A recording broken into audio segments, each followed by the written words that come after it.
Our first viewer submission of the day.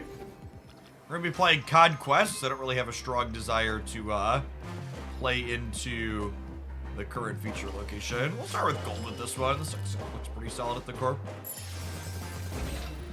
I have a ticket.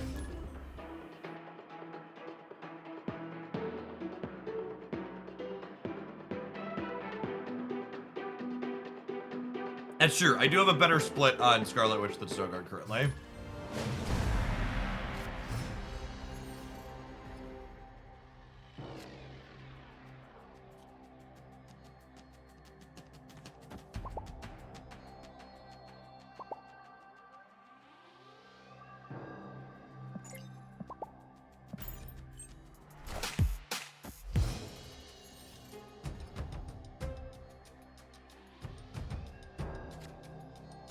Okay, Dakin into here is real solid.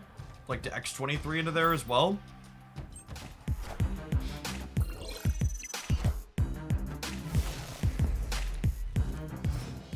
Something that's interesting is there is a little bit of tension between Bishop and Dakin and Sarah. Because, well, and maybe I just like play the Bishop slightly inefficiently here. I think I want to Dakin and then Bishop Shard on curve.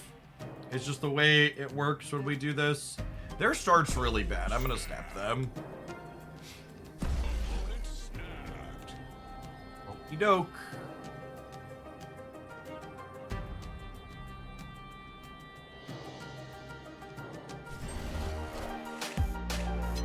Mysterio? Yeah, it's our Mysterio too.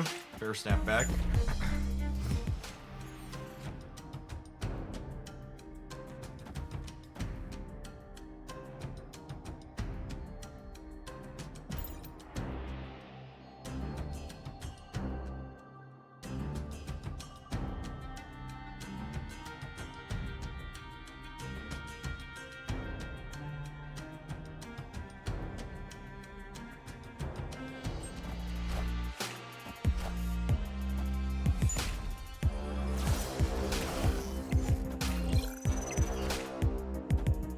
Coulson, okay.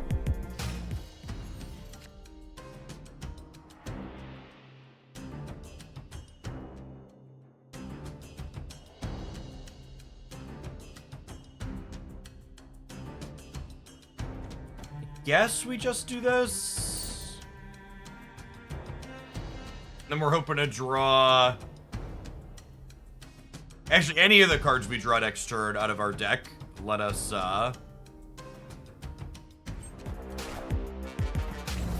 play our entire hand out, huh? Okay, so they have a 2/6 Colleen.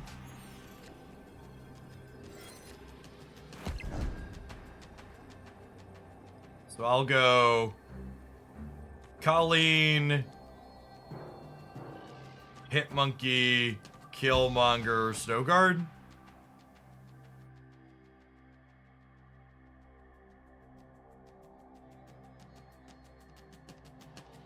That's the play. Maybe I'm supposed to put this here, so that way we play around them having like Shang-Chi in their Loki deck, because a lot of people like the good players are not putting Shadow King or Shang-Chi in their Loki decks because it's really bad in the mirror. But that doesn't mean this person's not doing that.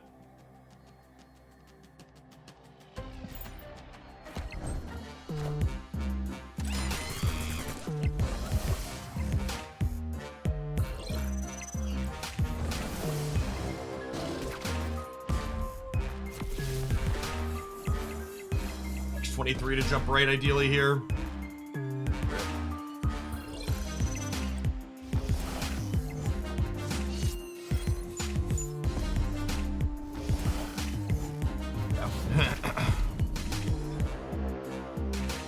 That's unfortunate. Oh, and they have Scarlet Witch. Sure. What a gamer. So we'd have won if we'd have won our X23 flip, but... Oh, wait, was that a Coulson Shang-Chi at that, too? What a lucker.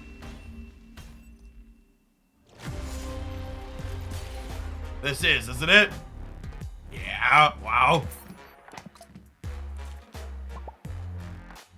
Good beat, gamer.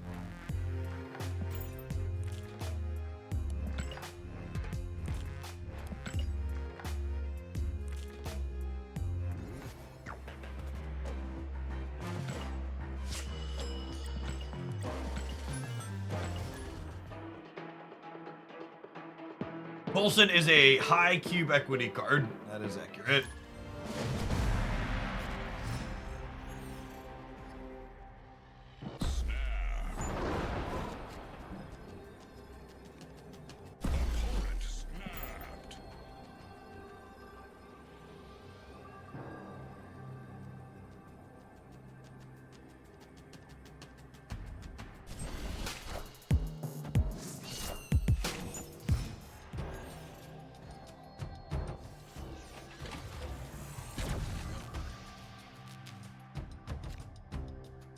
I mean, well then.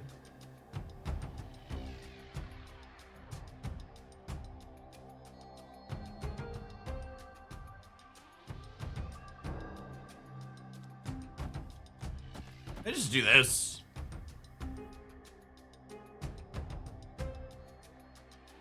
It's just this.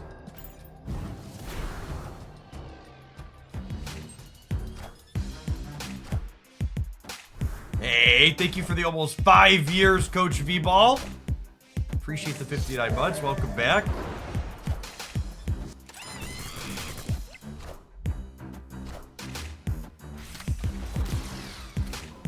Hey, my kingdom for a Killmonger, chat. Was an Iron Lad into Odin? Interesting.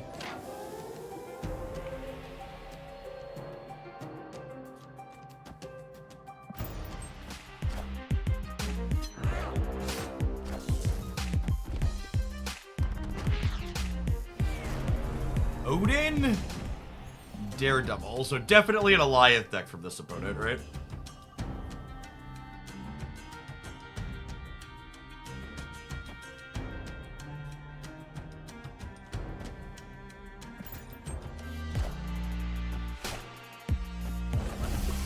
Hey, Weevil. Thanks for the half a year. Welcome back. Okay, and then they just can't do anything but watch here, right? Because we have priority.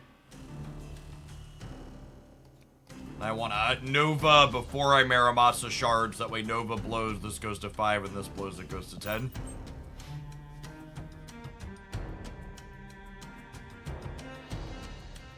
Well, I plan all pixel deck. We will take it all pixel deck as a donation. We can even easily search for all the pixels in client now, which is great.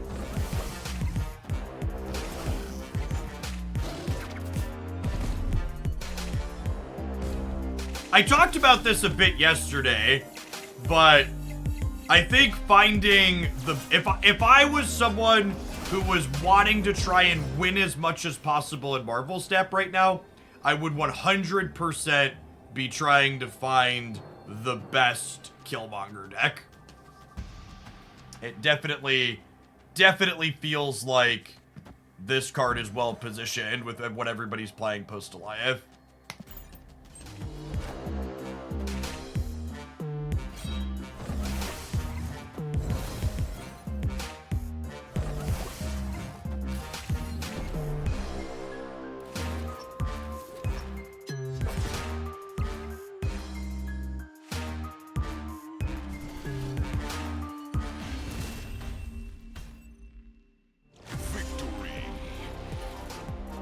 I am still very much of the opinion that everybody lauding Cerebro 3 as being reasonable is full of copium.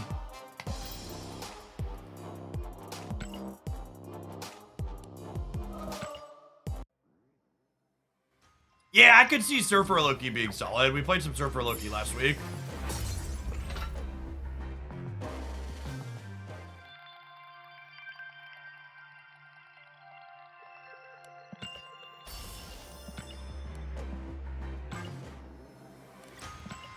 Oh, that's not the button I want to press.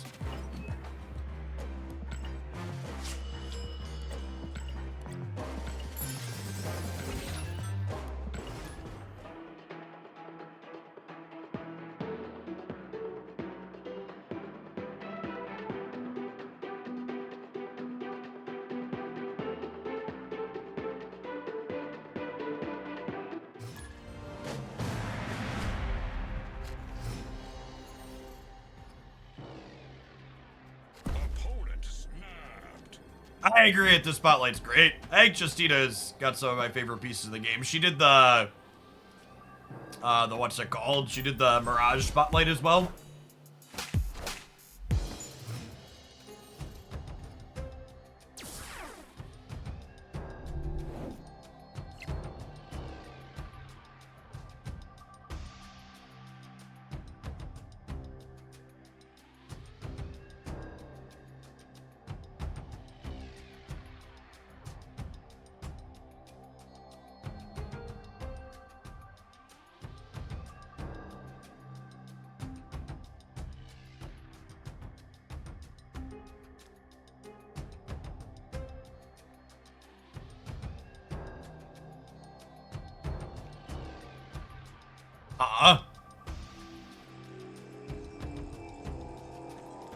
I'm not a Shang-Chi deck. I might just disable the Game Lab here.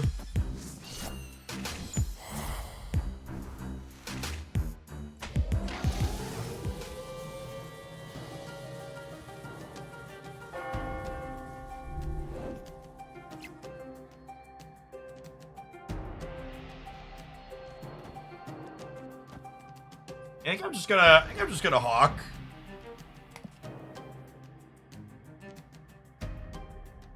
And then honestly, they're a Viper deck, which means they're probably Debris as well, and I'm a Killmonger deck, so I'm gonna snap them. We have the Killmonger in our hand.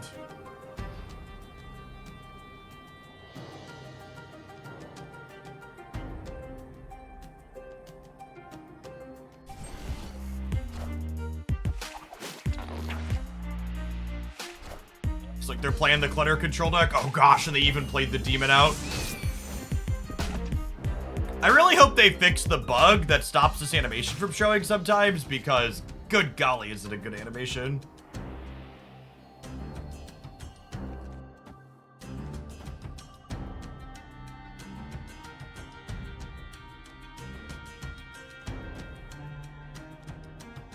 And then the way this lines up, I even get to have Sarah plus Kitty Pryde next turn because we get to kill the X-23.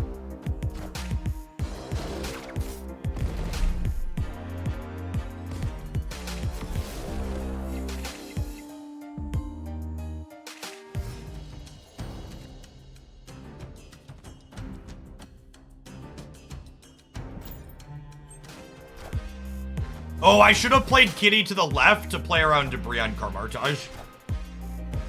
Just my comment. Okay.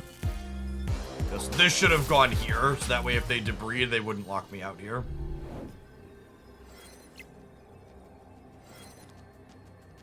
It's not the Hitmonkey I wanted for Christmas. I think we're probably still good, though.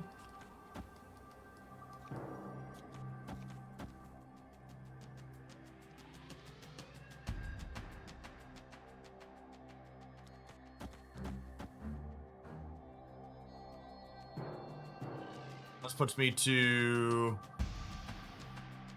1, 2, 3, 4, 5, 6. So this is 7. 11. I'm going to 18 here, and then I'm going to 6, 11, 14 here. I should switch for the Mysterios, that I think.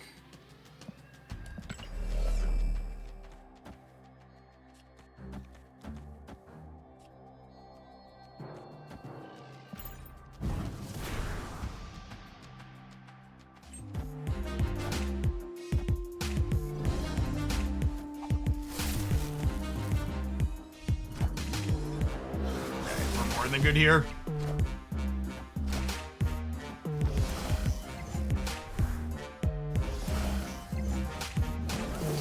I am still taking viewer submissions. Yeah, this is our first and only one we've had so far this morning.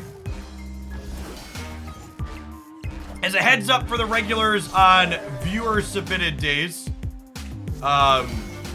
if the message for deck submissions is pinned over the chat, that means submissions are still open.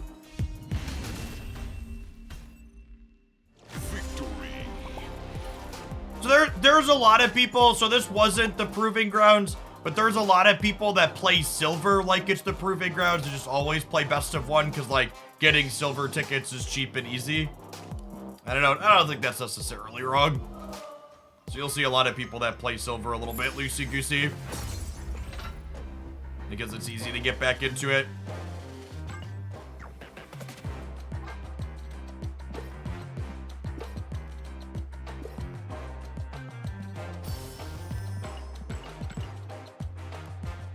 They also probably knew if they were playing that Clutter deck that the Clutter deck is reasonably positioned right now because Killmonger decks haven't been popular. The Killmonger matchups are basically impossible for that archetype.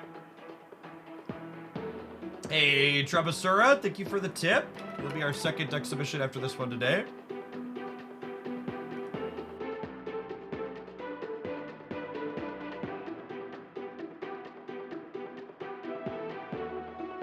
We also get so many free gold tickets. That's true. So if you're Series 3 complete, you get 4 free gold tickets in a month, thereabouts.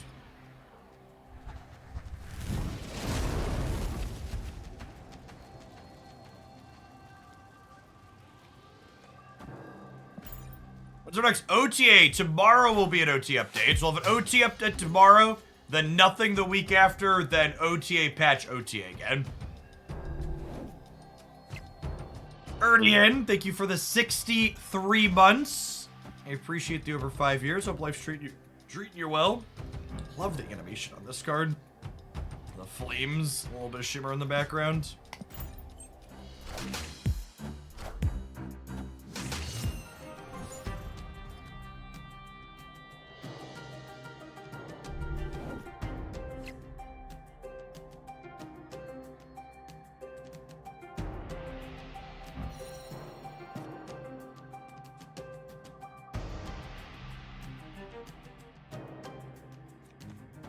Just playing the bear out to make sure my hand's not over full here. Because next week's not an OTA, do we get more adjustments this week? I don't think that's strictly true.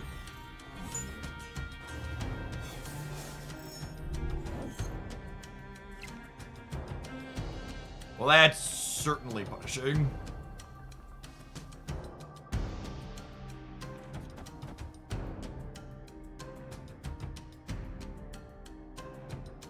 I think Limbo is better for them than it is for us. So I kind of want to hold the Snow Guard bird for now. OTA tomorrow, no OTA next week.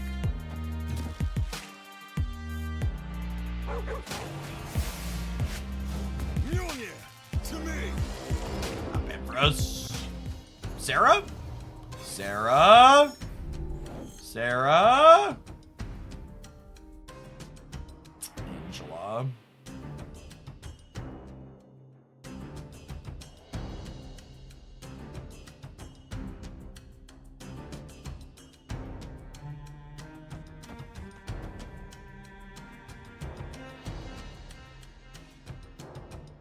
What do we think of this?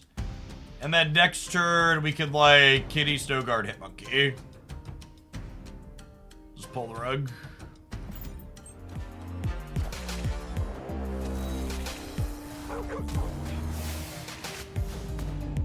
Probably gonna be a retreat angle here. I suppose if we top deck Sarah this turn, we could chill and play for a big turn 7. Just stack in.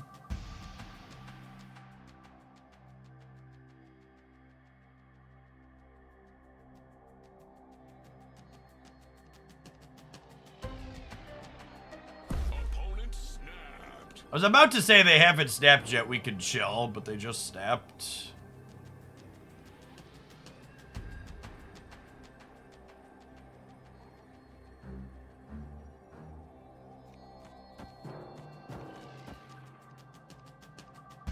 Does this into Hitmonkey Mysterio next turn win the game?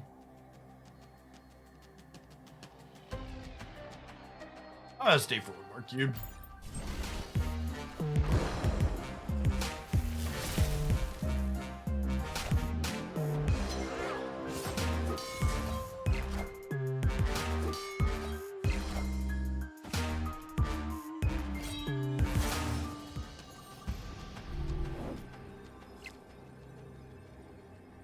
Hey, GG's Onslaught. That was a rough Shang-Chi off the Coulson.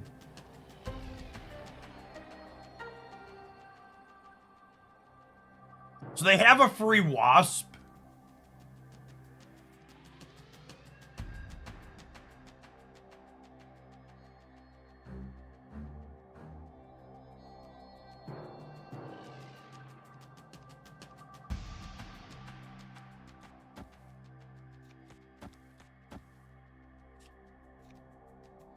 I guess they could have another Doctor Doom too.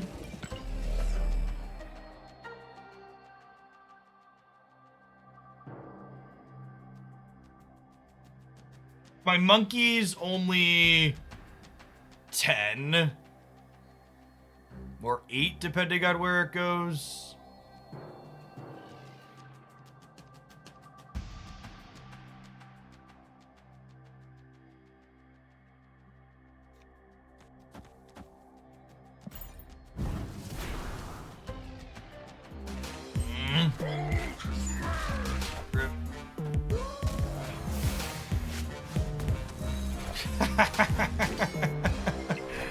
Oh, what a game.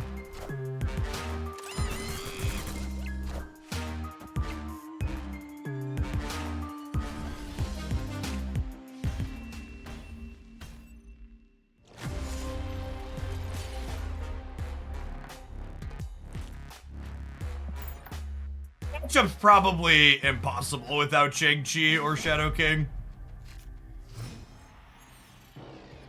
Shadow King doesn't even do much. We need Shang-Chi.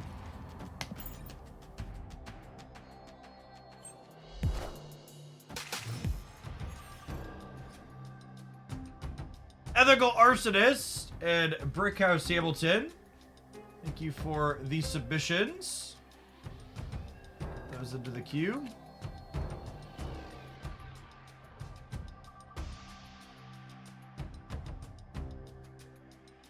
Violet, thank you for the 52 months.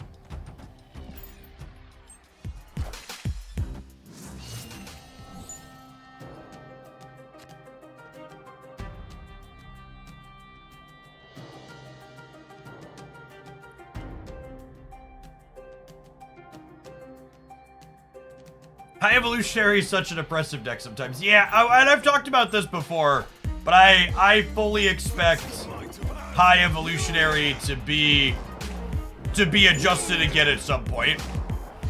When High Evolutionary got stopped playing, it 100% got stopped playing because of psychological reasons, not because the deck was no longer good. And that's the primary thing that happens with these OTA updates is the psychological aspect of it discouraging people from continuing to play good things.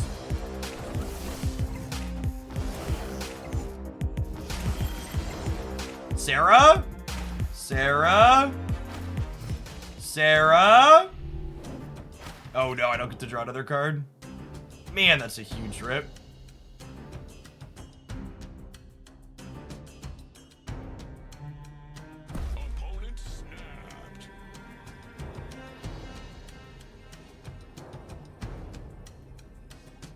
The bottom 3 cards of our deck. They just can't stay because they have Jane, they get 2 hammers, then we lose to the Thors by a lot because there's no Shang-Chi in our deck. Escaped.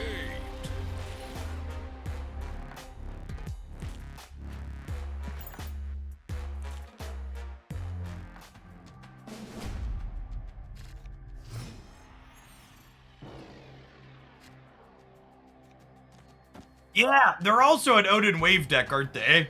That's pretty brutal matchup variance.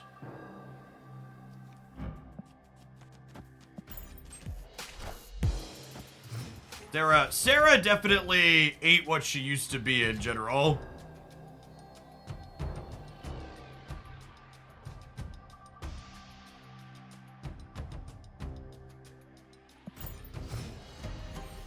With Mobius coming down the line. Might finally be time for this deck to be out to pasture.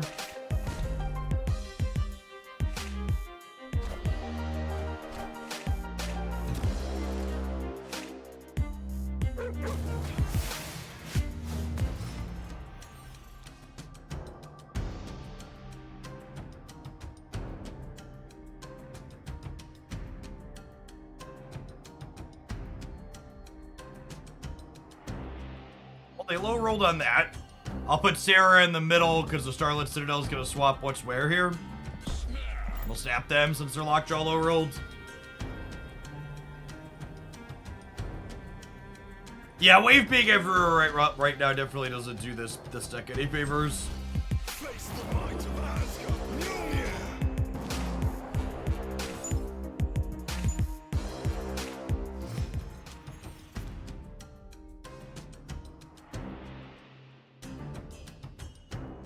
Oh, I thought my Sarah was gonna reveal last turn. Well, that's my mistake. Huh?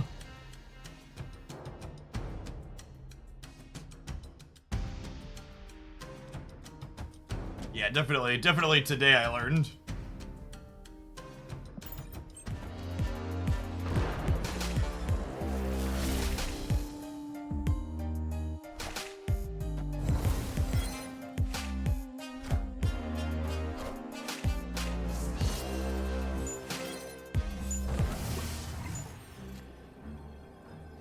Oh, we could have monkeyed last turn. That's a good thought.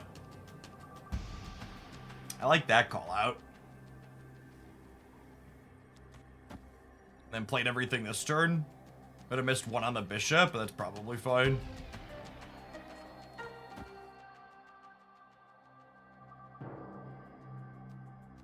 I guess Colleen Wing isn't anywhere near guaranteed to hit deck in here.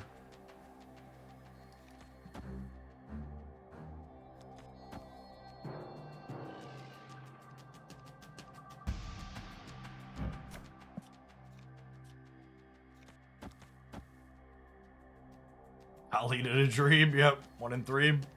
I think we're staying because this matchup seems atrocious, so we have a chance at a bad matchup I want to try.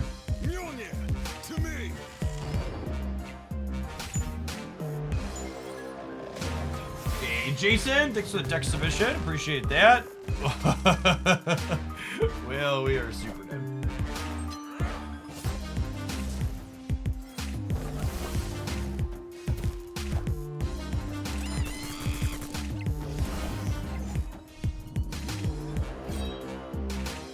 Oh, and they gave us a hammer, so we were never hitting the deck in. So, made 2 small mistakes here, but the way the Magneto was lighting up, I don't really think they were likely to have mattered. Let's give this one more run in the stamping grounds, but definitely feels pretty brutal.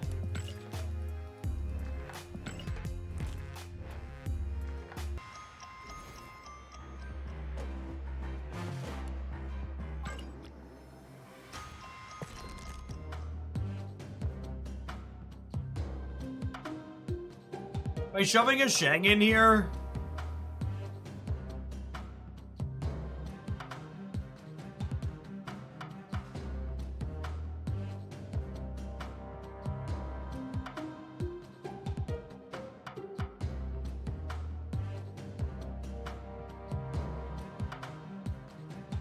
I think it's X23 or Colleen. I kind of like the X23.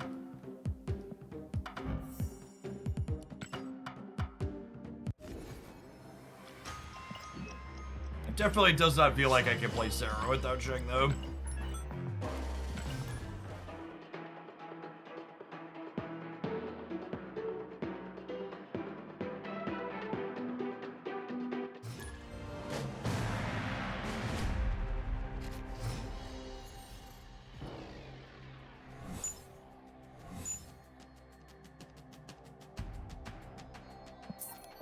I take a mulligan on our Snapping Grounds game.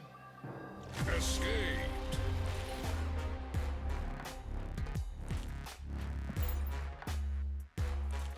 Suggesting I cut Killmonger from my Dakin X23 Nova deck is definitely the most Twitch chat suggestion I will hear today. Opponent snapped.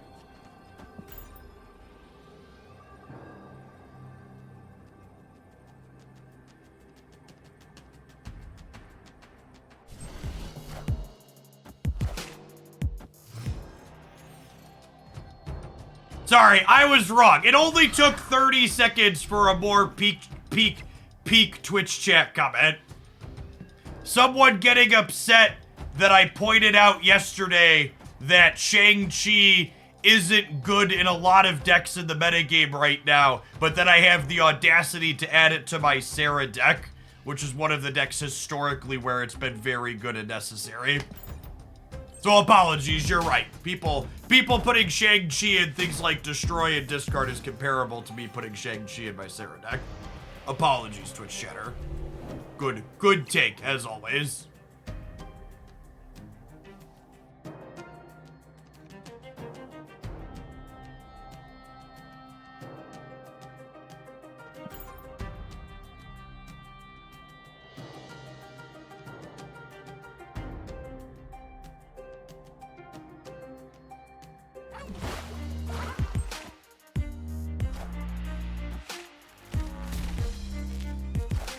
This is probably some kind of Sandman pile of cards, too.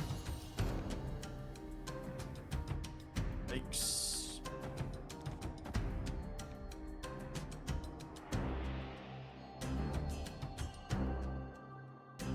And then next turn, I'll go... Shard, Kitty, Killmonger.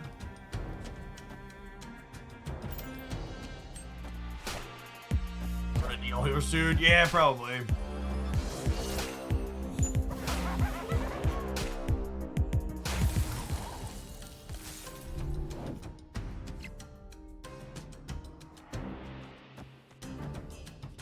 They don't have it yet. And this deck definitely doesn't have counterplay into Hobgoblin Galactus. Just can't put big enough numbers out to beat that ever. We don't have any way to clear it. Why is Shang-Chi not good in Destroy deck? Shang-Chi, the Destroy deck is actually like one of the best examples of a deck that just doesn't want Shang-Chi. It's a deck that's highly synergistic, so it's very important that all of your cards work towards executing the game plan your deck wants to execute. As for what should be in there, if you look back on my YouTube channel, there is an X23 highlight video. I think it's called like X23 Perfects Destroy. That'll show you my preferred version of X23. Yeah, Sarah's just unplayable garbage. I'm moving on from this one. Escape. And in part of what makes this deck bad is Shang-Chi's kind of middling in the current metagame, but also like there's waves, there's people playing Sandman. Galactus in general seems like a bad matchup. Honestly, with Mobius coming at the end of the month, I kind of expect this deck to just ride off into Marvel Snap's history as a thing of the past. I don't know that I expect this archetype to ever be playable again.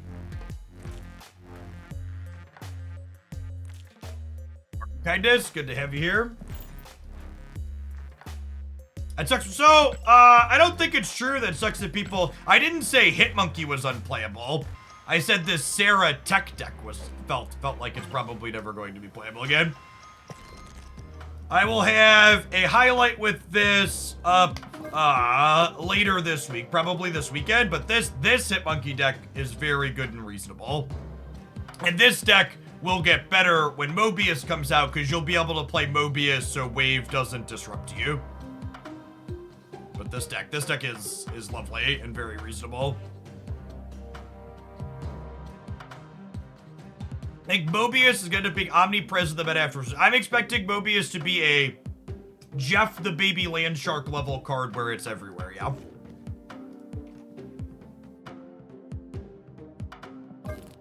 What's going on, Jack Search? Thank you for dropping off your Prime here again. Appreciate the 7 months. Welcome back. And that last deck, Mobius could be in the Buster slot, the Luke Cage slot, or the Armor slot. I'm not sure.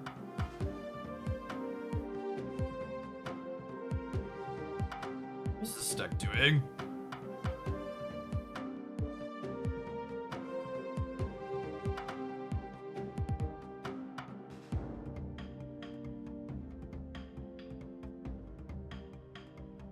So we've got a Storm, and we've got Doctor Doom to back her up, and Spider-Man, and Nebula.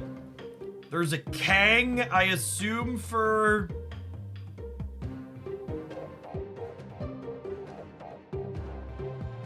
I'm gonna just swap Kang for Daredevil. I think you could maybe make an argument that you could play Kang in addition to Daredevil, but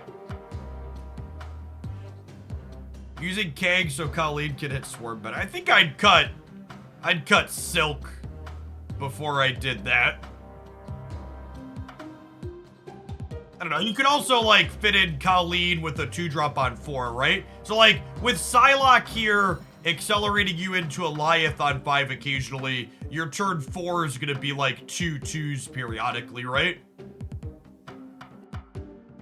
Which seems fine.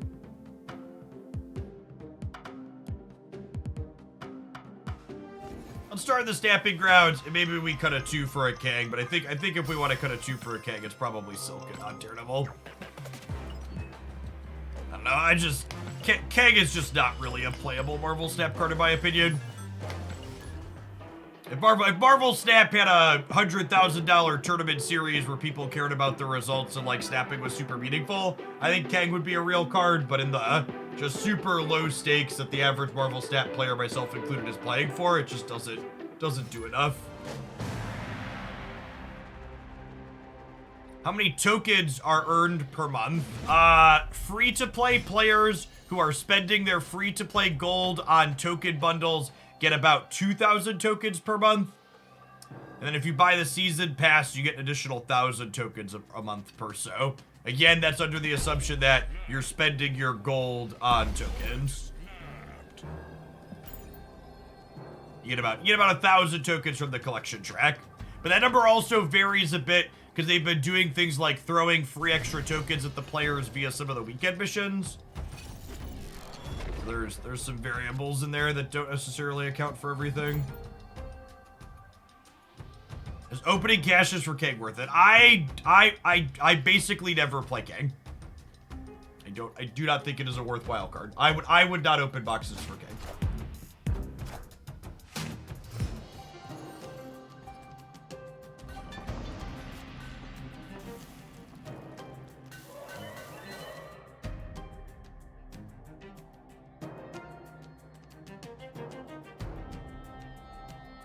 I went Professor X. I don't know that I want to Psylocke this turn. There's Spyman. It's like the movers deck here from the opponent. I think it's just like Colleen Psylocke this turn so we can Alliance with the Daredevil on 5.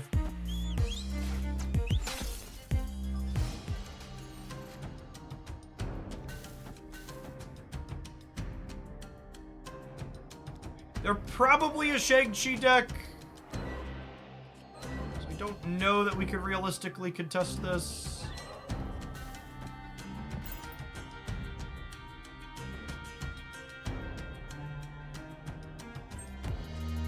Friendly neighborhood Spider-Man here.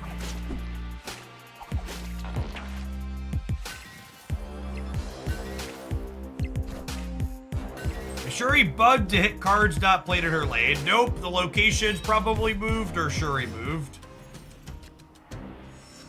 Typically the is Shuri bugged comment comes from people that missed the fact that there was something on the board. Usually, the location that swaps location.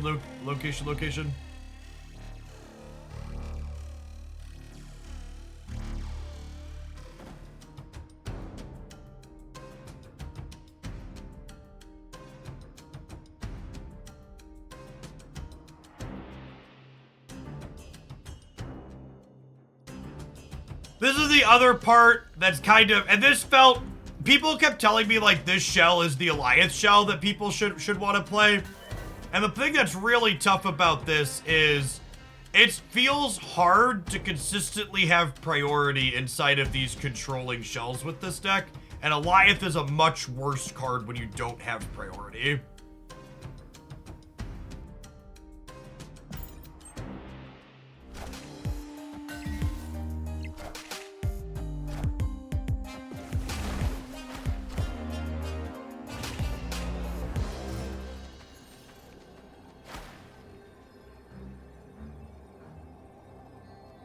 If I play Dr. Doom here, the Silk moves.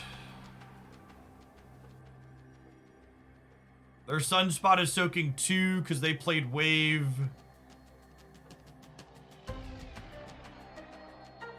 This is the line, but I think we're dead.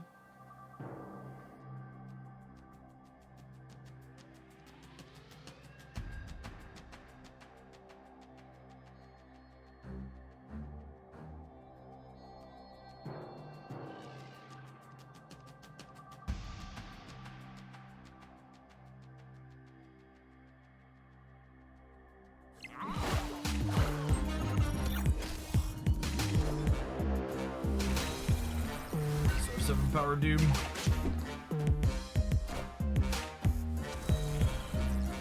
Where did either way. Oh, I guess Gamora would have got us by 1 here, right? Because she was +2 as well. But there's also a very different... No, I'd have lost the middle, right? Because I've only been 11 here if I play Gamora. We're dead. We're dead regardless.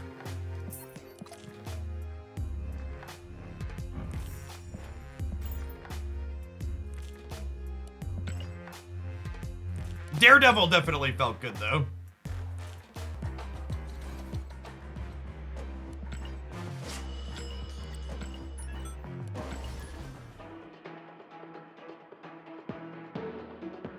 The great thing about feature location days, for some of you, you have feature location days.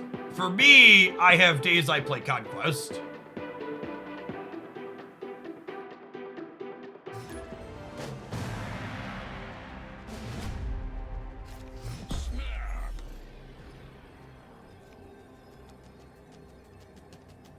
So this is awkward. It's an anonymous donation, but it's also a deck code, which means that your deck code isn't complete. So the deck codes in Marvel Snap, and actually from a technical perspective, my #1 request to the Marvel Snap team is that we get deck codes that don't suck, because they're actually so big it's impossible to share. So I don't know that I have a good way to check offhand who sent that donation in.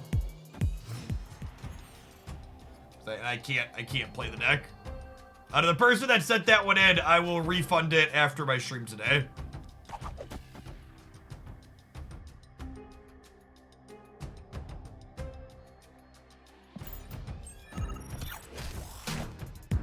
My favorite card in Marvel Snap right now? I don't know. If you ask me least favorite, I have a few answers for you, but there's a lot of sweet cards right now.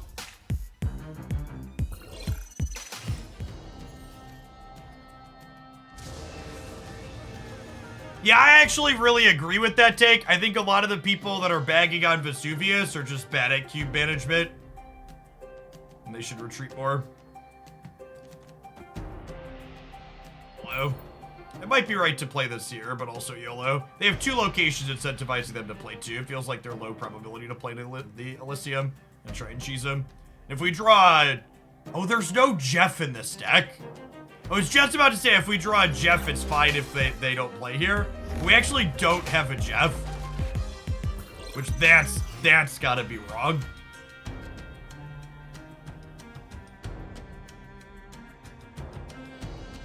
You explained cube management. Snapping and retreating appropriately.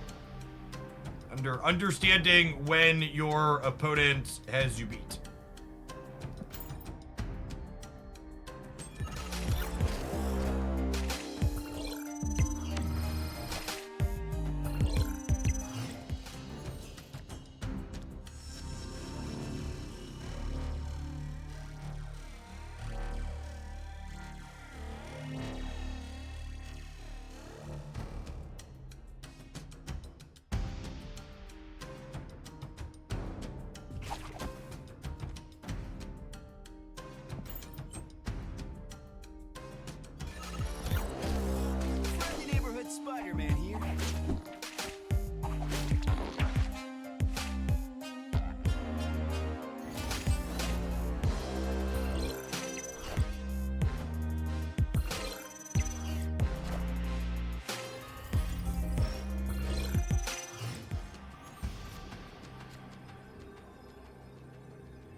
Escaped.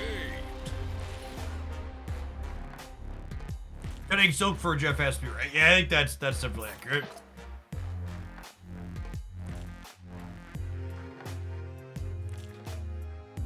One turn two. I mean, there was an arbor in the middle, so we couldn't have Goliath last turn even if we wanted to.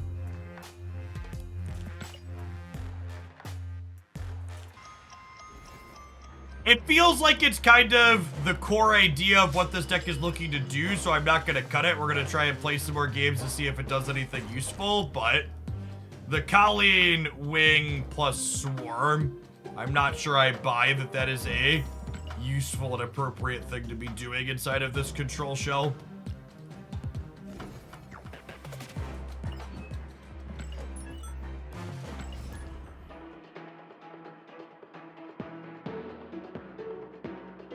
Those that are just joining us, we're doing viewer submitted decks today. So we'll be playing a lot of kind of wacky and weird things that the subscribers are sending in. We'll try and develop some opinions and give some feedback on them after the fact, but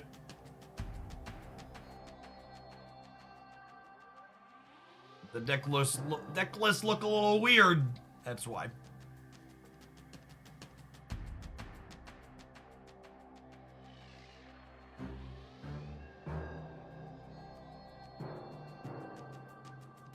I think Mount Vesuvius is a poor location to reward cube management because there's no finesse to it.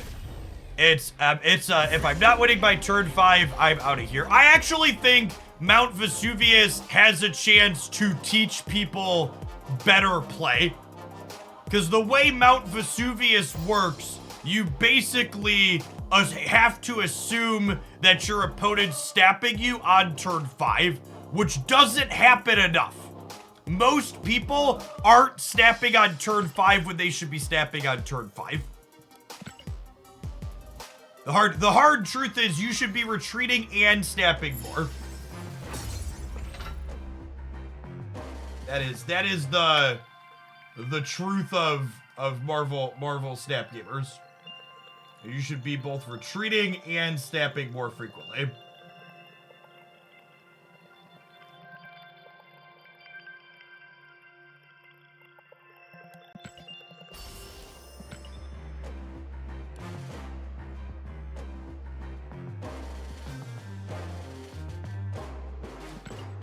Old commands, chat. Old commands. I was streaming Diablo 4 when that came out. That's why there's a random Diablo 4 command in there. I thought the truth was I pay for bundles and then I see the victories pile up in my stats. It depends on how you pay for the bundles.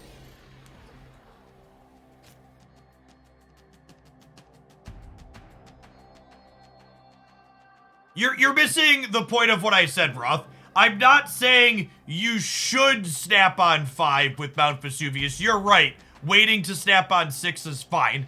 But I'm saying the value judgment you have to make on turn 5 is you have to basically look at the game board like, am I staying here if the stakes get doubled? So you're not actually snapping on 5, but you need to think about the game like a snap on 5 is happening, is the point I'm trying to make. And that's a mindset that a lot of people just aren't in.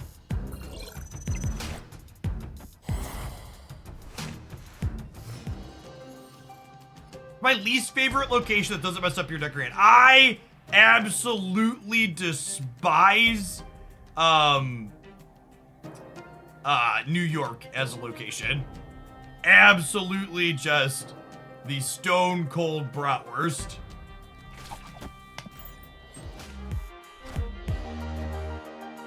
Friendly neighborhood Spider-Man here. Alright, I guess Spider-Man is trapped in Fist Tower. In my opinion, New York is the lowest player agency location in Marvel Snap. And what I mean by player agency is it is the location where I feel like I have the absolute least control over the outcome of the game, because there's so many permutations the way that last turn can play out that you can't account for them. You're basically just throwing random bullshit at the wall and hoping something sticks. Okay, we're gonna get to see the cow lead of the swarm do something here.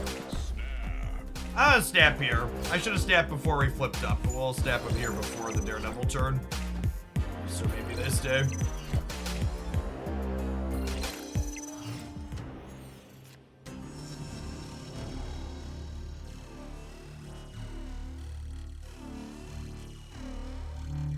The swarms with Professor X are adorable.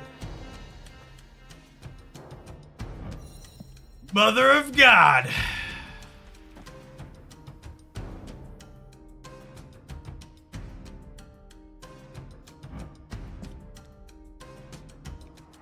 I don't even need to play the swarm there, right?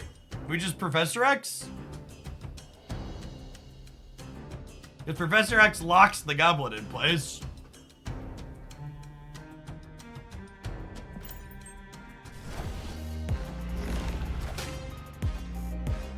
Come up.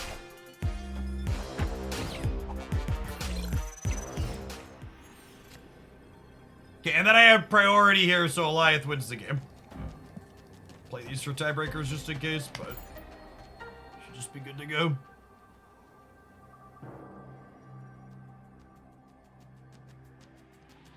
I mean, calling Killmonger a new meta staple is a stretch because the card's just like overtly powerful. But I think Killmonger is well positioned because there's a lot of Nebulas and sunspots. Like you look at the average high evolutionary deck, and it does not want to play against. Does not want to play against Killmonger.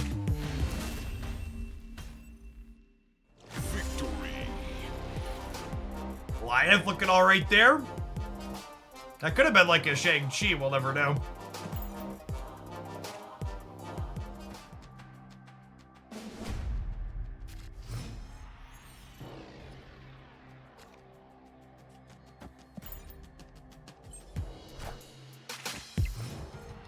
Yeah, or Valk, the zeros their deck is playing definitely imply that they could be a Valk deck.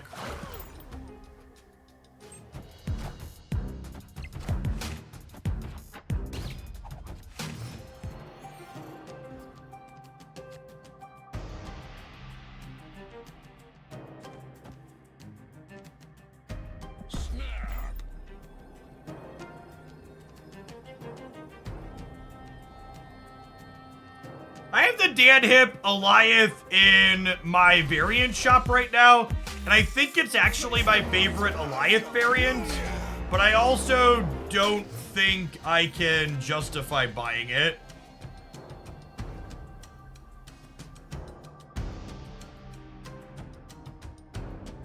Their deck seems kind of mediocre at filling Quantum Realm, so I think I'm just playing here since we have Nebula here.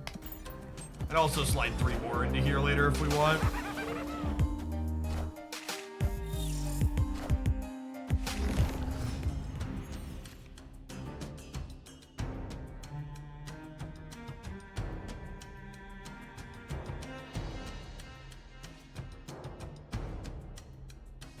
Base Goliath is your favorite. Yeah, but you just can't play base art cards if you want to be respectable.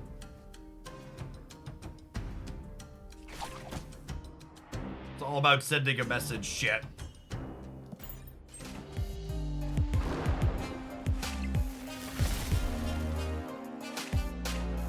Friendly neighborhood Spider-Man here.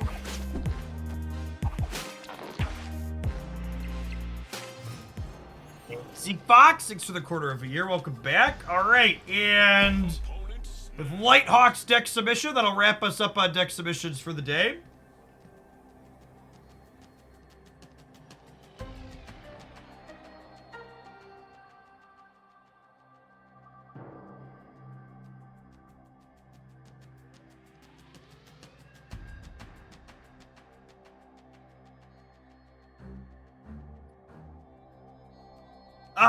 Lighthawk, can you re-link me the deck in a way that isn't just a picture like this? Does this ever win the game? There's a world where this wins the game.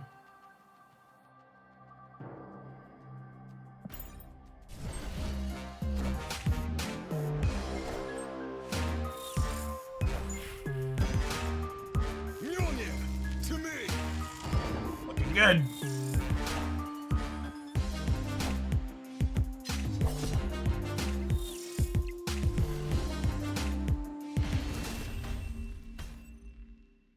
Victory.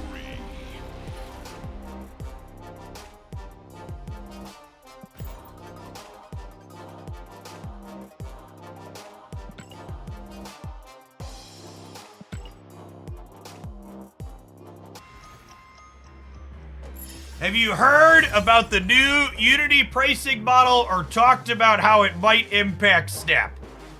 Chat, I'm gonna give you a really solid piece of advice. Don't ask your favorite content creator for their opinion on topics that they are not a subject matter expert in when it's a topic that requires being a subject matter expert in. Anybody telling you that they understand how Unity's pricing model change is going to impact a particular game that isn't that game company or someone that represents them specifically, you should tell them to fuck off because they don't know what they're talking about. There's a good chance that even the people at Second Dinner don't even know exactly how the Unity pricing model changes are potentially going to impact them yet. And also, there's also a very real chance that based on public outrage and their stock price tanking, that Unity's gonna backpedal on some of that nonsense too.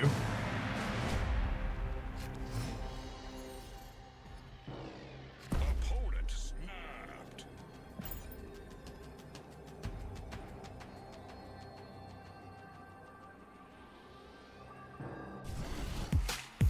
Thank you, Lighthawk. That's perfect. This just in.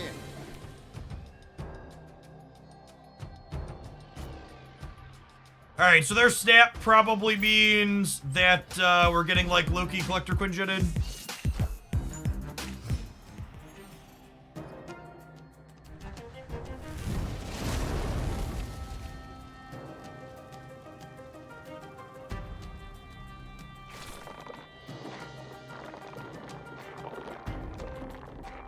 We have Eliath takes yet. My YouTube video this morning is the early verdict on Eliath. Actually, I should just put that in the stream title. We should plug that more.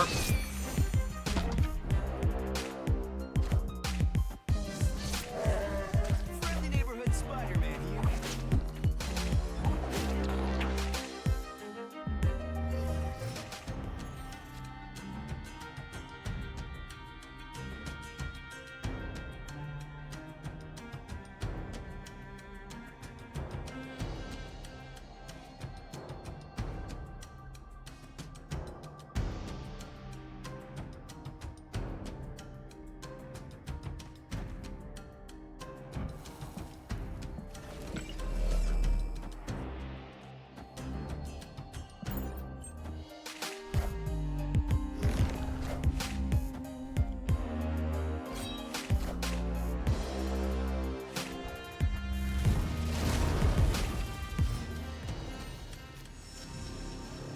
Soren, thanks for the 40 months. Welcome back.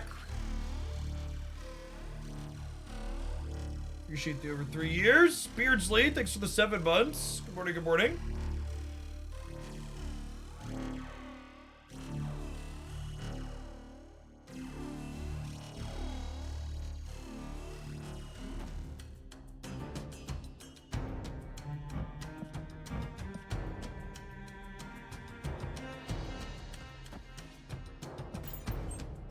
Lock this up and give them only 2 more locations to play to.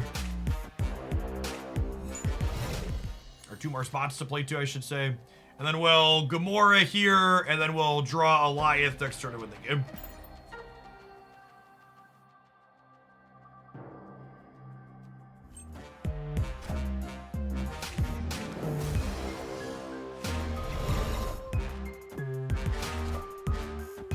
Oh no, chat. I don't feel so good. My tummy's upset. They've taken my Eliath, and we didn't even try it. Rip. I will say, all of these Eliath decks seem like absolute hot dog water into Loki. Giving them a 5/5 Eliath feels like a real quick way to lose the game. And we basically, like, this style of deck is basically never putting enough points into play to have priority going into our Goliath turns in this matchup.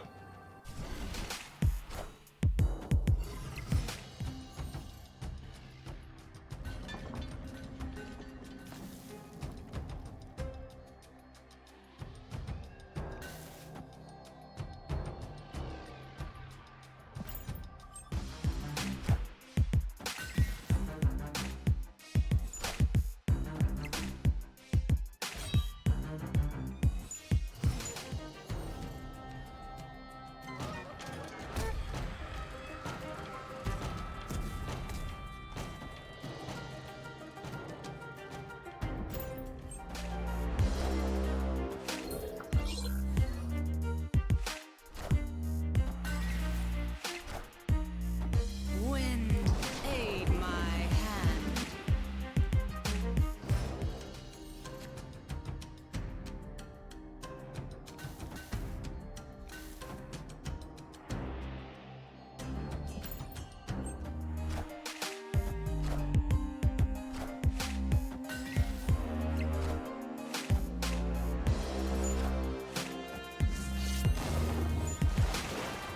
They're gonna be able to get into the flooding this turn, huh?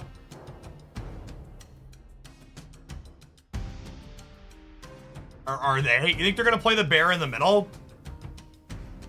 Or the hawk in the middle? I'm gonna Goliath and try and snipe the hawk. Well, I don't know what we just sniped, but it's gone. So long, bud.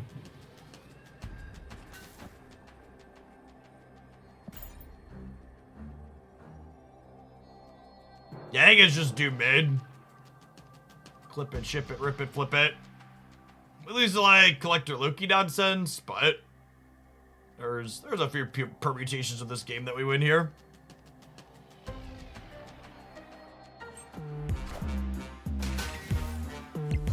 Alright, we've lost the middle. There's a chance that maybe we're supposed to like Gamora on the left here and assume that they just spew the middle.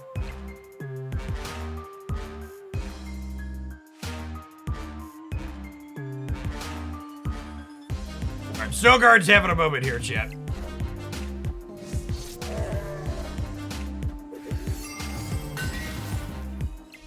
Alright, so it turns out it did not matter if we Gamora had left, we were dead. That was a Coulson. That was a Coulson Valkyrie too, right? God, Coulson has just been like taking us out back today. It's been rough. We got Shang-Chi out of a Coulson earlier too. Devil's Cut, thank you for the 3/4 of a year. Welcome back. Shang-Chi be a good card to add against Loki. I guess our deck doesn't die to Shang-Chi too often. I don't know. I just don't have... So, like, in a deck like this, you have to think about when would we be playing Shang-Chi, right? And, like, Shang-Chi is usually a turn 6 play, and I already have Goliath and Doctor Doom for that turn 6, right?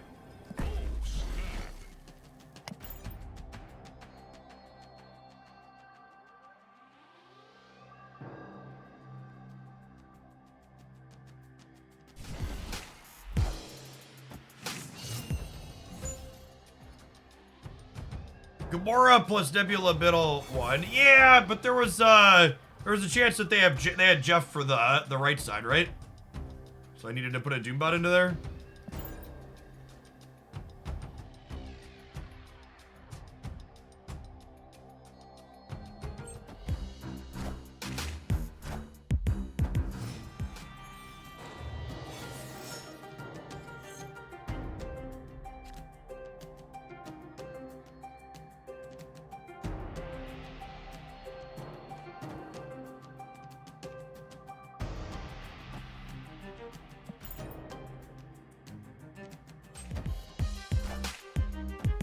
The Khalid plus Swarm package has not felt compelling to run on its own. It felt real clunky and awkward. Not been impressed by it. This is again just like kind of what I was talking about earlier. We just don't have priority going into these turns, so Goliath just like it's kind of eh. Even here we're just like kind of guessing with it, right? I got my hand empty, I guess. Oh, they're probably gonna Snow Guard stop the Mindscape, huh?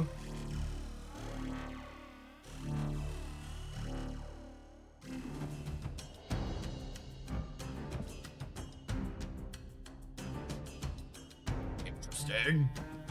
Okay.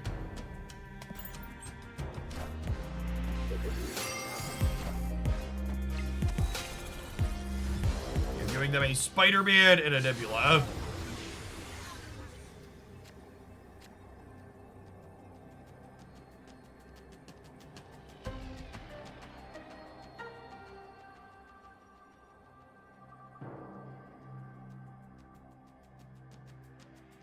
Is this Legion brained or is it the right play?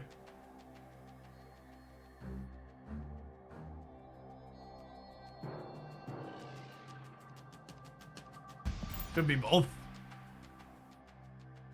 Doesn't matter. Definitely Legion brained, yep.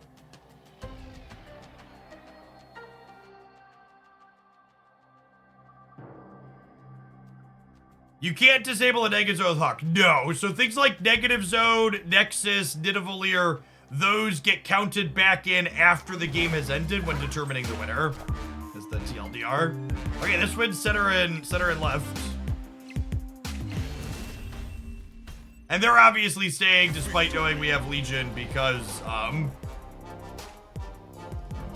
they're actually playing Valk in their deck. They got us with Coulson Valk last game, but they have Valk proper in their deck too. That's interesting. I feel like their deck doesn't break Valk symmetry consistently, but... Opponent snapped. Oh, snap. It's a great Valk variant. It's one of my favorite pieces of art in the game.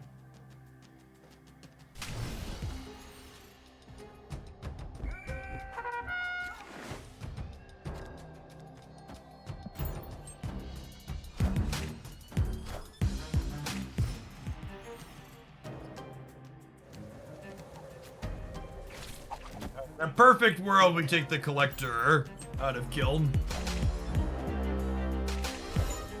Alright, they have a Psylocke or our Jeff. Friendly neighborhood Spider-Man here. Look at this.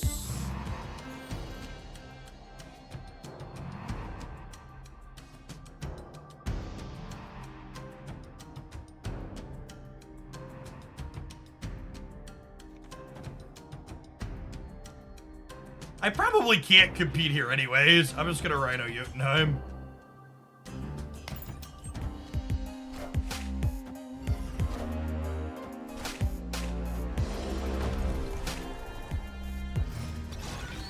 They got a second Collector. Oof.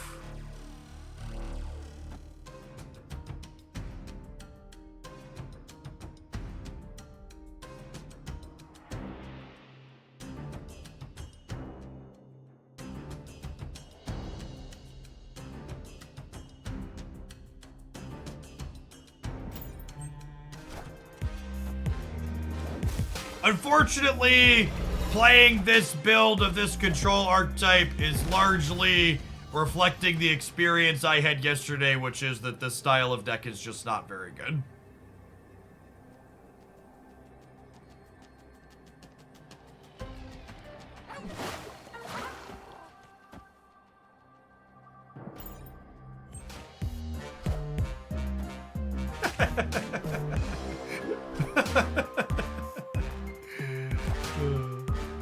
And I think the crux of, one, this whole swarm Colleen thing is very, very awkward and mid-lane.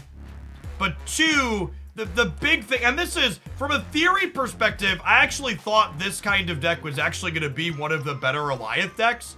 From a way it's actually played out in principle, though, something that I undervalued when thinking about Alioth during the preview season was that having priority is a big part of what makes Alioth strong, and this style of deck just can't manage to have priority going into these final turns frequently enough. Like, yeah, you're usually locking one lane with Professor X or Storm and you're gonna win that one, but you're usually behind in the other two, especially against these Loki decks. They're just so good at playing to the board early. I think the new location is sweet. I think the new location will help some people learn better how to snap and retreat appropriately, and for some other people, they'll just complain about it and stay bad. But those people we can't really help anyways, so.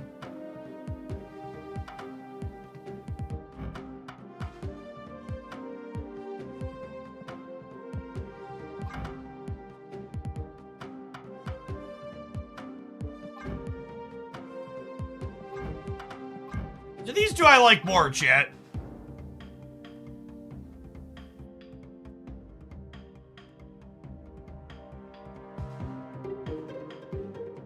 I think I like the Luca better.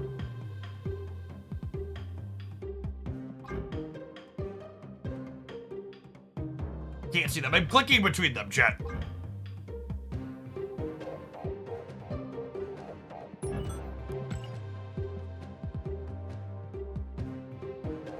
I'm gonna tie break the Luca because it's already got a border for us.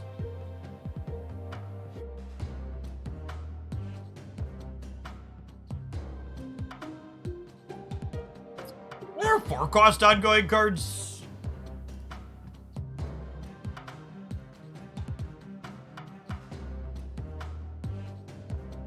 Not really.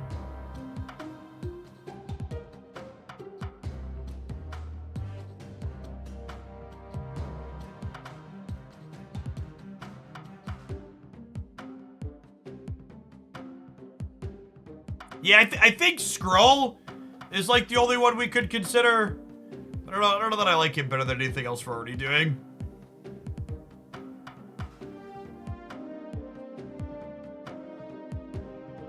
Yeah, Wong's okay. The problem with Wong is kind of that, like, the Gene path kind of fills up, right?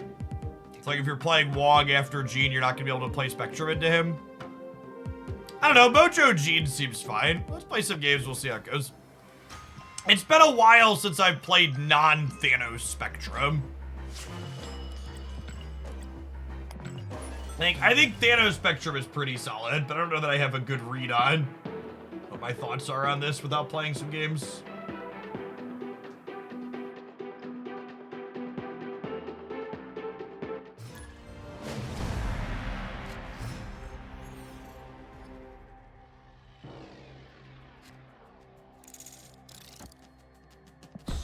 Snapping ground shit. Love the Thanos Spectrum video from a few days ago. Yeah, I think that one's solid. I was actually talking about this in the subs Discord server this morning, but I actually just think I'm gonna be done posting Thanos deck highlights on the YouTube channel. Because, no joke, every time I post a Thanos video, it underperforms. Just like, without fail.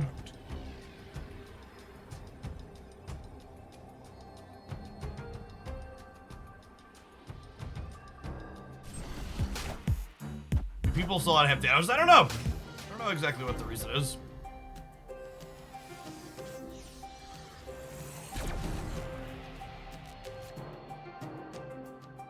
Because half the viewers get taken out. LOL.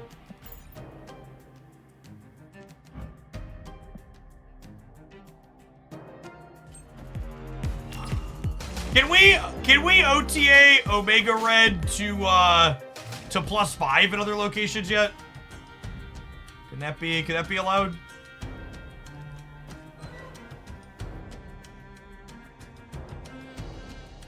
I think I'm gonna goose just in case this is like a red skull and not a vision. It's a vision, obviously we're dead.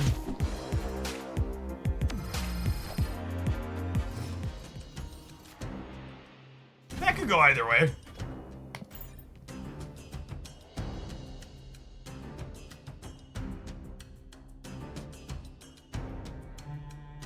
Why would I do Iron Man mid? For the reason I just said. If this was a red skull, I want to keep Taskmaster out of the mid. Yeah, I agree. I think Omega Red could probably go as high as even 6 here.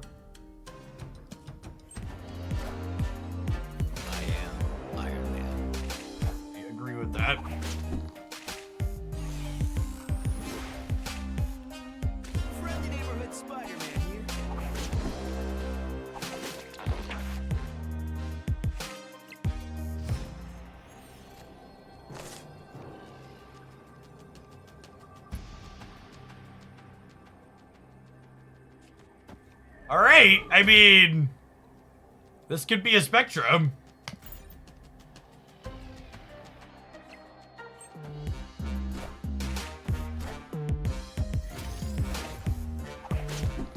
If we get spectrum, we win the game, right? 1 in 3. Never lucky, rubber ducky. Ah, we lose the breaker by 2.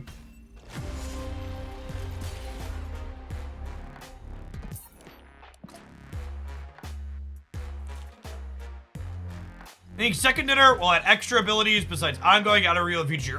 Glenn Jones has confirmed that Marvel Snap will 100% be getting an additional keyword. But not this year. So sometime in 2024 they'll be adding an additional keyword. I don't believe we've seen data mines of any new keywords either, so.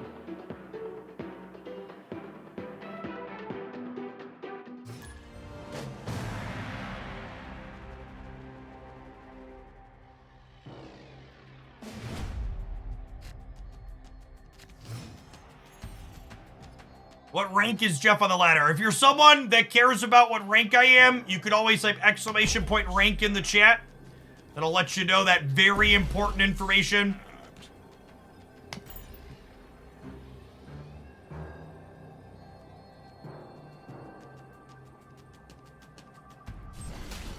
Anyone know how to turn off the subtitles? There should be a little gear setting on your Twitch player that gives you the option to toggle subtitles off.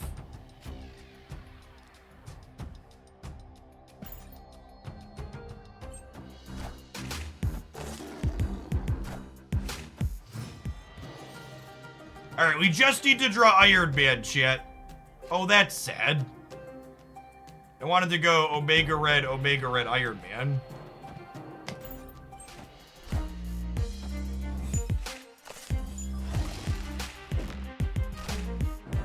If you're someone that cares about the rank of the current Marvel Snap streamer that you're watching, you should be aware that ranks did not reset when they implemented this new rank system, and that basically everybody who's high ranked has a lot of bots farmed under their belt.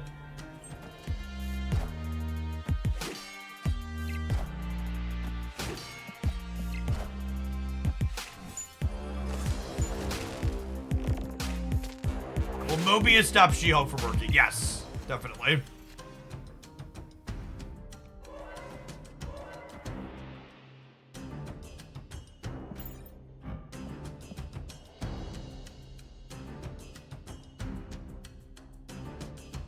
Zabu, Sarah, She-Hulk, Death. They all float down here, Georgie.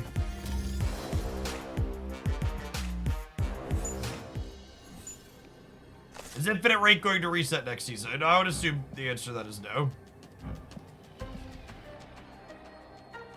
Okay, but like, what if I do this?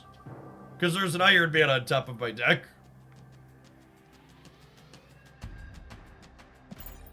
Thanks, Howie. Thanks, Howie!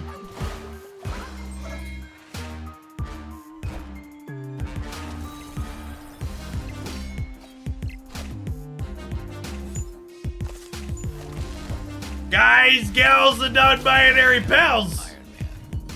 We got him. And chat was saying Omega Red needed to be buffed.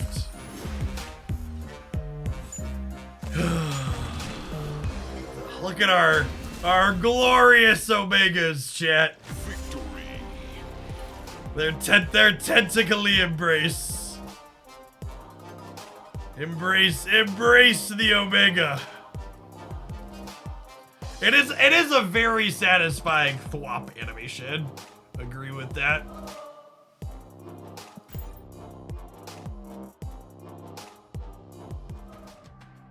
Imagine being Ash, chat. You queue up in the proving grounds, your opponent snaps you on one, and you think, the audacity. You snap my tier 1 Marvel Snap deck while playing an ongoing pile of trash, and then, after all of that hubris, the Omega Red shows up and shoves you into a trash can. We snapped because you're always supposed to snap on one of the snapping grounds, chat. They snapped because they thought their hand was good. We are not the same.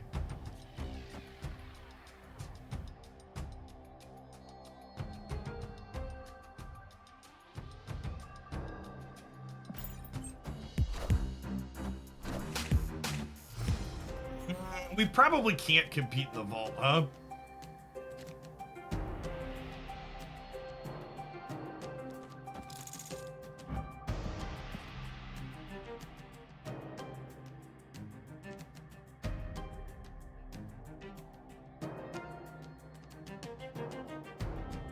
I think it's just like 4, 5, 6, 3 more things here. No, I don't want to goose the lab. I want to get real big in the lab, I think.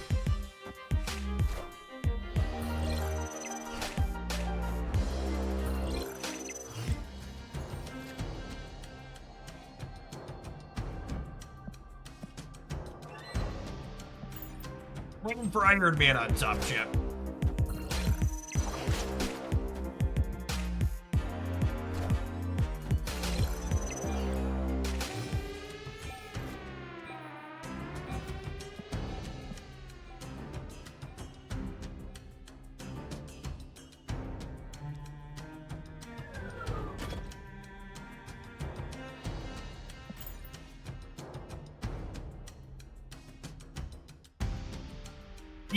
Yeah, the lab is just much better for them than us.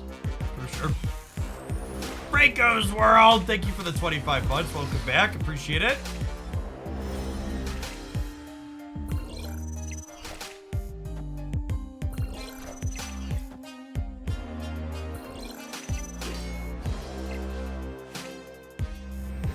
I don't think that I agree that Mojo needs a buff. I think Mojo's a pretty fine 2-drop that sees fringe amounts of play.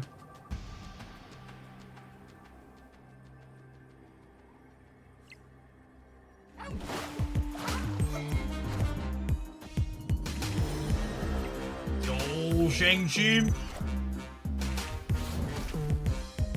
Yeah, most of the top performing builds of this deck have got this card, but doesn't mean gamers won't be gamers. Was I supposed to Cosmo? Maybe I was supposed to Cosmo there, huh? I hadn't seen Shang-Chi yet, though.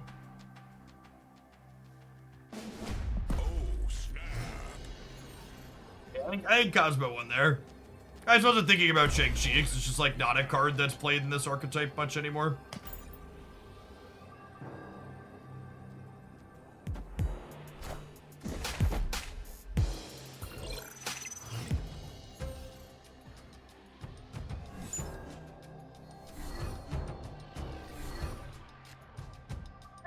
Vision's good for us.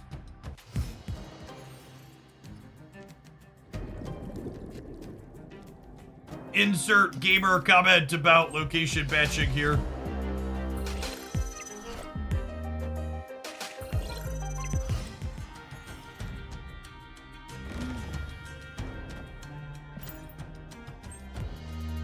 Friendly neighborhood Spider-Man here.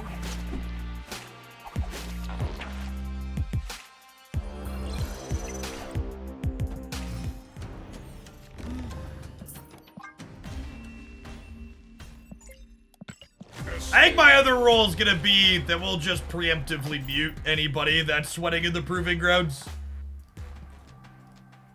I think the odds of getting BM emoted go up significantly when someone doesn't understand how this game mode works.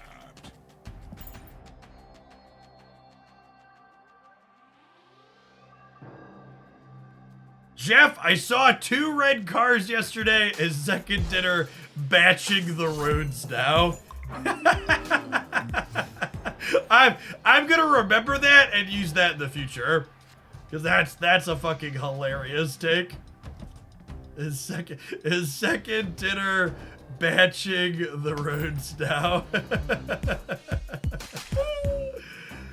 Oh man, that's the good stuff, champ.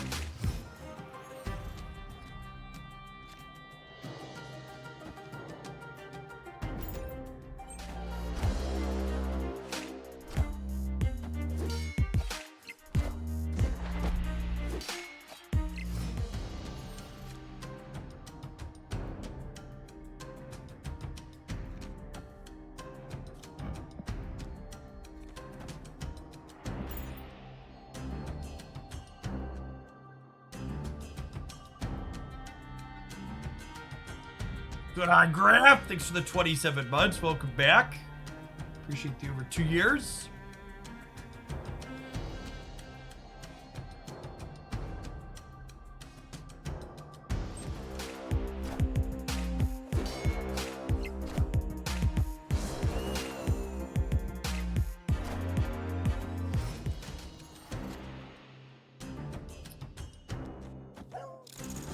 Yeah? Howie. Howie. Howard just like showing up and dashing my dreams. Let me know if the top card of our deck sucks shit.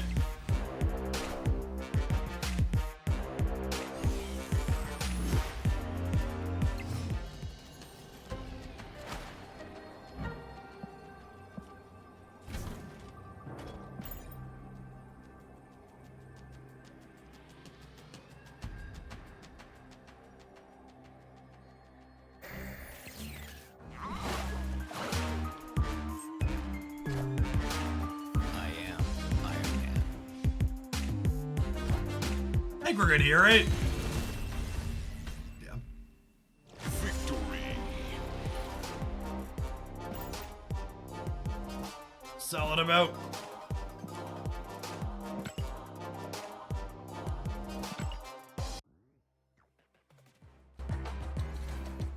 Now listen, chat. All I'm saying is Howard just beat a tier 1 deck that was sweating real hard in the proving grounds, okay? And they said Howard was so bad he should be downgraded to Series 3 immediately.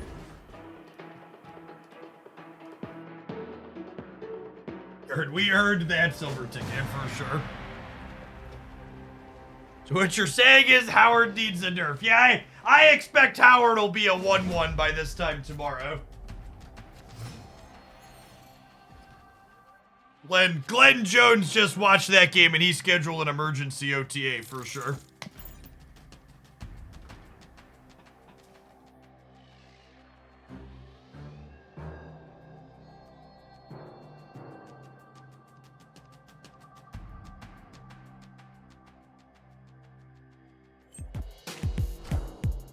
Classic Omega Red Howard deck, chat.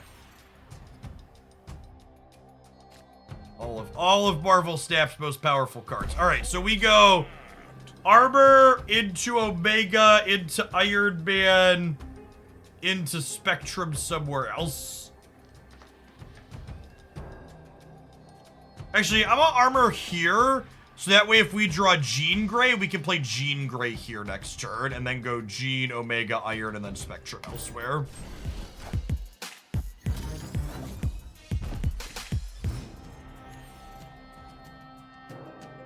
For any of our non-Iron Land cards here, that's reasonable. I don't know if it's snap them back reasonable, but it's reasonable.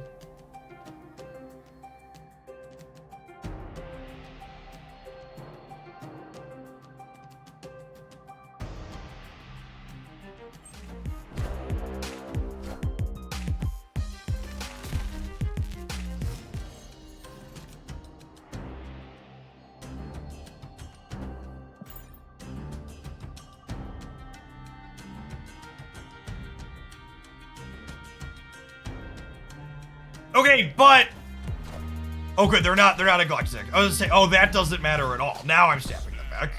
Now I'm stamping them back. They are super dead. Says local man about to be arrowed.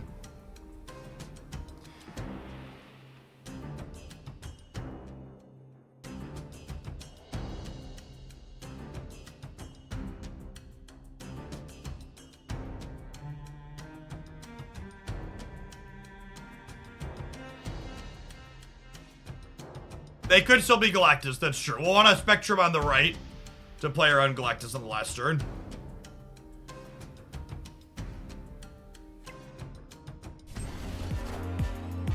I am Iron Man.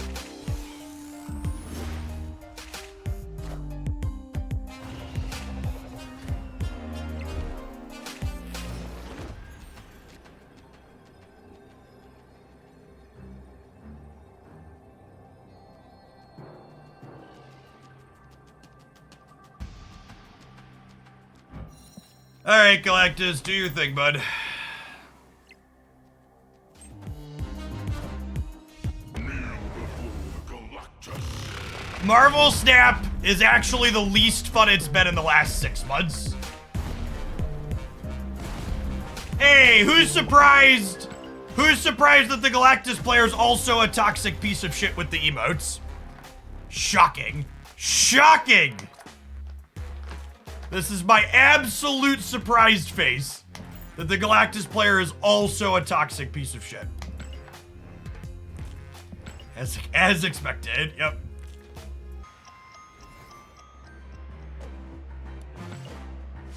It's honestly, it's almost, I almost have whiplash how quickly Marvel Snap went from the most fun I've had playing the game in months with the release of Loki to just the absolute pit stains worst metagame in months. It fucking whipped right around. We went from everybody playing sweet decks that do lots of neat things to wave Galactus Goliath in like every third or fourth game.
Hold on, sorry, I'm using my God-given right to complain on Twitter. Apologies. Marvel Snap is the least fun when Galactus is a commonly played card.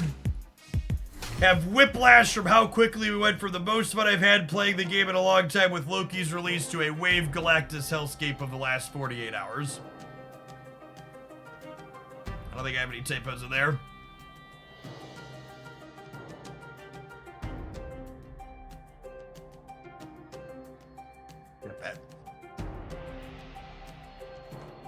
Oh, that's so annoying, Asteroid M.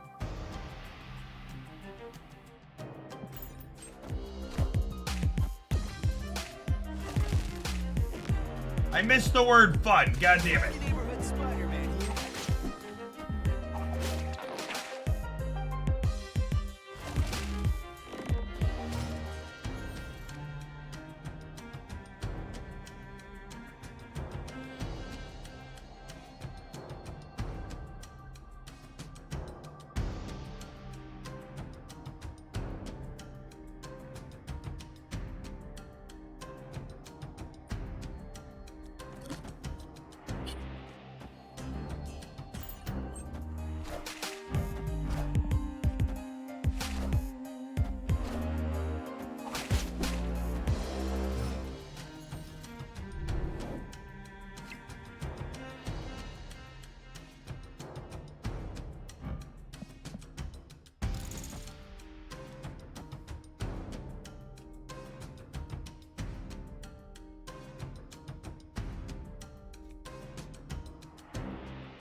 We did play the Hitmonkey deck on stream, but that deck's also very, very bad into how much wave people are playing right now. It's not a good scene, and I would not recommend it.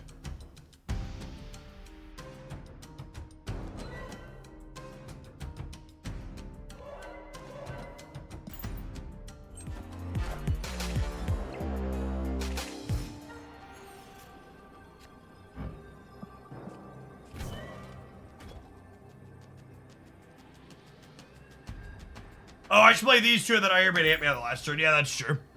I forgot we were going into the last turn. I was distracted.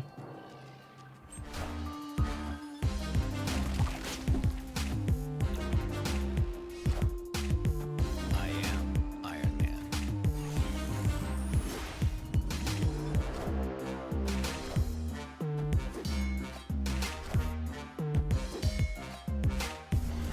So good, right? Okay. Leader gamer. Okay. Victory.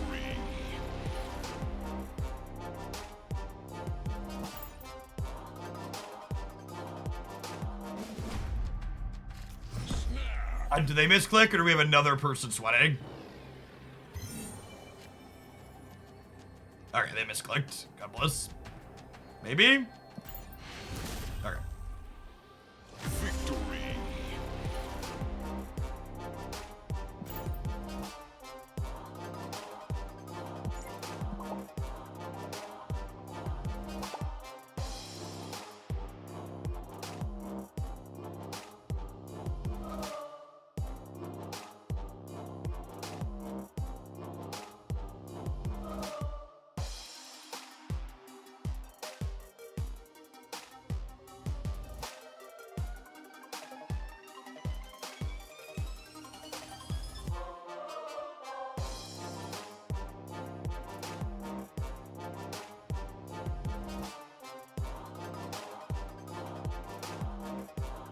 Sorry, and then the important follow-up, because I already blocked one of them. It's been a long time since I blocked a bunch of Galactus defending chuds, but I'm sure that's about to happen again.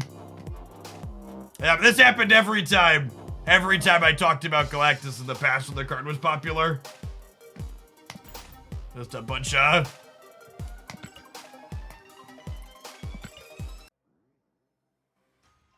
What's a chud? If you know what a chud is, don't forget to take some aspirin for your back today, okay? That's all I'm saying.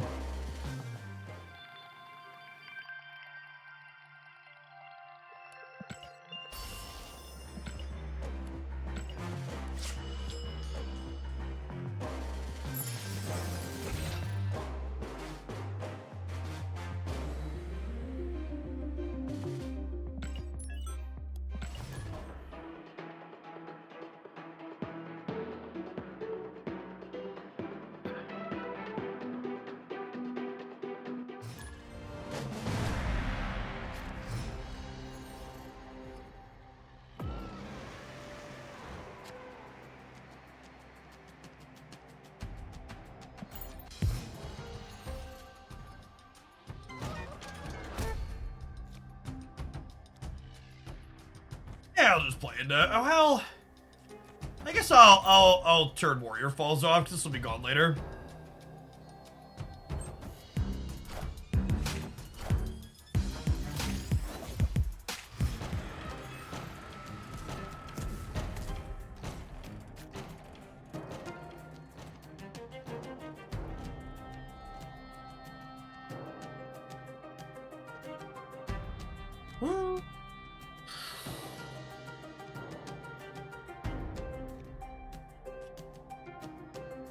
Cosmoing somewhere. I think I'm cosmoing somewhere.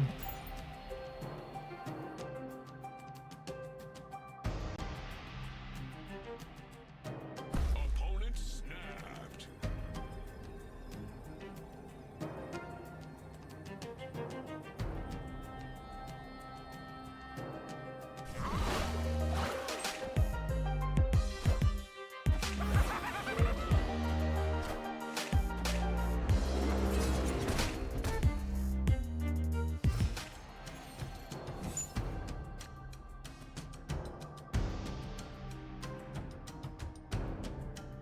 Spectrum, Jean Grey, Zabu, Howard, Ant-Man. I think most of these hits are good for us, but GM Iron Landman.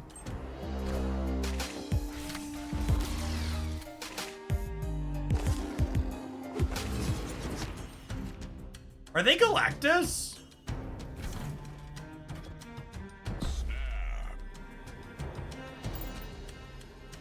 They look like Galactus, right? Jeff plus Green Goblin?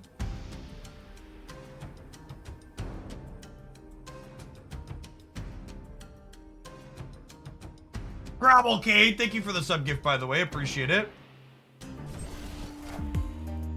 I am Iron Man.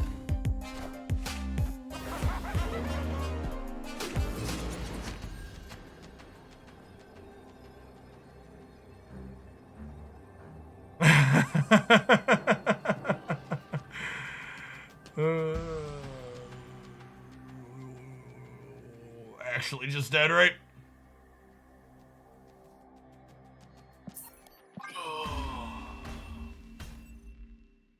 Escaped.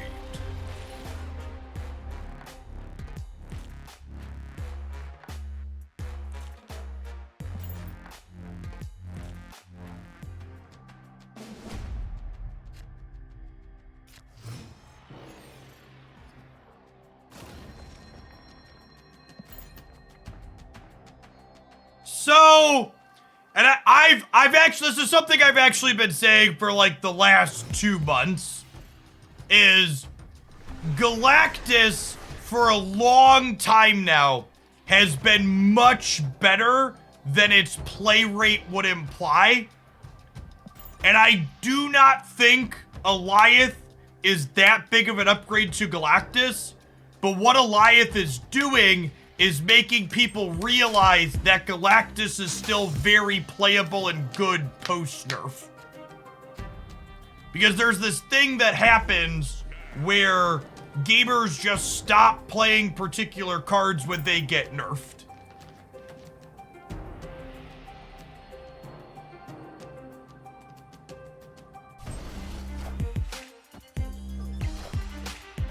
This is why we snapped the Necrotia.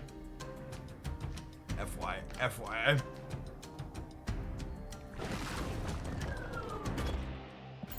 The majority of what the OTAs do in Marvel Snap is purely psychological.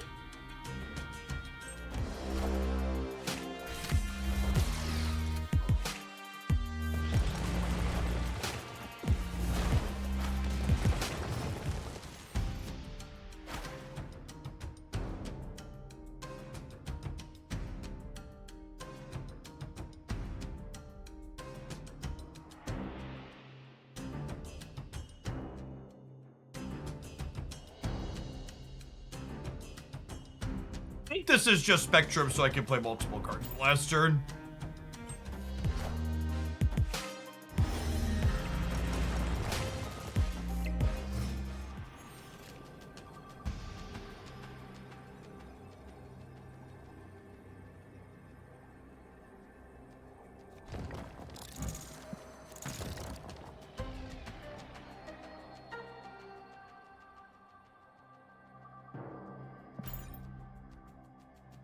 This wins the game most of the time. Victory.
Well, zombie. See where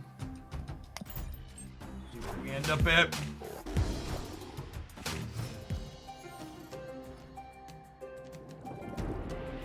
I think it's hard to make the argument.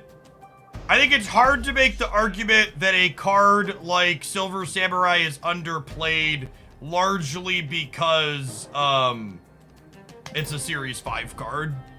Cosmic Mid. I'm just gonna Jean Grey left and call it a day.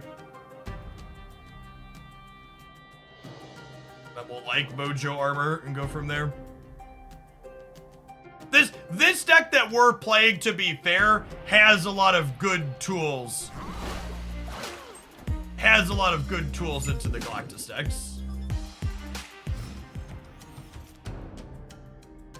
And I also don't have priority here at this point, so Cosmoing middle this turn doesn't accomplish anything.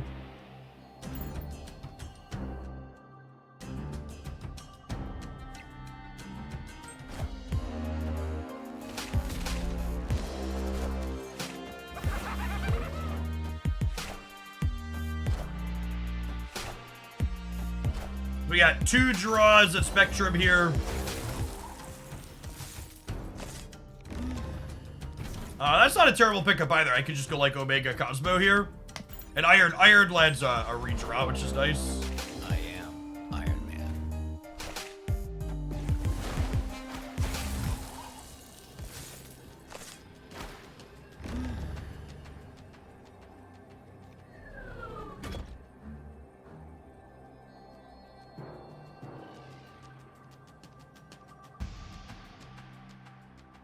I don't think +4 is enough here, right? Only takes us to 15. I think I need to go to 19. I take my 1 and 3.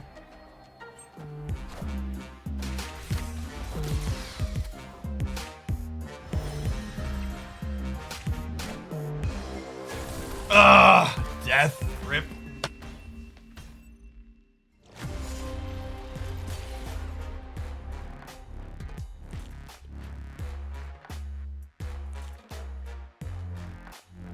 If I'd have put Iron Lad mid, we beat Death on the Spectrum hit. No, because I would have been -1 still.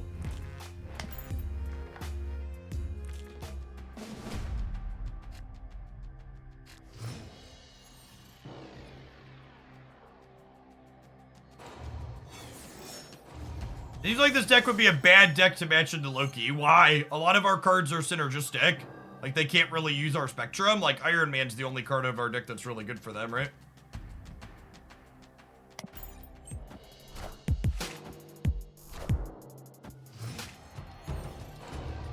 Need a Cosmo for here.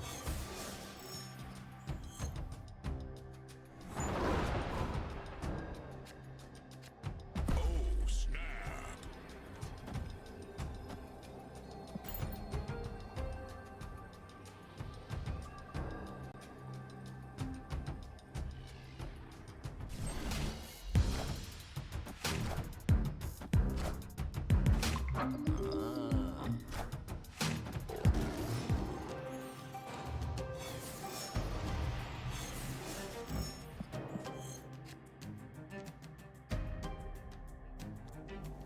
Doesn't really help us, unfortunately.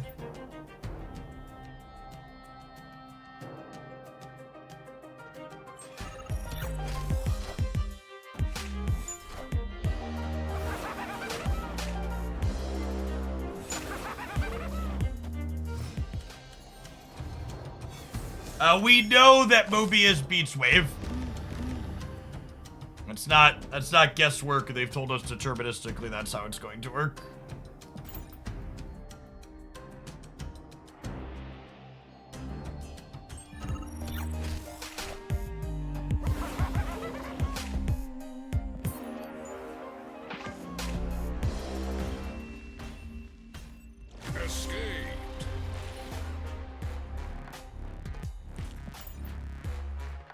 We're gonna get through our viewer decks today, but there's a good chance that we have shorter streams this week.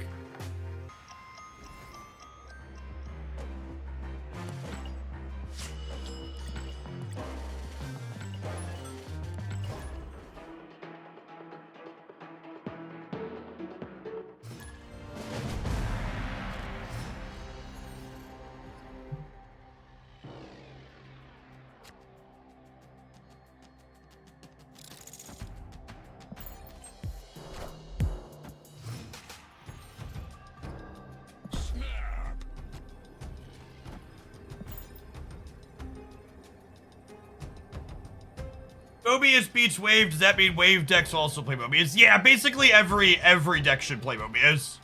Mobius is going to be very omnipresent to drop. There is an OTA tomorrow, but the OTAs get locked in like a week in advance, so there's a 0% chance they change the metagame from all of this Galactus stuff. It's like the TLDR.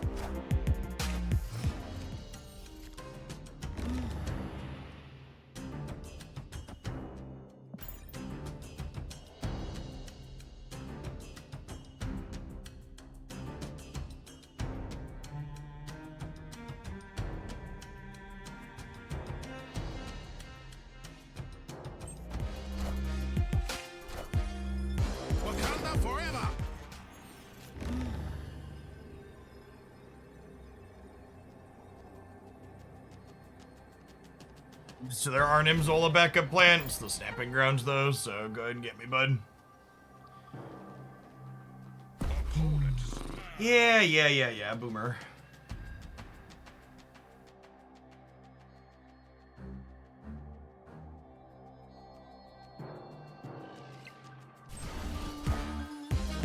I am Iron Man.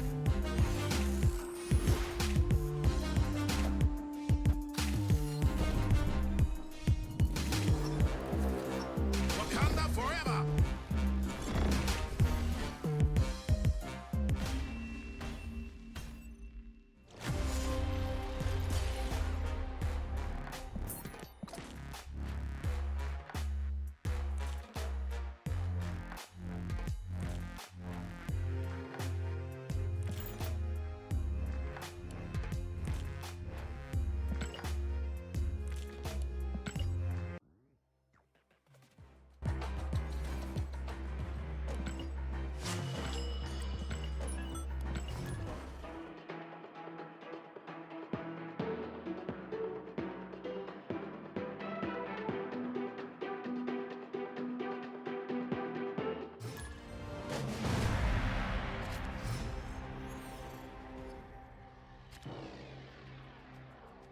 Snap.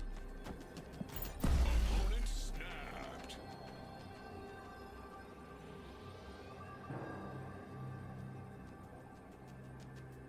I don't think Ravona decks really exist that likely beat Galactus, so I don't know, Kurt's probably DOA into Mobius the following week. I guess she makes goblins cheaper, so like you play your own goblins. Uzani, thanks for the quarter of a year, welcome back. I don't know. I have a hard time thinking ahead.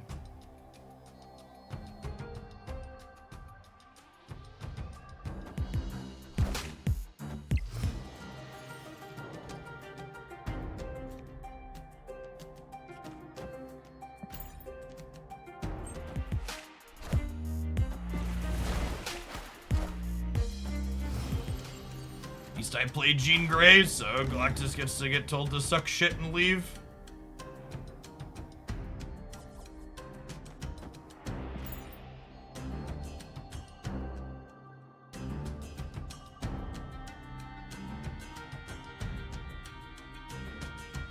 Yeah, it is a little bit interesting that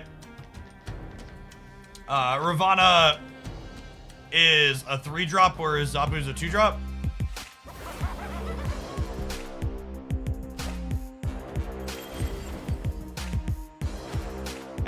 Actually just the never match. It's really frustrating.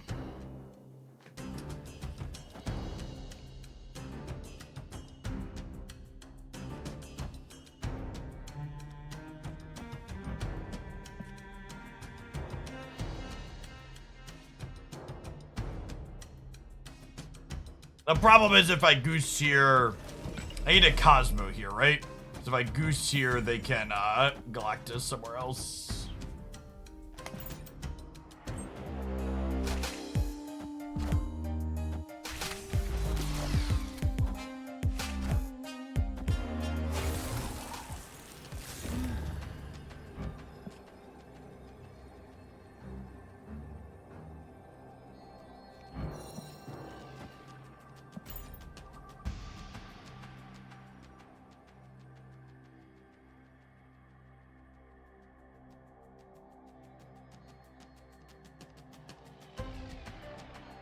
Technically gives us wins left and right and a tie in the middle, so I guess they have to play right. They play something big right, they move Jeff to the center, we lose the game.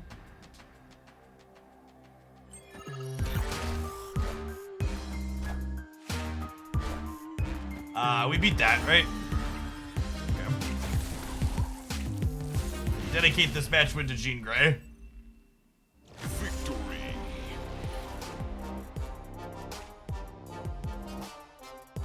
Yeah, I heard Lad in your Hobgoblin deck is definitely some big living on the edge energy.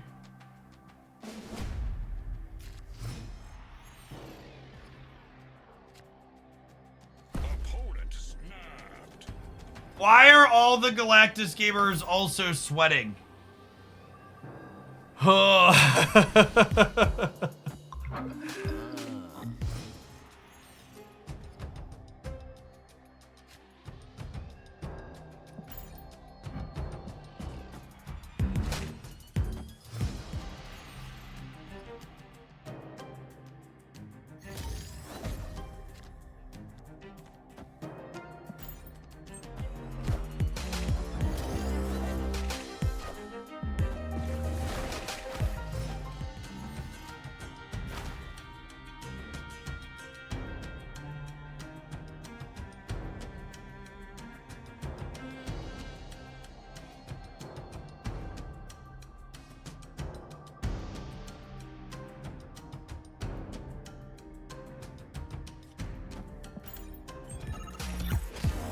I guess strong.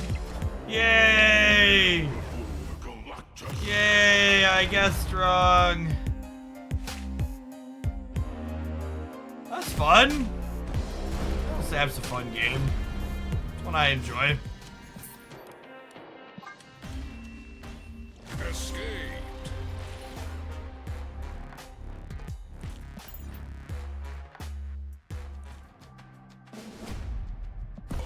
It's gonna pedal more instead of complaining. Opponent snapped.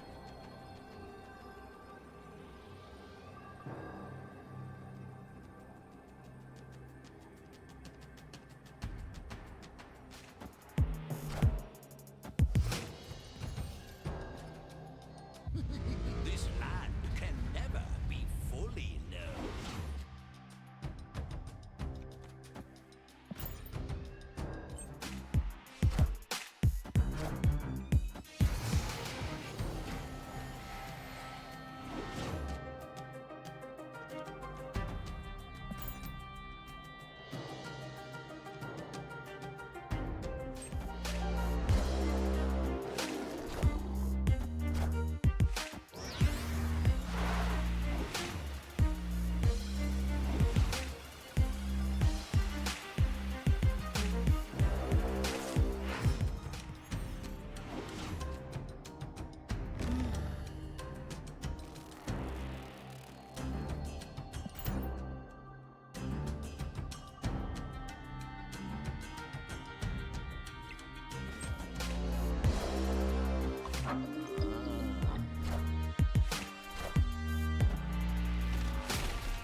I am Iron Man.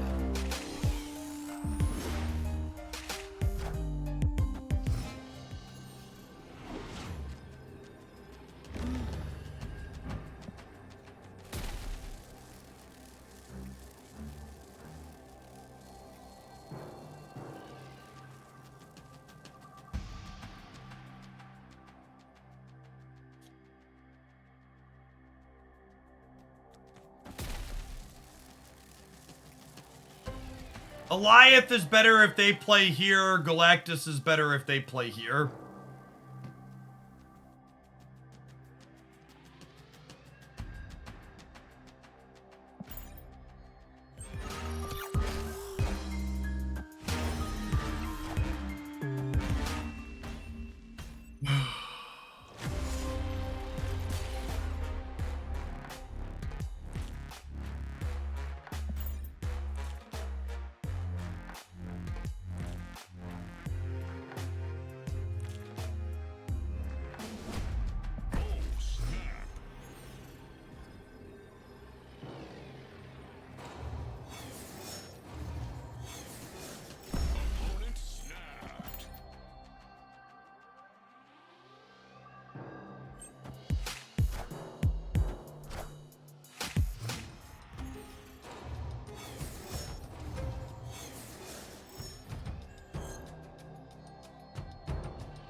This Jean Grey is up there for one of my favorite pieces of art in the game. Very, very good.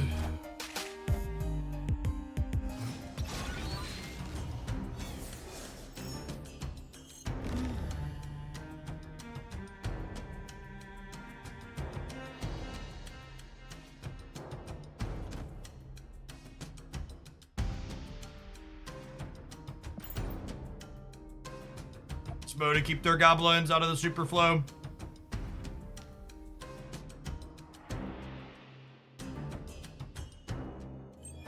They're way back into this, the hobgoblin.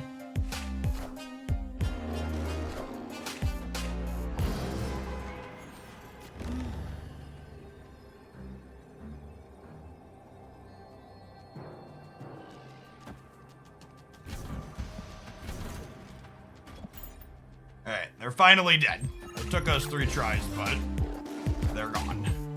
I am Iron Man.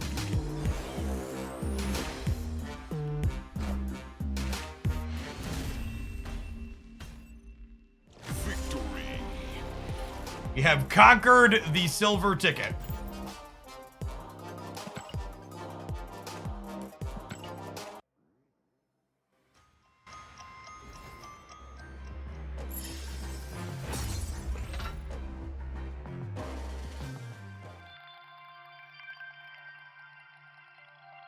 At what cost? What did it cost? Everything.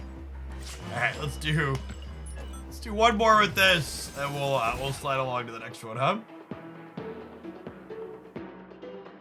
I don't know that I really have a strong opinion on this deck, because like we've only played against Galactus. Do stat points do anything besides raising your infinite rank? They do not.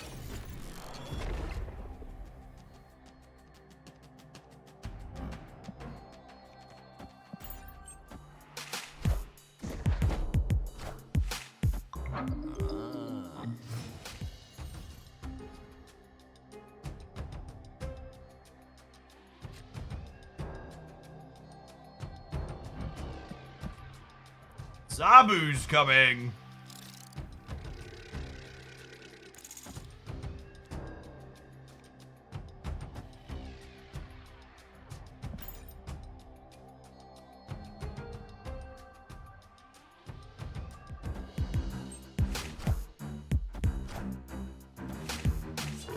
They're playing out Miles here.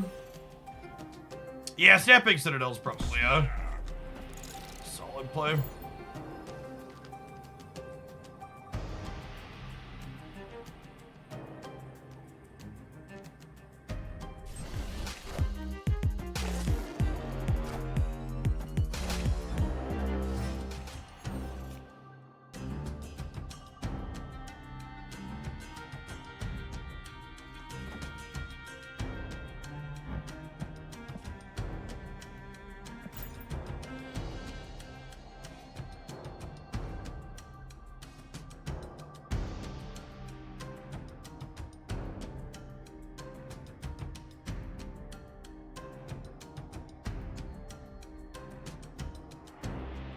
Zani, I think I missed your quarter here a little bit ago. Apologies, welcome back.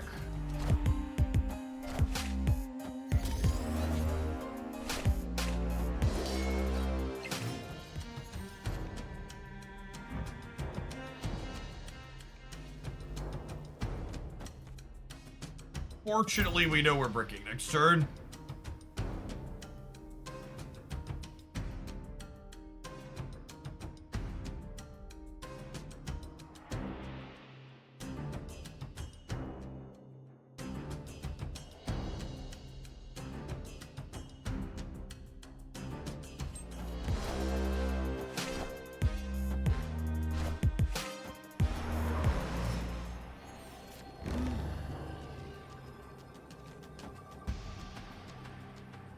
There's 9 in the middle.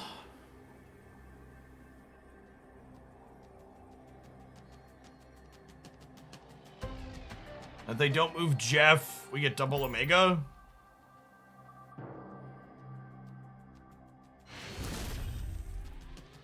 Victory.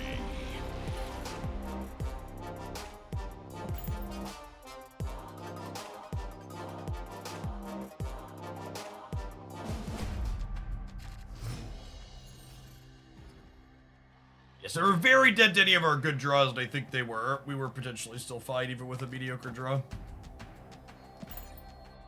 Put Howie into Hala since we have armor for there.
Cosmo. Jeff, do you prefer lifestyle games or non-lifestyle games more, generally speaking, in terms of enjoyment and not content? I mean, generally speaking, I play lifestyle games, not non-lifestyle games. The other games I'm playing at the moment are Genshin and Honkai Star Rail.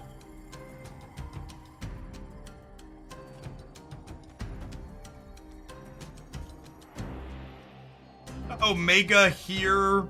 And then Iron Man. And maybe we with the Iron Lad coming up, we'll have more chances in Spectrum here too, which is nice. What's going on, Brotherhood? Thanks for the 30 months. Appreciate that. Welcome back.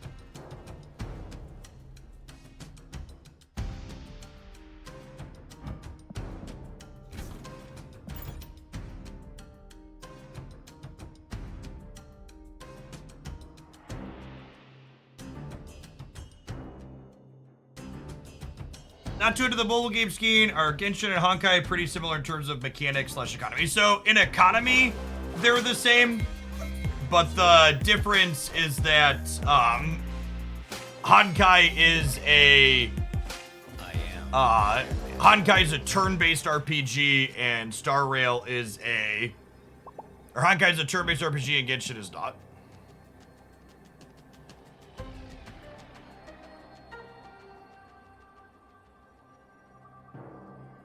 Genshin is a third-person action RPG.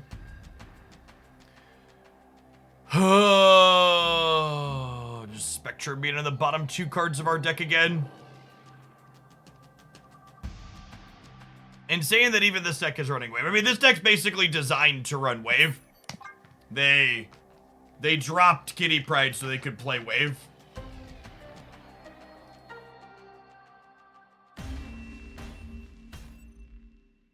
Escaped.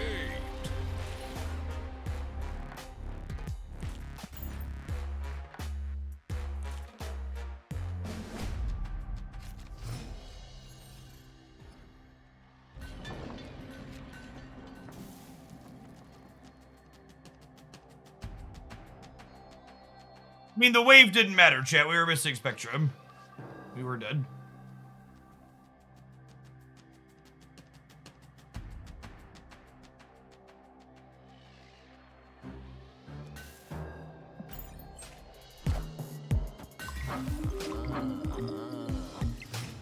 I wasn't retreating because we were missing wave, or because of the wave happen. I was retreating because we couldn't win the game.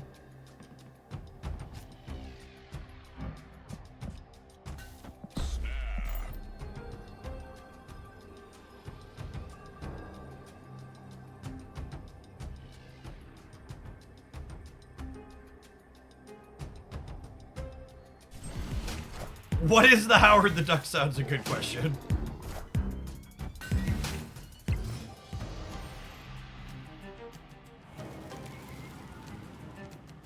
Live from the Daily Bugle.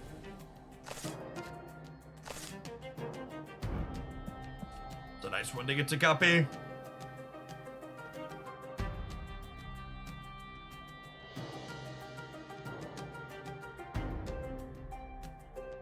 Do I want to play this as a Spectrum this turn? I think I do.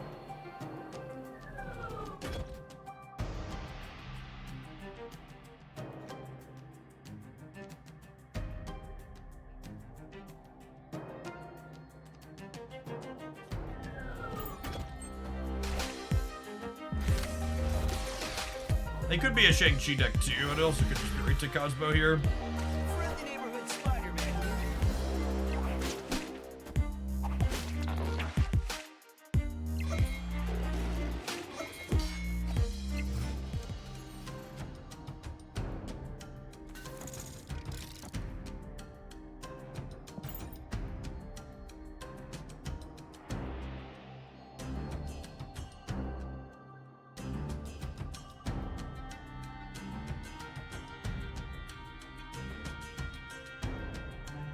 Thank you for the 2.5 years, Brotherhood. Appreciate that. Welcome back.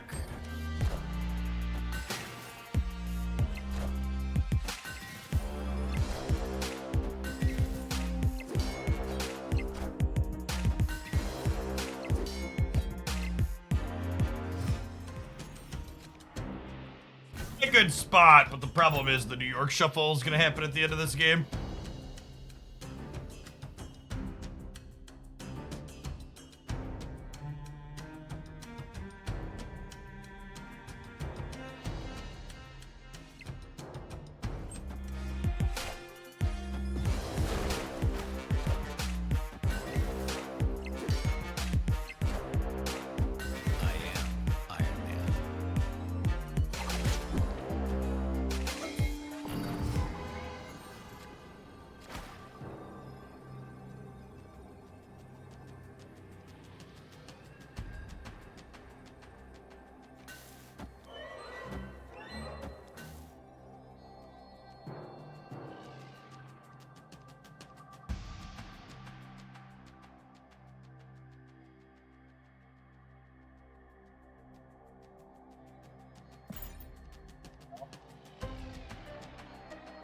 I think this is my best choice.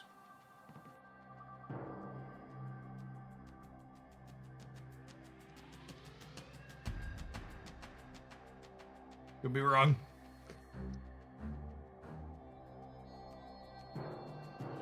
Opponent snapped.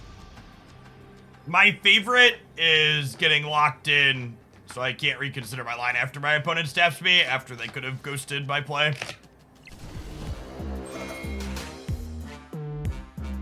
You good?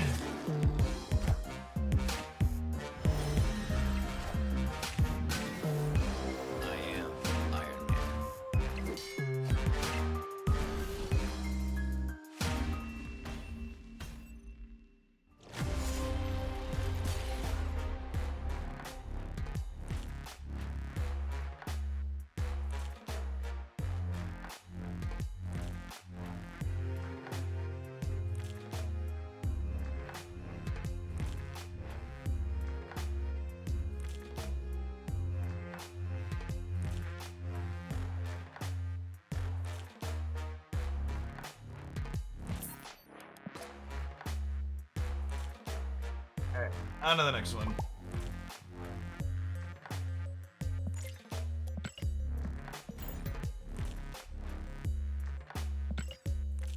On to the next one.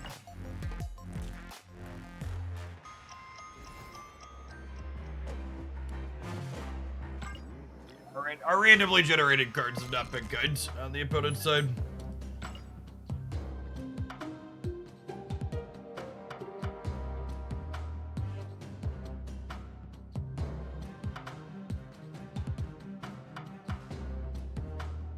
No, they changed how Wave interacts with cost reduction a number of patches ago, Walberg. Long time ago. It worked how you're thinking, but it's been a while since it worked that way.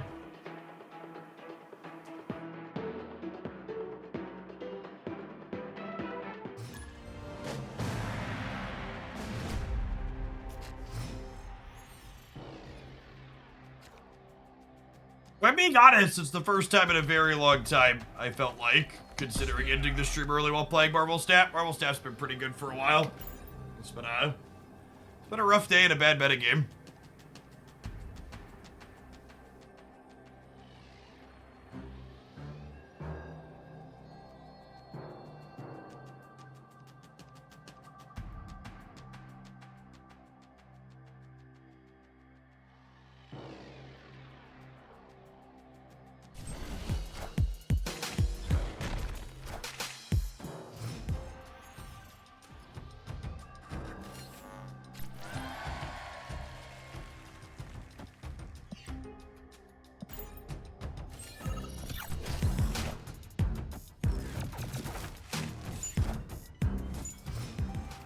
No, the types of people that were upset that Loki is good, they thrive in metagames like this one. They absolutely eat up this incredibly toxic bullshit.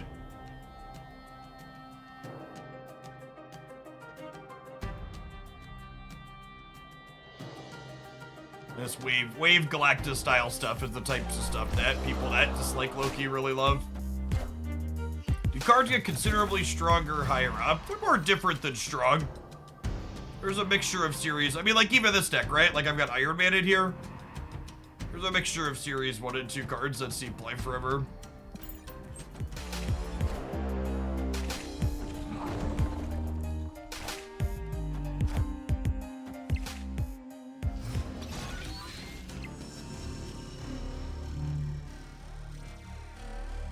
Today has, unfortunately, the last couple of days have unfortunately been mostly prison decks. Prison and Galactus.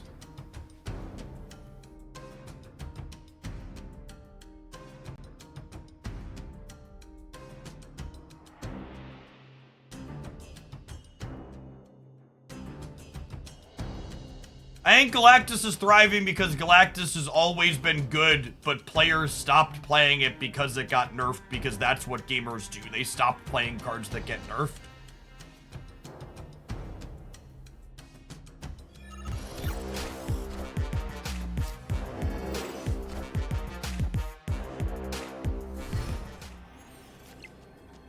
I don't think they're a Shang-Chi deck.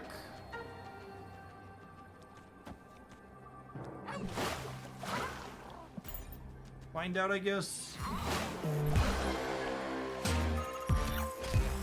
Oh, they're just punching the middle. Alright, sure.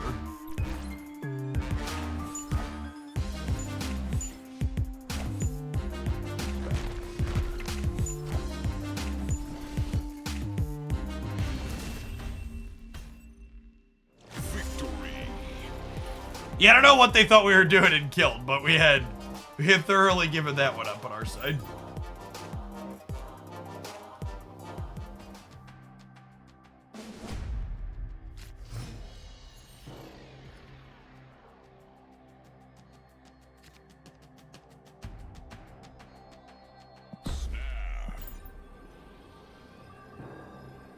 I honestly don't even remember. Is this the Proving Grounds? This might be silver.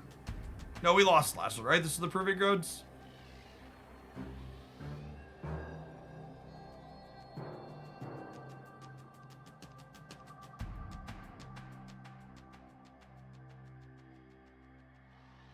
I mean, Mobius does stop Wave, and if you care about stopping Wave, you just play him on turn 5. Also, making the Wave decks have to have a tech card to interact with your tech card is a lot more logistics for them. It's still very good. Well, these locations are wonderful for us.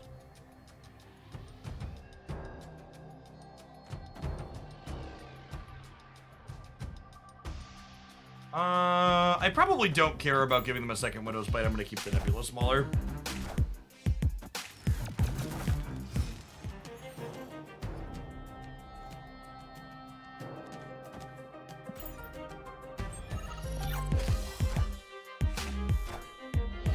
Hey, Kabue, thanks for the 57 month. Thanks for the 57 raid. My auto repeats getting crisscrossed there. I can Samurai here, which ditches Darkhawk, and then I can Black Bolt, hit their hand again into a Korg plus Ghost Rider on the last turn.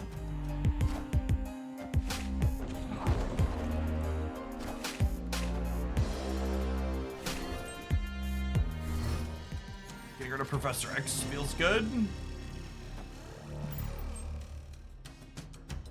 They have two. Oh, they only have 2 cards in hand, so they'll play one thing and then they'll lose the other here.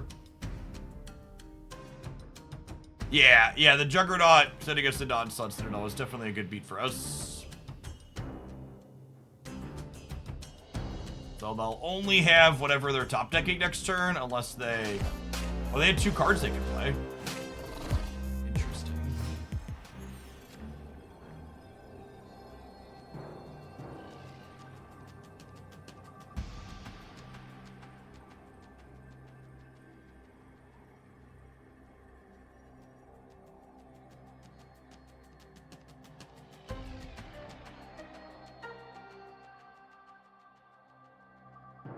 Opponent snapped. Feel like we're dead here. I'm not gonna reward them for both Boomer snapping and sweating in the Proving Ground, so we can play a full real match. Escaped.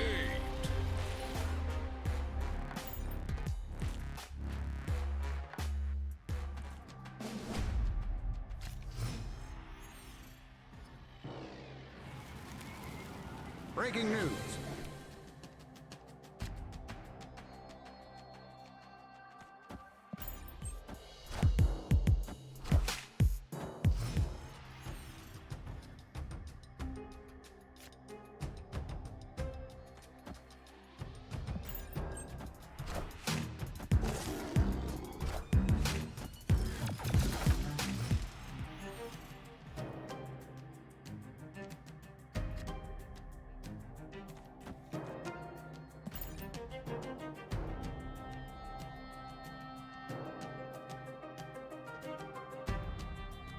Priority, so we can't get Cosmo this turn at least. At least not Cosmo and off-court blocker, no.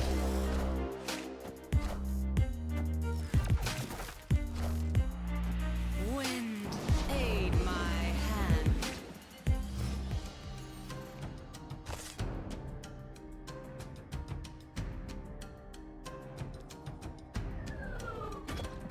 So the hits on this are good.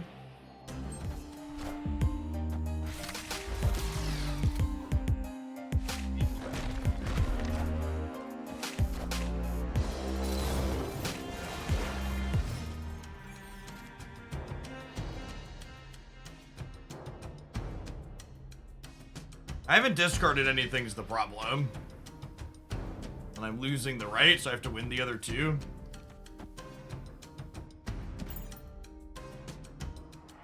We could top deck Jeff, that's true.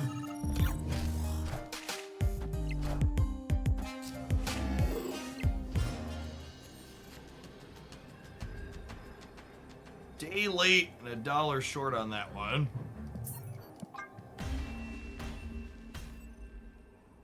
Escape. I probably just shouldn't have tried to contest the flooding against their Claw Doom deck.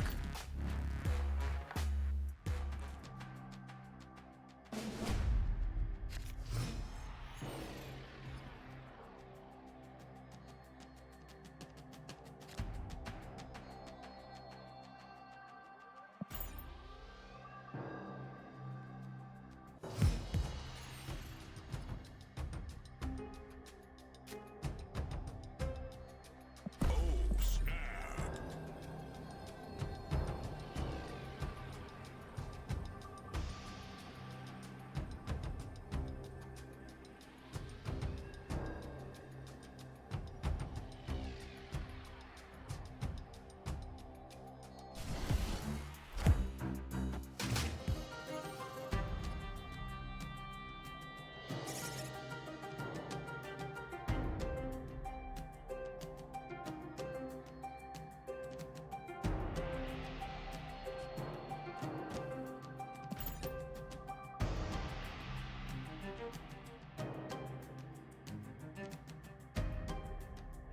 Silver Samurai replaceable in this deck? Not really. It's an extra stature enabler, and it's what makes Ghost Rider playable. You can play stature decks without Samurai, because, like, obviously she was played with just Black Bolt before Samurai existed, but...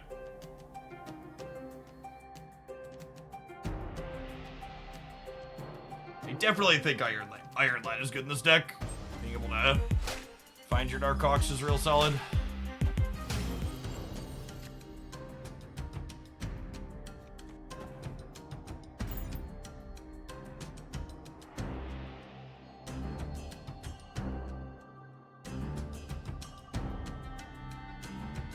Yeah, if you scroll back in August at some point, there was a highlight of the Clutter Control deck. I don't have a link offhand.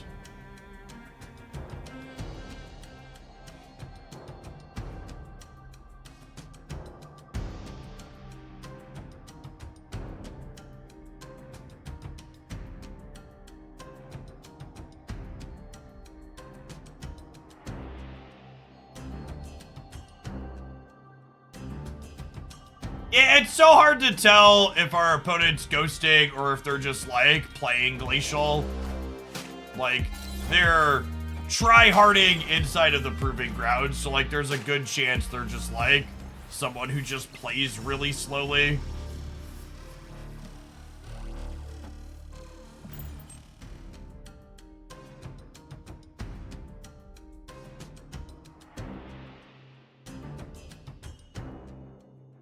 Never seen this deck without Blade. Well, you're currently watching it be played without Blade, so logic suggests that that is an incorrect statement from you, or an untruthful statement.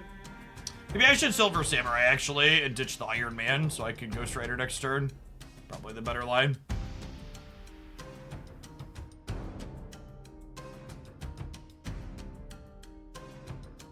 Ghosting and sniping are used interchangeably. They're synonymous.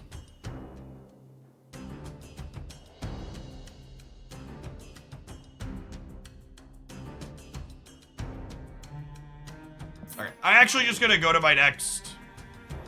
I'm gonna go to my next Proving Grounds match because this person is... Escaped. Slow player on top of how frustrating everything else has been today. I'm just not gonna be able to keep streaming if I sit here and let myself be annoyed. Just gonna move along. Conquest definitely needs more punishment for people constantly running out the rope every single turn.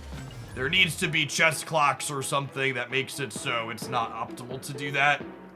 Or you can do it without having some type of blowback.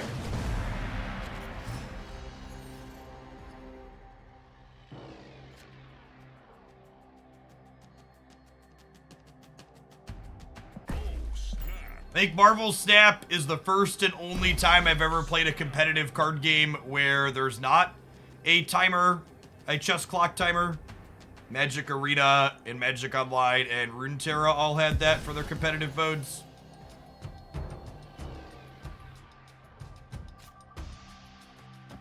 I think someone said Hearthstone doesn't do that, but it's definitely a big positive.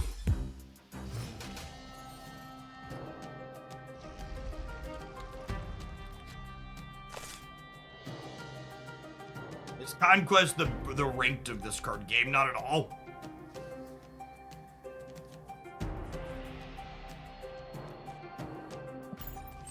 Conquest is like a in-client tournament mode, essentially.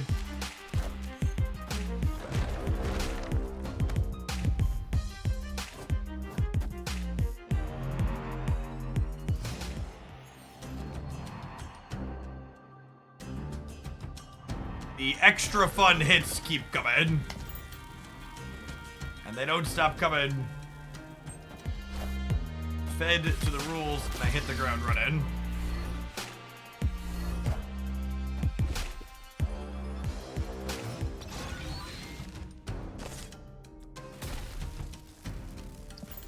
I assume we're dead and killed to the dead overall.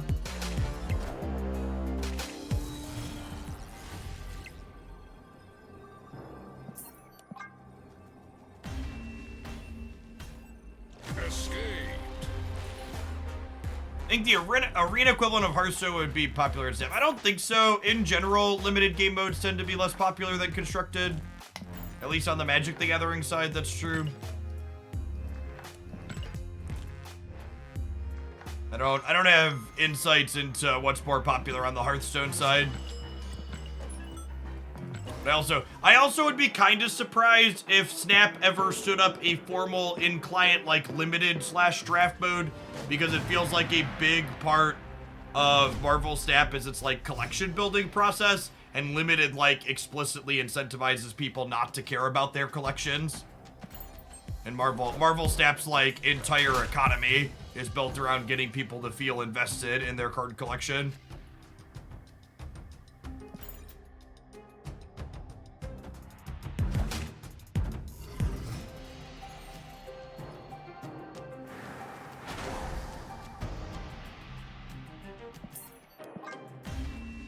I'm gonna take a mulligan on this first match of the Proving Grounds.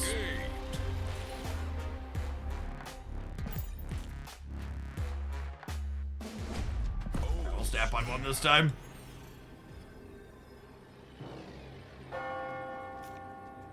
Patient for us too. Opponent snapped. I had someone boomer snap me in the Proving Grounds and then Miss Marvel me after an 8-cuber. I might have roped every turn and won 5 straight. I don't know, that one just sounds like fighting fire with fire.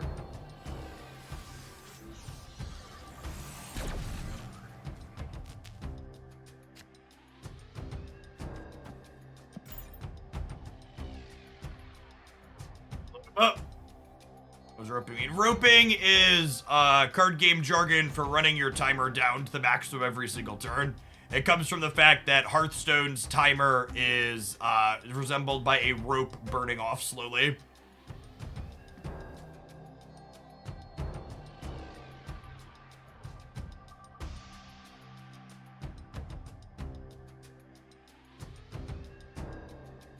I'm not a fan of featured locations in general, regardless of what they are, and viewer-submitted decks. This one's actually pretty solid, but most of the decks viewers tend to not be very good, so playing them on the ladder is a worse experience than playing them in Conquest. Although, not that Conquest has had much deck variety today.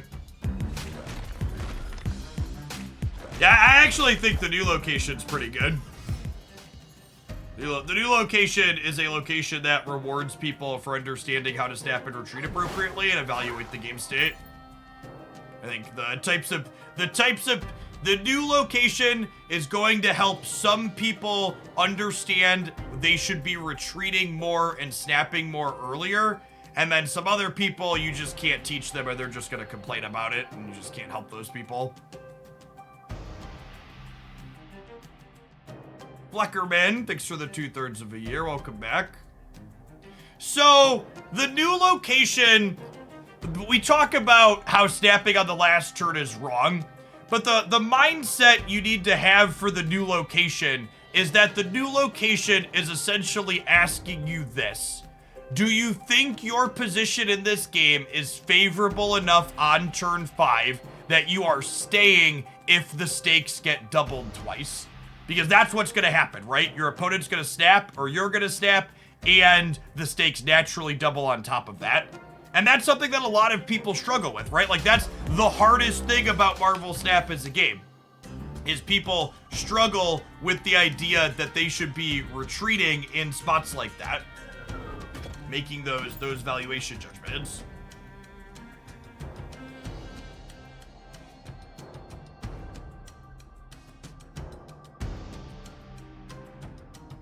Thanks, Senna. Good to have you here. I think that a lot of people are going to dislike this location because that's a skill that they struggle with and they don't want to get better at it. And then, to be fair, I think there's a good chunk of people that play Marvel Snap because they enjoy a card game and not because they enjoy the specific betting poker aspect of the cubes. So I think there's a bit of a disconnect between people who just like don't care and don't want to engage with that mechanic at all, and people that do. Just like our second opponent in a row that's just like fully running the rope down every single turn.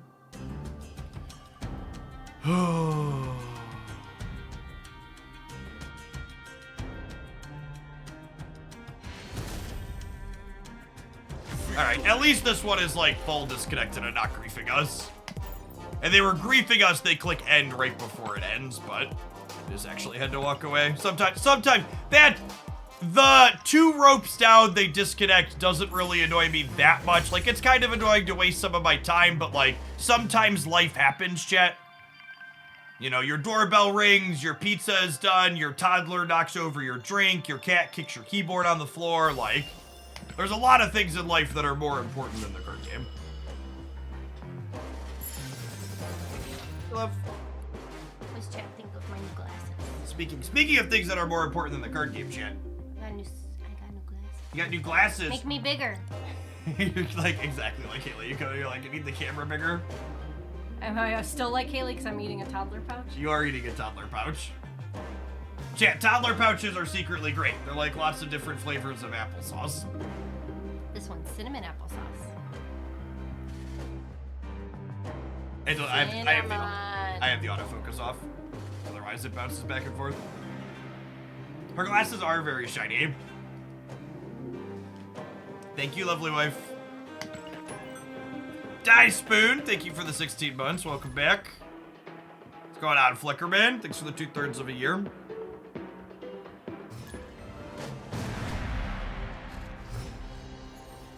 Toddler pouch sponsorship when. Those glasses look like they wanted Infinity Conquest. They do, don't they? It's a good take.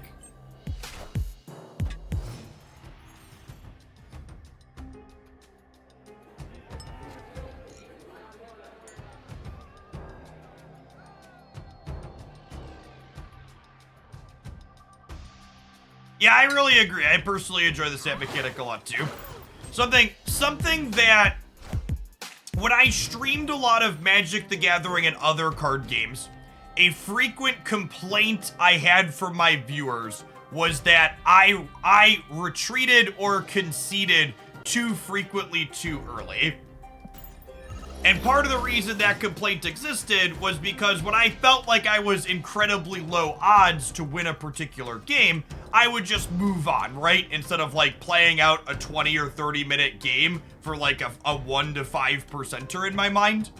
And one of the reasons why I find I really enjoy Snap is it's the first and only card game like this that rewards me for my ability to evaluate the board state appropriately like that.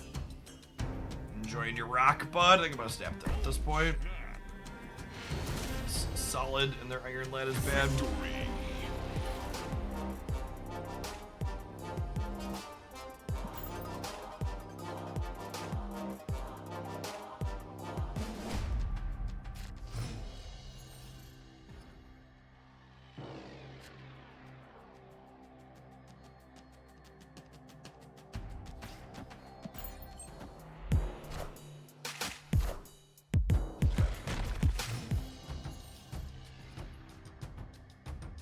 With what you said about stamping, for example, I have a friend who is absolutely convinced anybody who snaps on turn 1 or 2 is being toxic. Yeah, there is this very big mindset among casual players that don't understand the snapping mechanic that snapping is something personal. It's like some type of insult, especially early snaps. I'm gonna snap because I have Jeff into the Space Throne to make sure Aunt Maze doesn't mess us up. We also have a pretty good disruptive hand here, but I think this is solid for us. When, like, the reality of a snap, yeah, a lot of people view snapping as gloating, which is why you see so much toxic emoting when you snap someone and then you end up losing the game. Because a lot of people view the snap button as a, oh, you should only press this when you're certain you're going to win, as opposed to a button that you press when, like, you're statistically favored to be winning.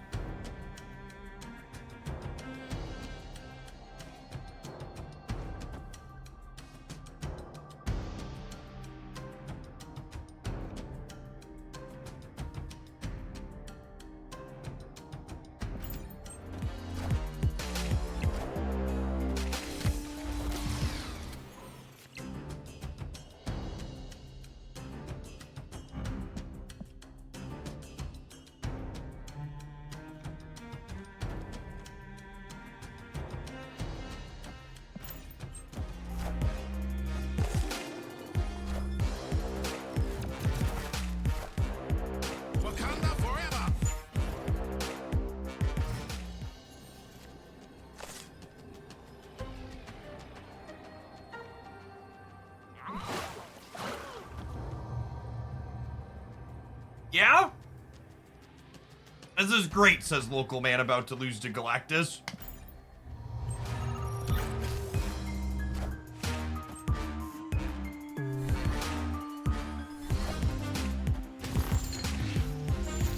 I am Iron Man. Good God, this game fucking sucks now. Holy shit, chat.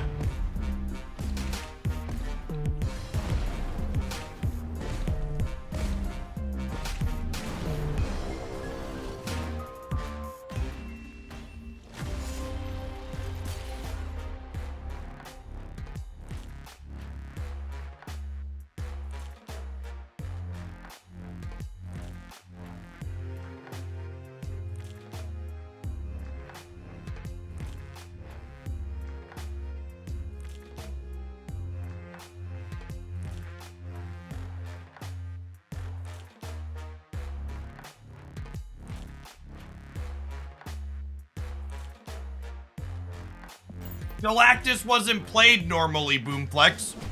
People had forgotten that Galactus was good, or they had told themselves that it wasn't playable after they nerfed it.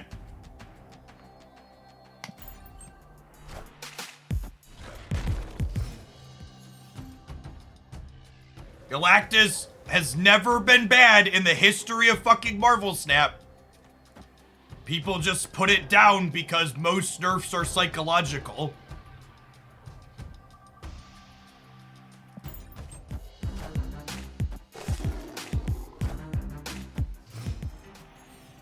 I'd also, I think this is actually a really interesting / amusing thing to take note of. It tells you a lot about what types of gameplay various creators and players enjoy. If you take note of which people thought Loki was problematic and which people think Galactus is problematic.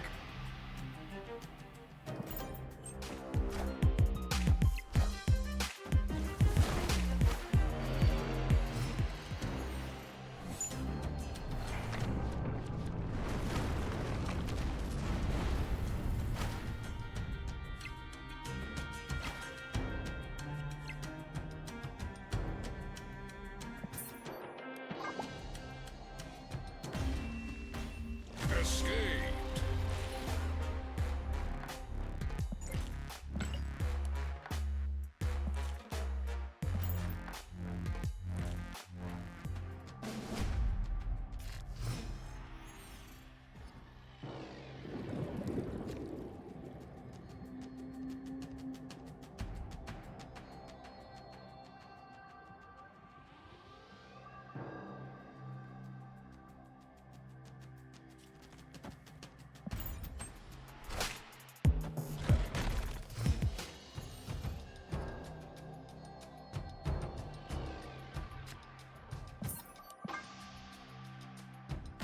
I want to look at some stats.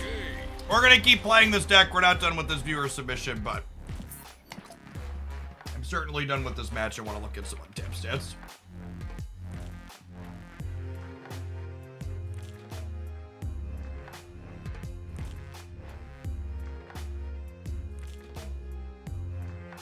Current location tells us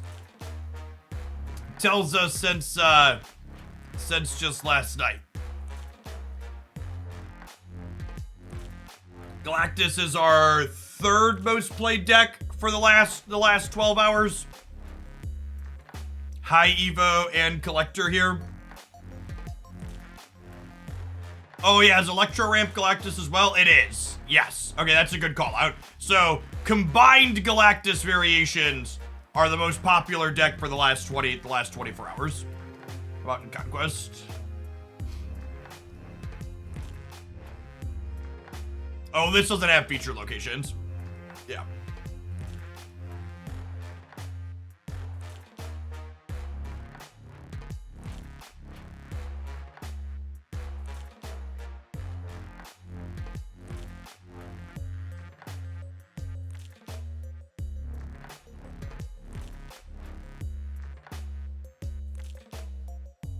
Loki's the best deck. Is it?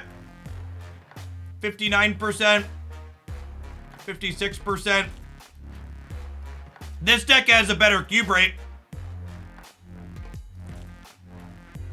Honestly, if you're looking at all of these stats from the last 24 hours, I think purely based on a numbers perspective, if you want to be purely data driven, yeah, the Electro Ramp deck's also a Galactus, is what we're talking about. Galactus is like 20% of the metagame for the last 12 hours. If you're going from a purely data driven perspective, I think you would conclude that none of these decks are problematic. Oh, is this also Galactus? No. No, this is other variations. No, Destroy is not Galactus.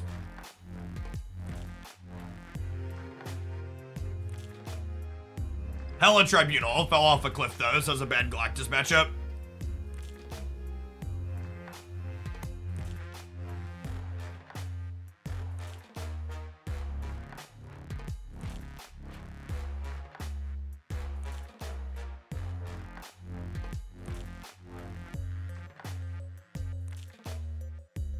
It gets a little bit better when you look at the bigger sample size.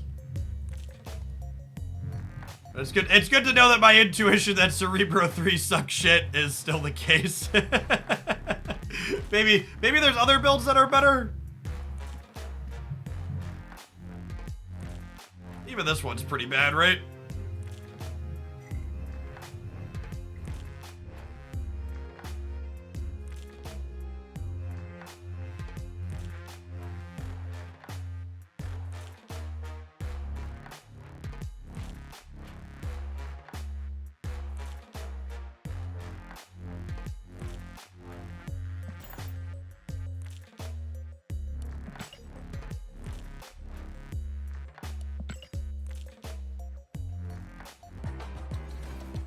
You look at non-infinite ranks. The non-infinite rank data gets really skewed by bots. That is kind of hard to draw meaningful conclusions from it. Infinite ranks no longer have bots in them. Man, it's been a long time since I banned people for telling me Galactus isn't good when it literally has some of the best stats in the game right now. But it still feels fucking good to ban people that dumb. Feels great, in fact.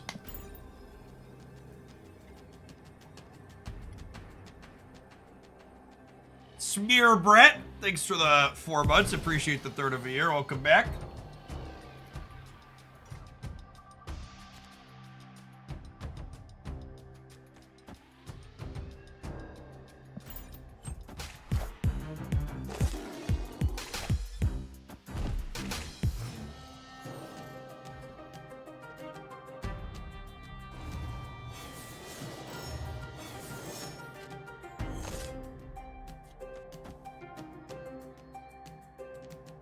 Chat, it's 2023.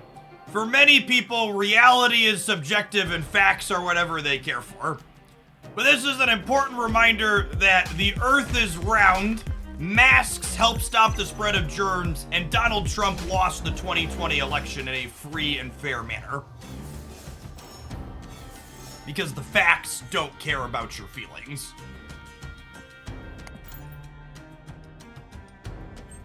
Cracker, thank you. Great, we tagged a wave. Yikes. Alright,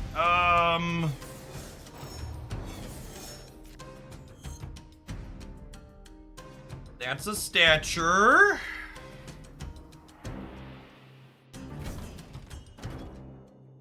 Can I do this and then just slam 3 things over here next turn? I think that's the plan.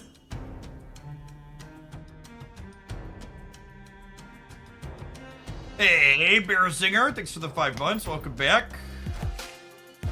I don't know if my body's ready to get Goliath out of this game, but that's where we're at.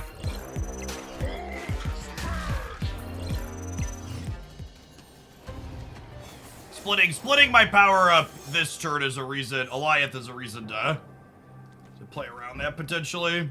5 cards in their deck. Dinner's ready. Come and get it.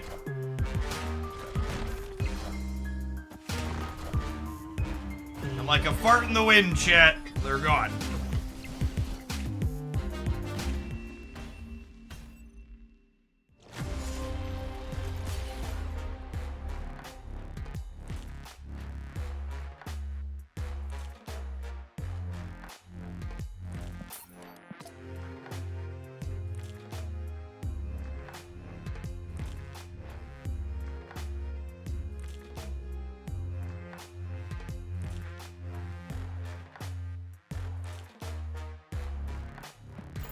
That's actually a really good fact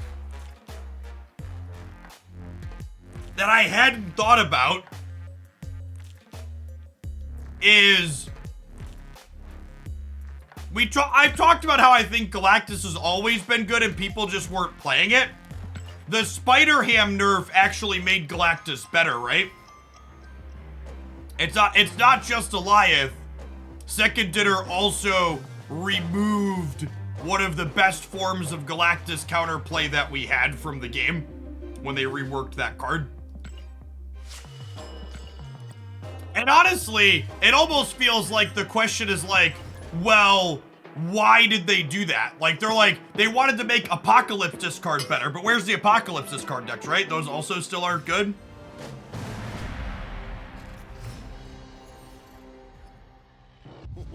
This land is always changing.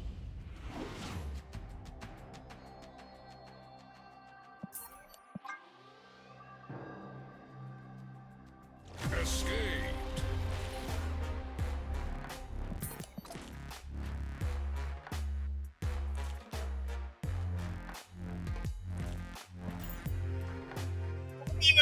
Flips up, I just like concede the first and then play the second Conquest game, but they're playing a leech deck, so they can just have their silver ticket. We'll play someone else.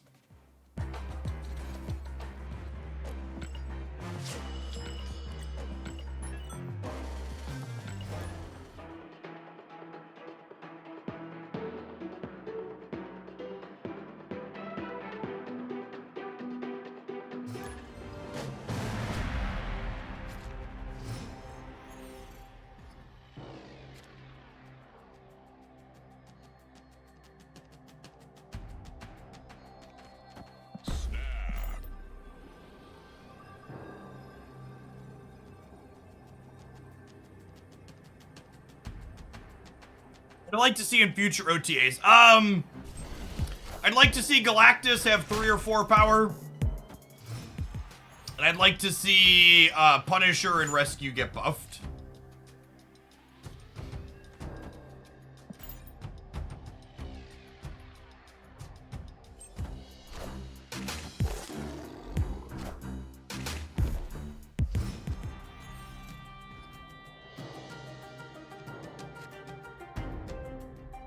Eeks. Alright, well, we can no longer win the right. Well, I guess Iron Lad could spike a Jeff. And then maybe, but probably not. Yeah, Rhino could stand to get an update.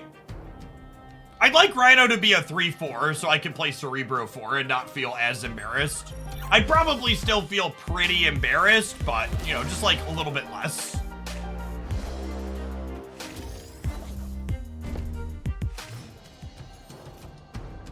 Opponent snapped.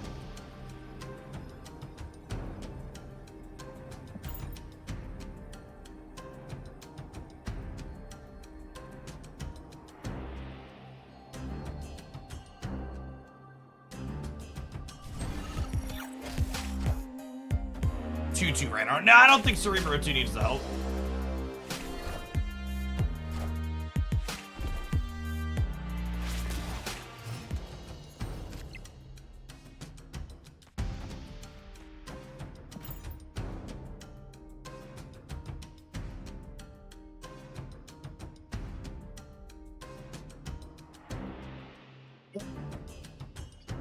That would actually be a sick redesign. Is that a flavor win? If you could let Rhino be played into any location? That card's probably busted if it does that, right?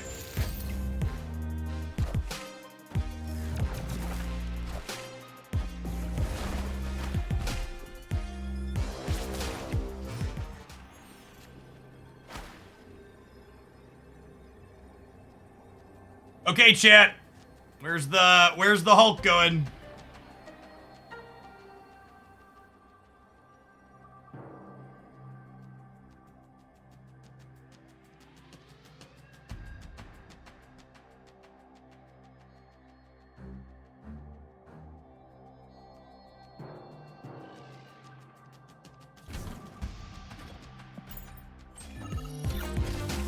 Sometimes lucky, rubber ducky.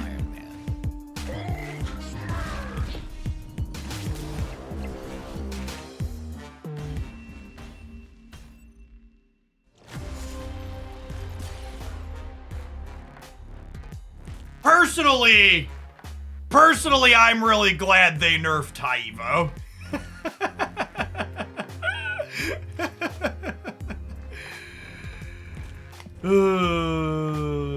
No, the Titan didn't matter, chat. They waived. Oh, the Titan did matter. No, because this was 4 still. No, the Titan didn't matter. They waived. This cost 4. You forgot Hulk was a 622 with no downside. Yeah, basically.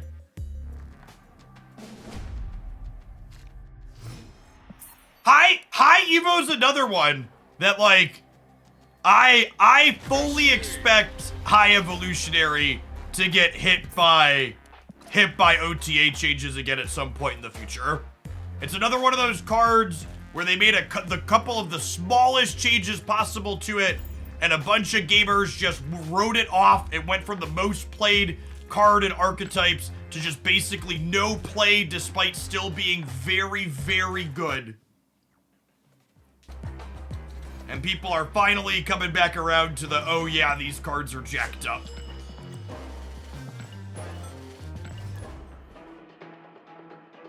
It was the 3rd most played thing. Galactus was 20%, Loki was 17%, and High Evo was 11%. Which, I think that actually makes this the least diverse stat metagame we've played in a long time, right? 3 decks make up over 50%? Or about 50%? What's that? 20, 11, and, or 20, 17, and 11? That's what, 37, it's about half, 48? Math?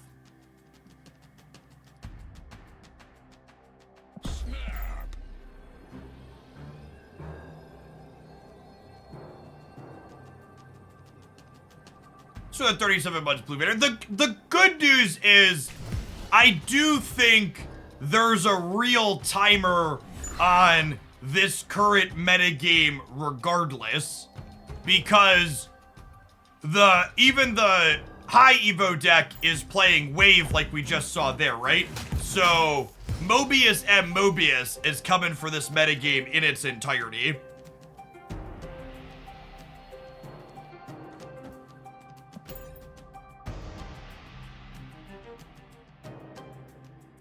Which is great. I agree. Take it all out back. Victory. Mobius is coming to prune the timeline. I agree.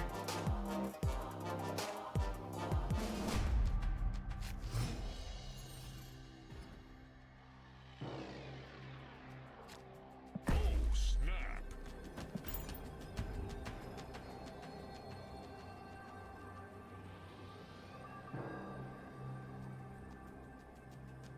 Mobius will be the week that Infinity Conquest opens too, yeah. So we'll have a nice fresh coat of paint.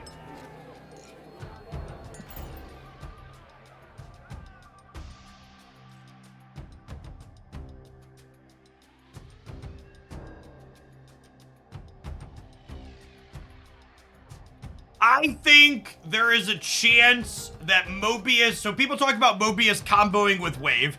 My initial prediction is that Mobius will be omnipresent enough that playing Wave won't be the profitable thing to do with him.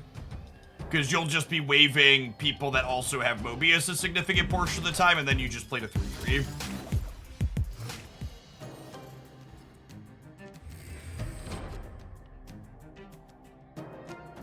So, Mobius do not cancel each other out. Mobius Mobius on each side makes it so all cards get played at their original cost. There's no increases or decreases.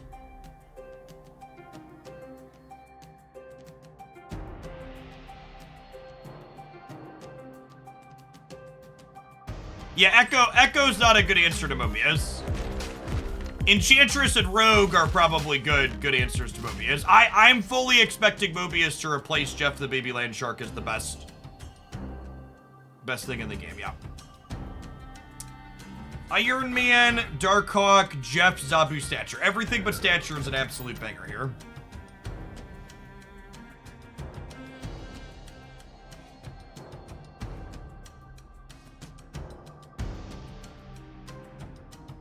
Thanks for the 37 months, by the way, Blue Vader. Appreciate you over 3 years. Yes, Mobius stops Death, Zabu, Sarah, She-Hulk. Actually just screws with all of it.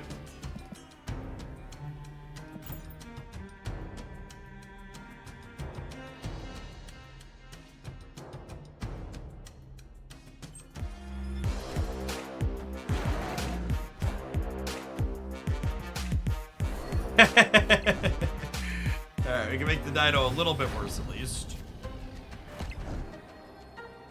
Their deck has 6 cards in it.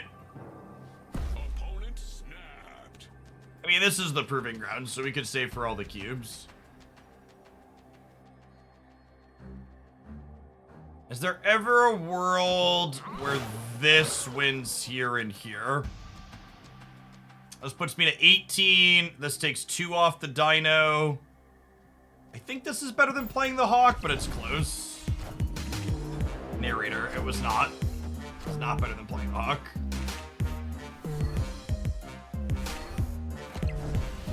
Will the Hawk and Jeff have won here?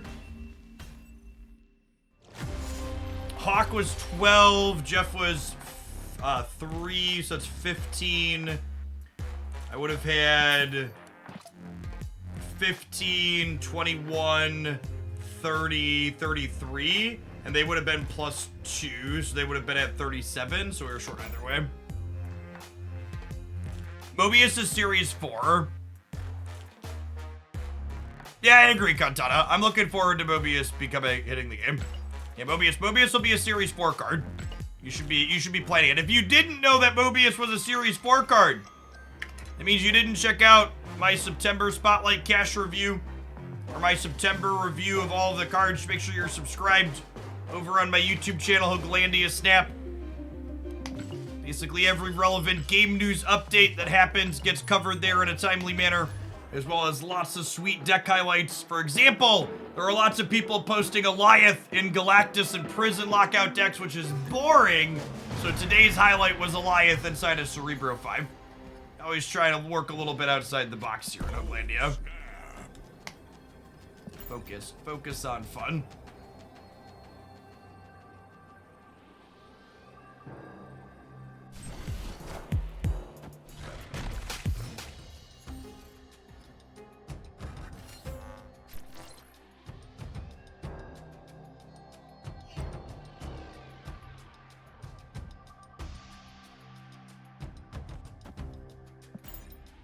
Play the Cerebro 5 deck to show you how it works. You want to see how the Cerebro 5 deck works? Check out the YouTube channel. There's a 13-minute highlight video of some of the best games up there from yesterday. Today we are playing viewer-submitted decks on the channel.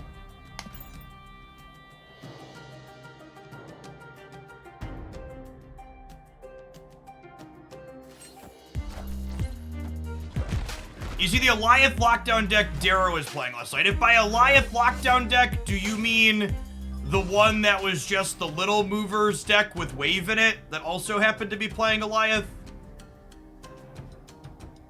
Was it that one or was it something else?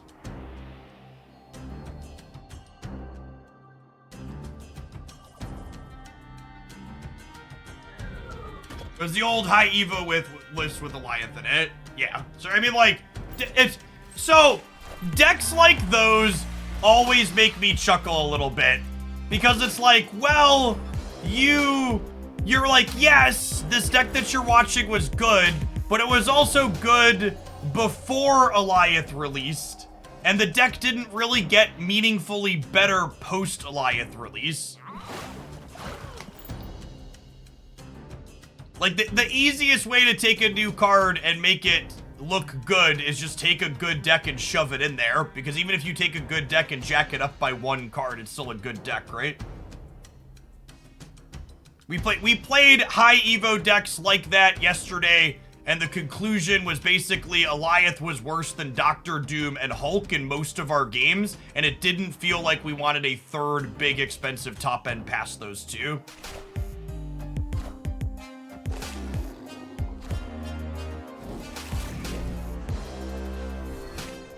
You're giving me your Apocalypse and Swarms? Thanks, I guess. You have a Ghost Rider and a Black Bolt?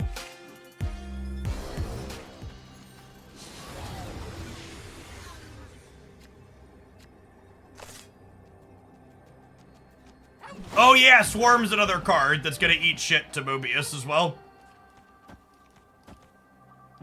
These'll cost 2 while Mobius is in play. You can tell its cost is green, it's being reduced. They're a 2-cost card that then has its cost set to 0. Mobius will be like, nah, prune that shit out.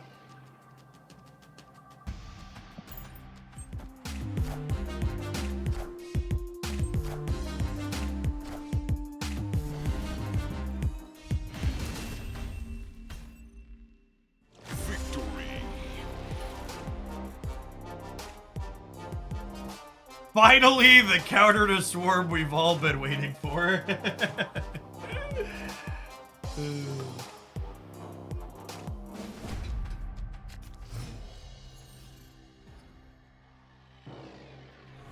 People are underestimating how unfun Mobius will be. I don't know that I agree with that. I think Mobius will force people to construct their decks in ways where they're not just all in on one cheesy thing that loses to Mobius. But I also think that it's incredibly healthy for the game to encourage people to have multiple strategies that don't just rely on being like cheating on resources, right?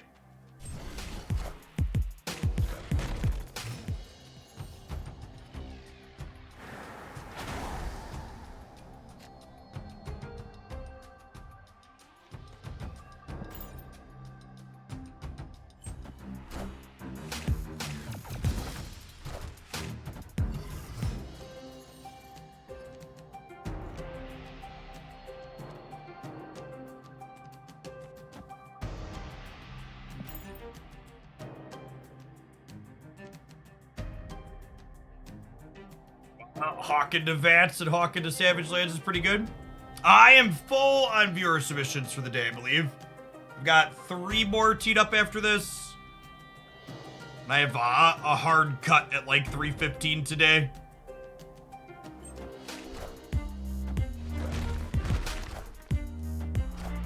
I guess that's 3 hours from now. Yeah, I can take one more. If you got a viewer deck you want to send in, I'll take one more. We'll have time for one more.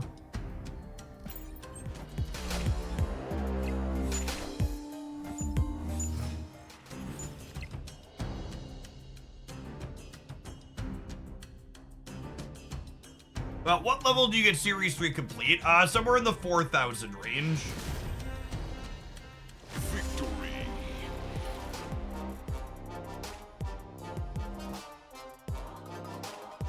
Yes! Mobius makes things like Time Stone and Psylocke and other honest ways to cheat things out better.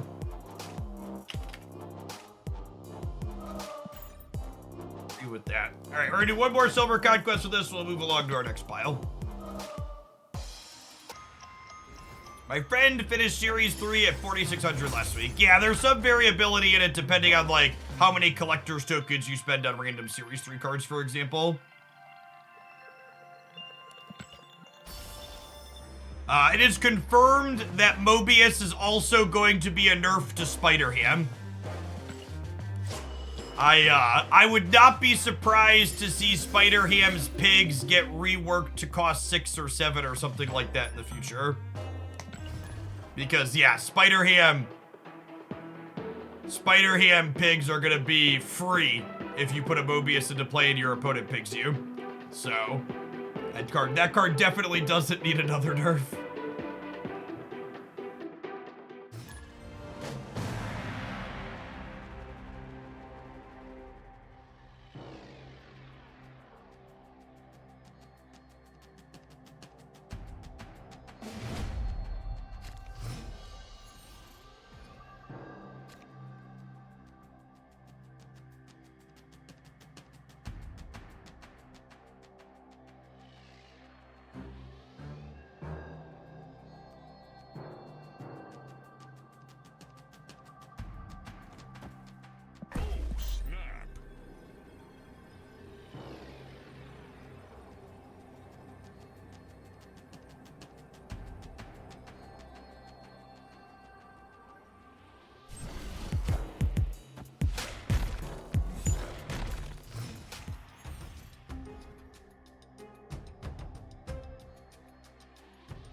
Is he like one decent draw in the midterm here?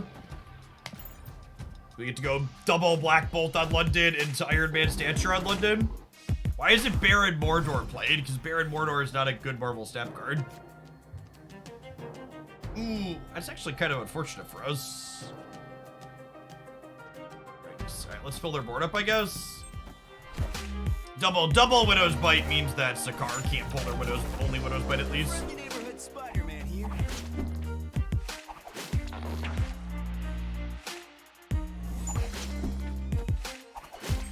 Round and round she goes. Where she stops, nobody knows.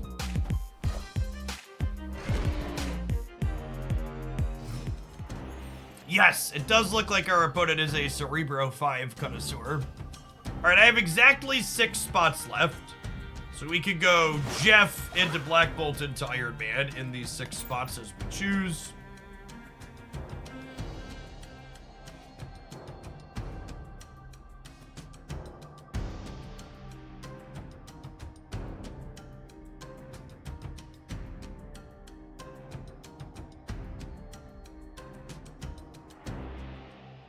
What's ABS, Ben? Cosmo and Goose, you mean Absorbing Man? I'm not sure I see how Absorbing Man stops Galactus.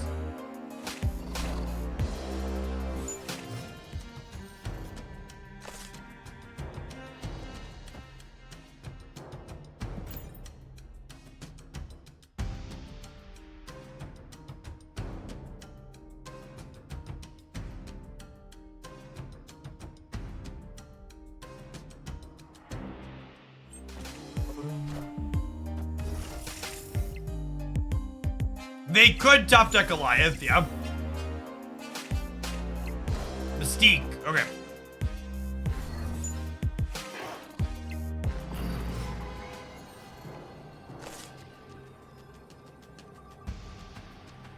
Okay, so the right is super lost.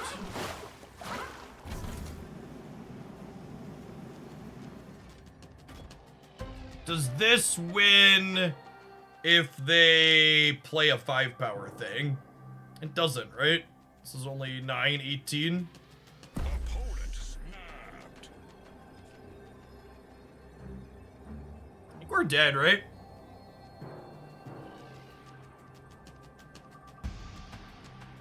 They could have drawn a rock.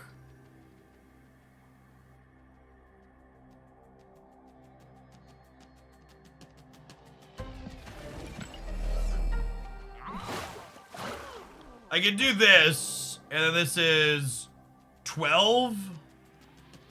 That's still only 24.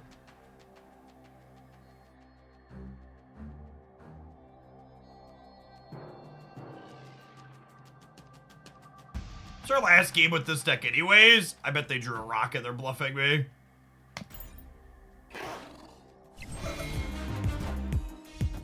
Got me.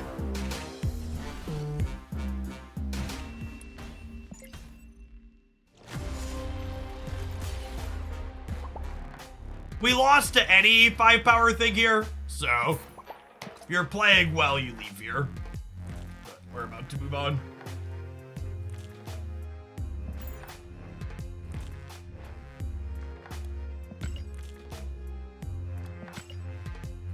It's so hard for me to anecdotally evaluate decks in the current metagame because like most of our games just like kind of felt bad.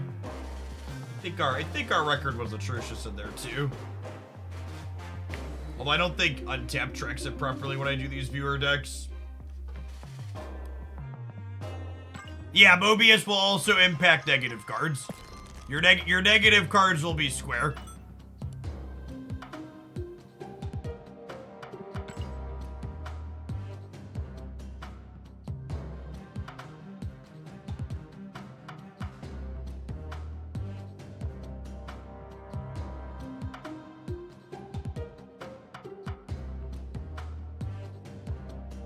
Valkyrie Dracula. A little bit of a Thor package.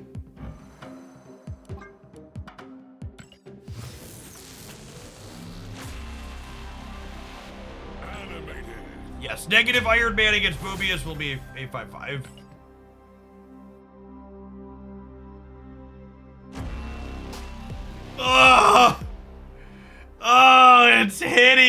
chat. Oh no. Oh no. What a punishment. Absolutely monstrous.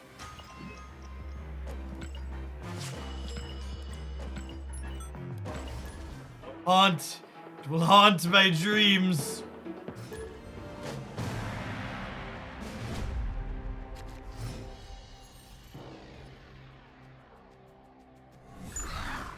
When it rains, it pixels.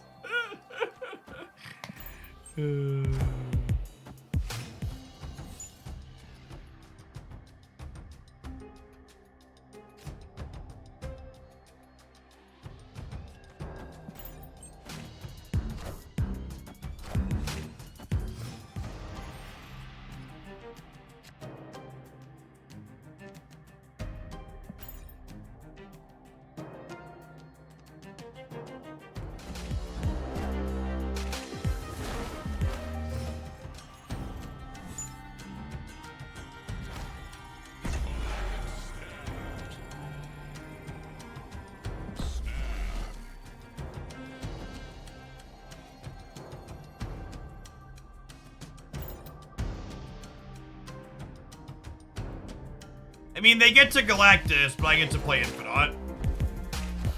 Oh my god, they're a Sandman deck? Sure, I accept that.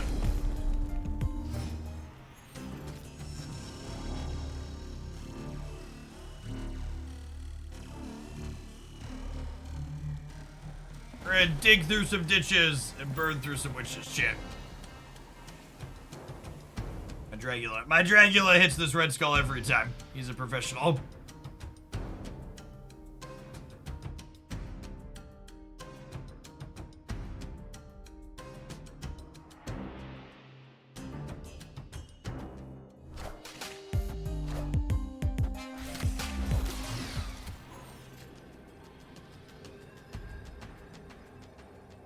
They're on a heater.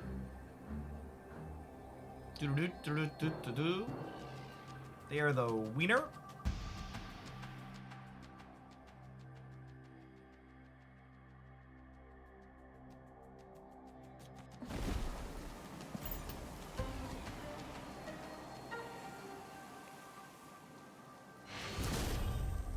Oh my god, is the Sandman player sweating us in the Proving Grounds chat?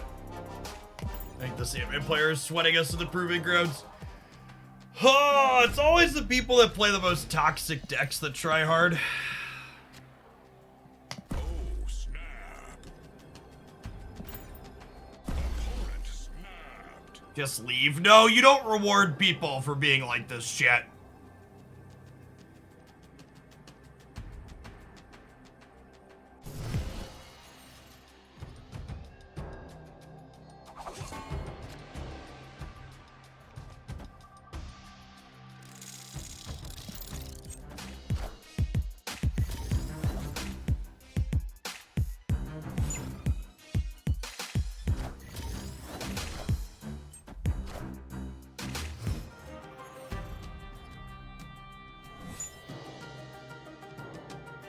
Oh, a rock.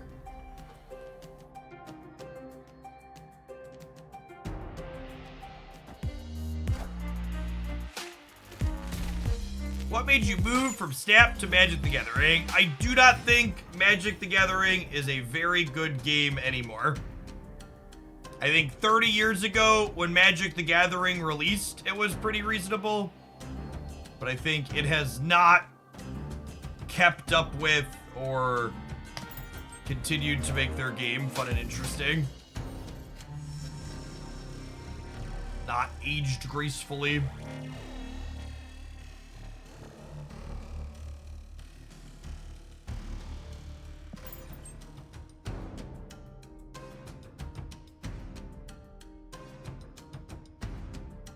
I think Snap is as good as it is in large part due to decades worth of game design lessons learned.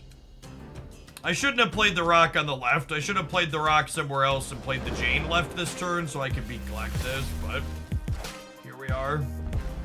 Oh, just a Sandman, sure.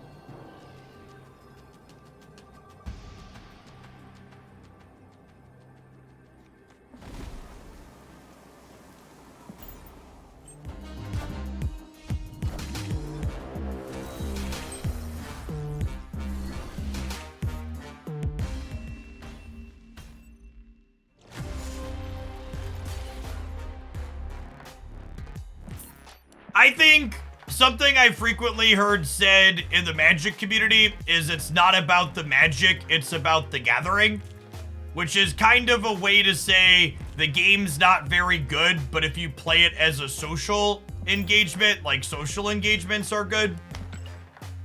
And while I agree that social engagements are good, I'd much rather just like play a good board game that's modern game design when I get together with people, rather than like spending thousands of dollars on commander decks.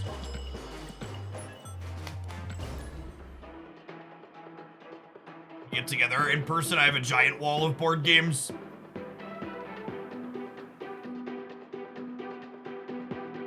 Even EDH, when people tell you EDH is a good game, like the amount of work you have to do for EDH to have a good game is like a lot, right? Like you all have to like finesse your group into a spot where like the decks are similar power levels and the players are happy with the power levels, and you have this like agreed upon social thing where like nobody's going to like make the power level go up or down.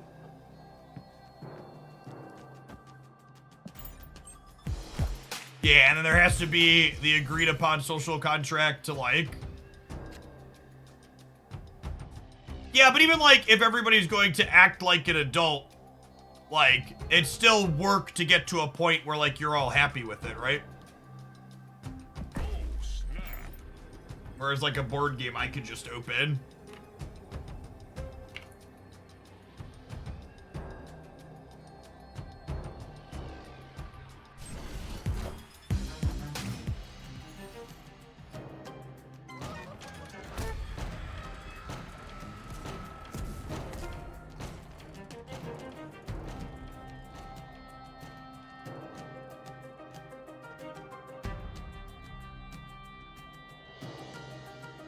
Man, it's been a heck of a day. It's been a tough one.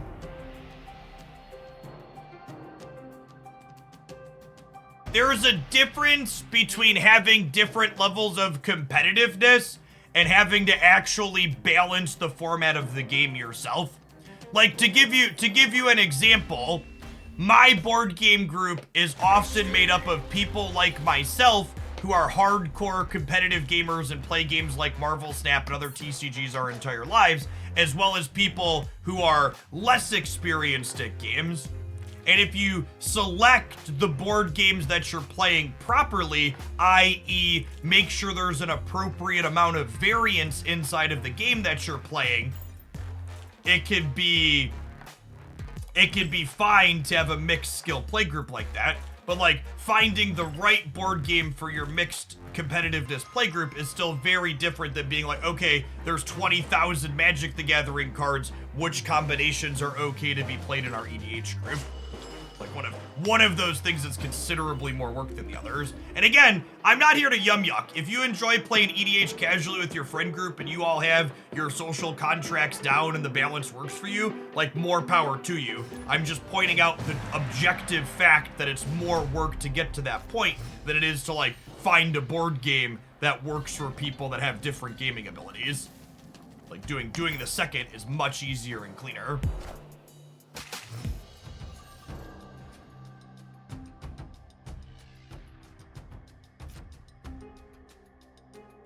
This Titania really does not seem good. I guess we could play it on the last turn, but she also just kind of like sits and fills her hand, which is awkward. Makes it harder for the Jane Foster to draw stuff. It feels like this deck's gonna struggle to have its hand empty enough for Jane to draw for you. Opponent snapped. Oh yeah, it's the Snapping Grounds.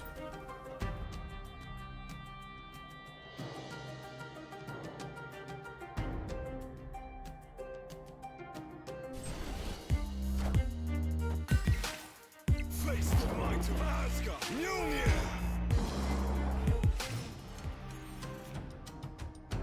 Yeah, in some ways, this deck kind of just looks like the Hitmonkey deck that we've played, but without Hitmonkey. It's got like this other like kind of Red Skull Infinite Dracula plan, but it's got a lot of overlap with the Hitmonkey stuff we were doing the past few days.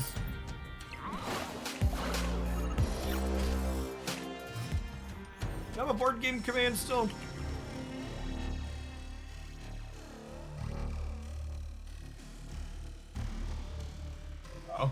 This isn't necessarily recommendations, but it gives you an idea of the back wall of my office.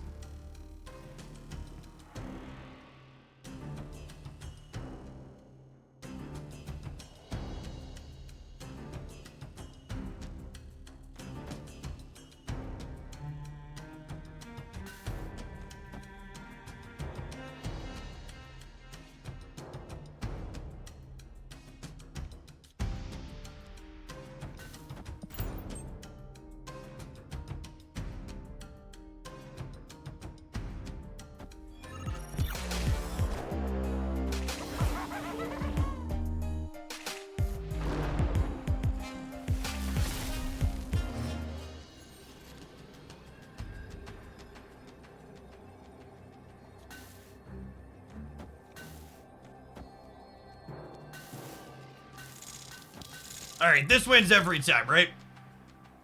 Says local man about to be Goliath.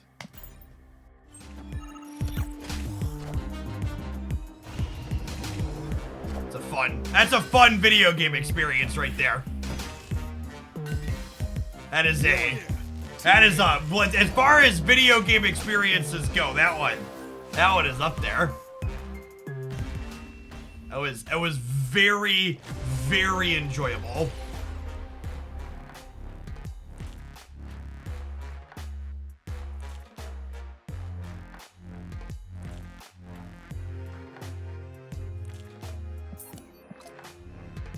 Kids games. I think this is a command.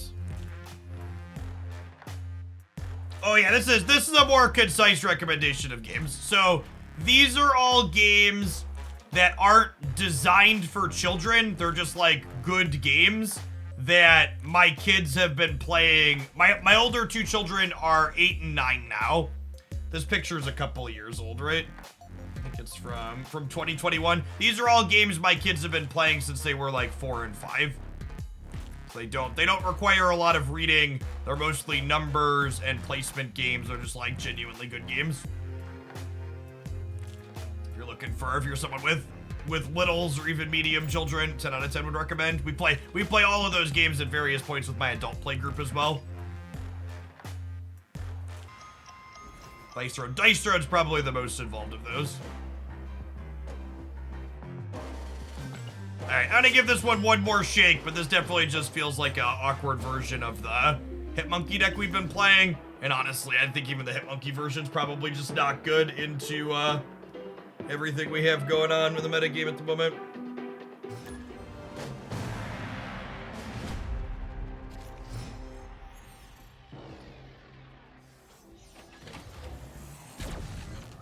You can click this link over to my Twitter. Here's the picture that I just showed on screen.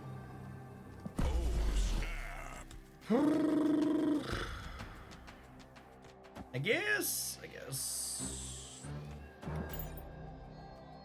Go on, Firestorm. Thanks for the third of the year. Welcome back.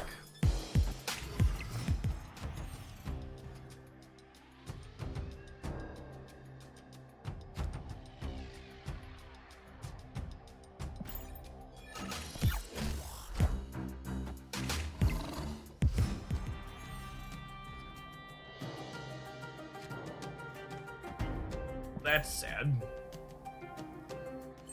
Face the might of Asgard. Union.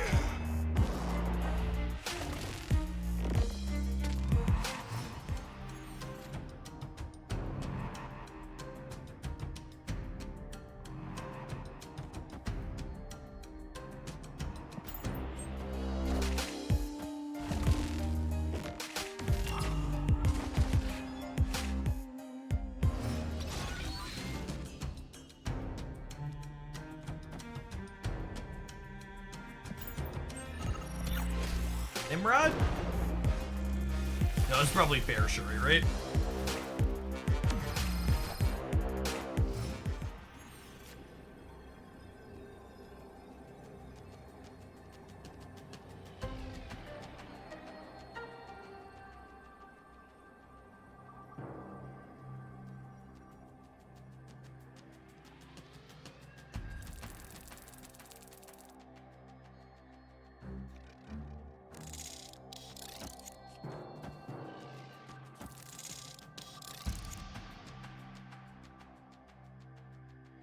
Like this? I think like this. So we hope the Dracula wins the flip.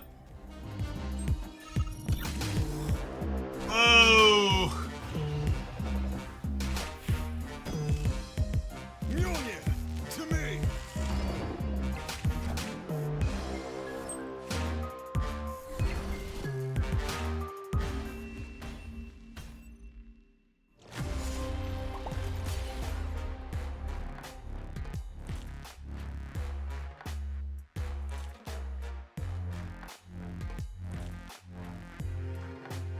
I don't know with this one. This is real mid.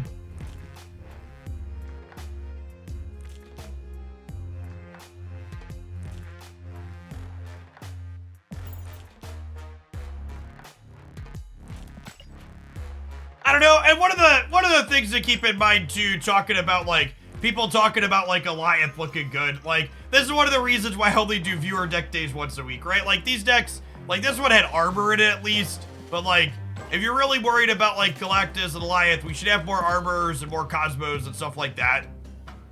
Like this deck just doesn't really, like I know it like sucks to eat shit to Goliath at the end of the game there, but like the rest of our deck just like didn't really have a cohesive game plan.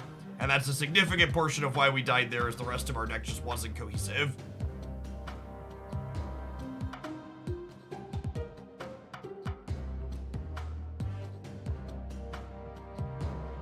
This deck was titled Goblin Assault by the submitter. Got Carnage, and Hood, and Viper, and Green Goblins, and a Sentry, and then a little Stature Samurai Ghost Rider package. See how it goes.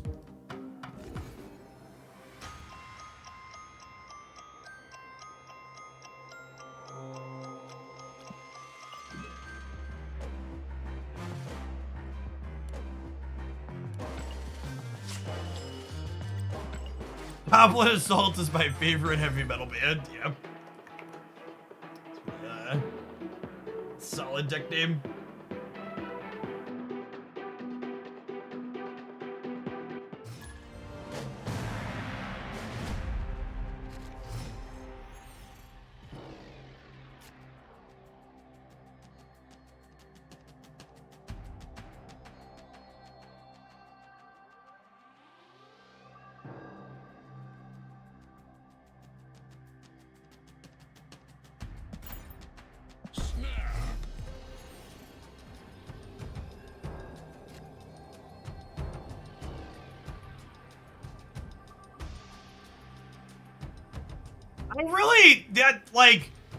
I've heard people describe Goliath as a tech card on more than one occasion, and I really just don't get it.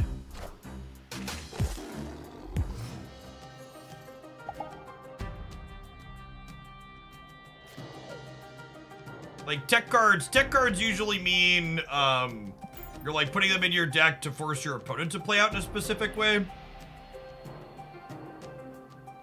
You have any good Switch game recommendations to play with your kids? Basically, all of the LEGO series games are excellent. You can find basically any IP you want from that. Marvel, DC, Incredibles. The DC Villains and Incredibles for LEGO games are probably the two best LEGO games. Those are what my kids learn to play navigate gamepads with.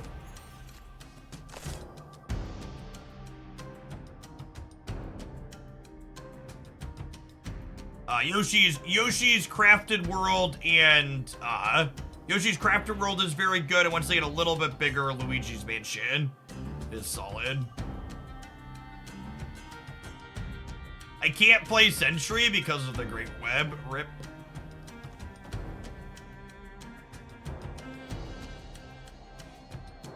We Ghost Rider left for now. Yeah, that's probably the play. And then next turn I could go Sentry plus Carnage here.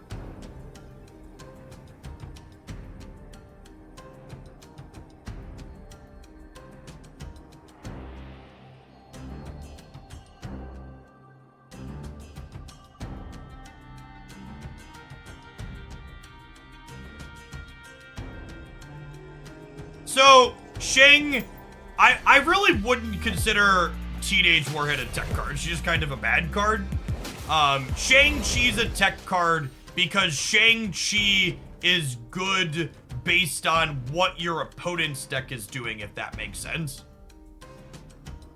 Whereas, what's his name? Eliath doesn't really care. I just care that your opponent's playing cards.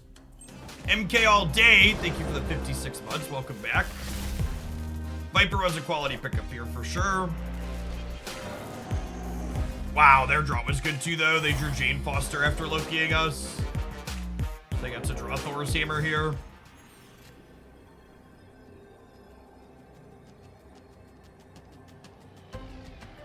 Yeah, tech cards are problem solvers. Eliath is a finisher. If you wanted me to define what Eliath does as a card, that's the category I would put it into. It's a card that finishes the game.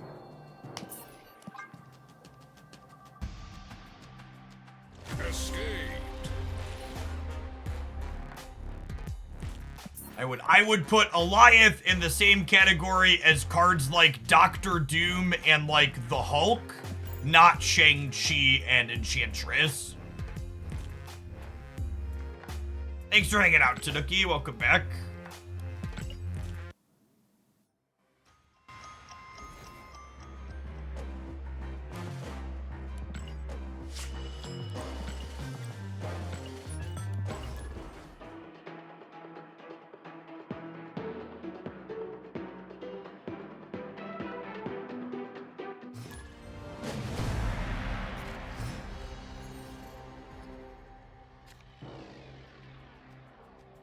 Opponent snap.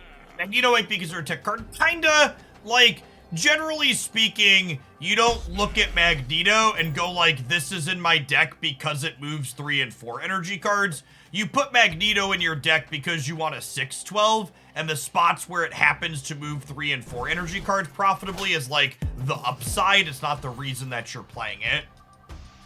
Right? If that makes sense.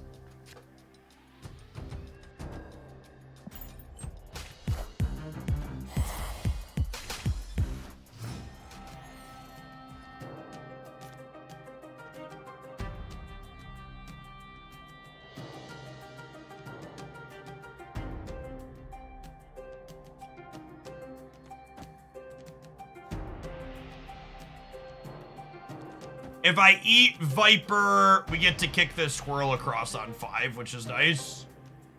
And this is a Marvel card game and not a DC card game, so it's fine for Carnage to eat Viper.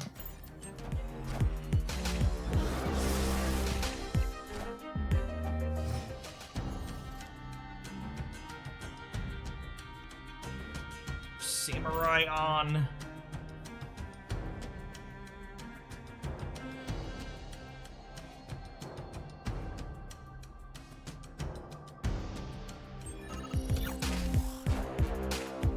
Wind, aid my hand.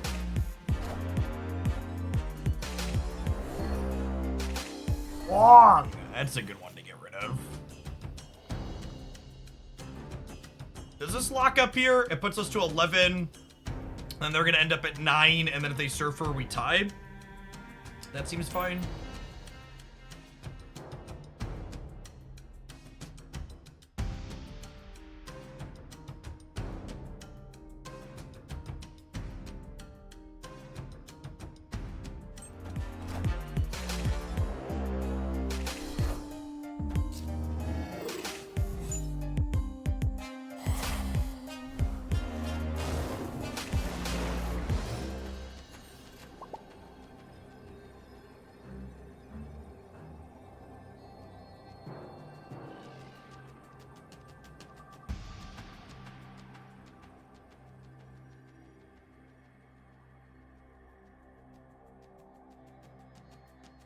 Think I just spread out here and play for all 3. This loses to Doctor Doom, but Doctor Doom's not a card that looks particularly exciting for them to be playing, right?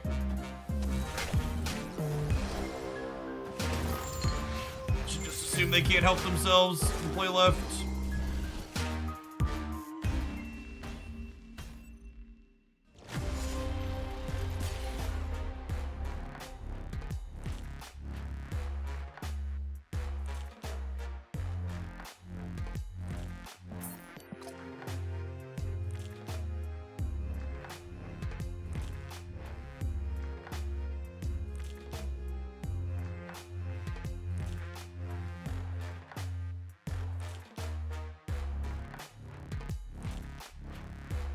I will say, I can't say I've missed having to ban shitters who like to simp for Galactus.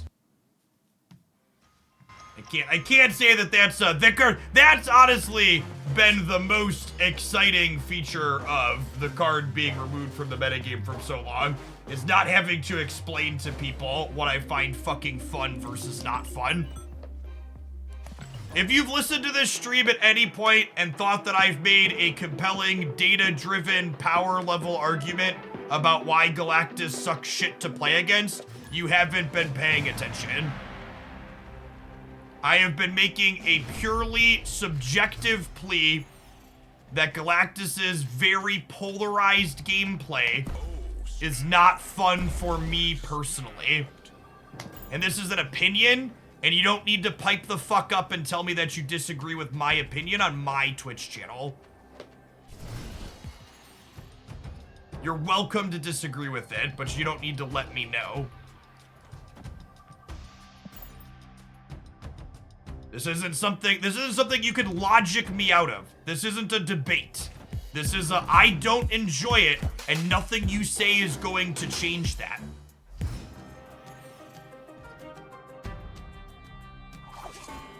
Not asking you to help me find it fun. I'm telling you that I don't find it fun.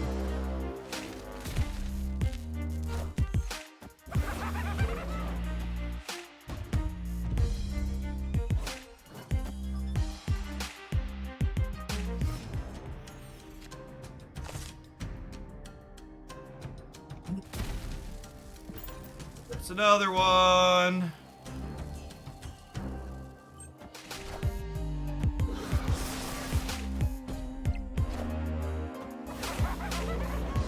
Marvel Snap is really fun, doo-da, doo-da. Marvel Snap is really fun, oh, the doo-da dang. Doo-doo-doo-doo-doo, doo-doo-doo-doo-doo. Beep, beep, beep, beep, beep, beep, beep, doo-doo-doo-doo. Kneel before Galactus.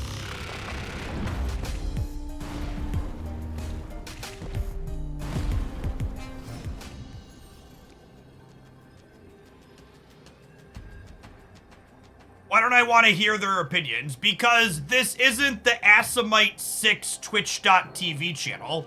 If people wanted to hear the opinions of Asimite 6, they would tune in when you're live streaming on Twitch.tv.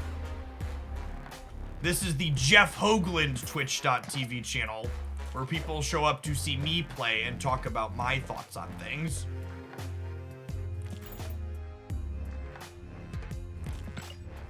Like, even this, right, chat? Like, I'm playing a deck that can destroy goblins and send goblins across the board. And it's still just like, sometimes you just die.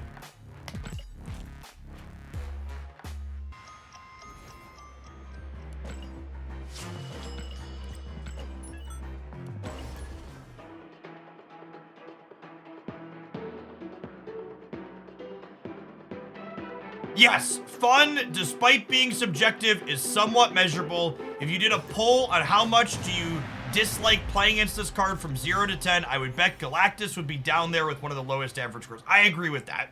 110%. There are certainly things that, on average, more people find fun or not fun to play against. 1000%. Fun fact, something that the Marvel Snap team measures, and they keep track of it. This is smart, because this is an important thing to measure, is they keep track of what was the deck you were playing against when you stopped playing Marvel Snap. What was the last deck of your Marvel Snap session? So if you're one of those people that tunes in or like plays against Galactus and you stop fucking playing because you played against Galactus, that's a measurable metric. They have access to lots of people generating lots of stats.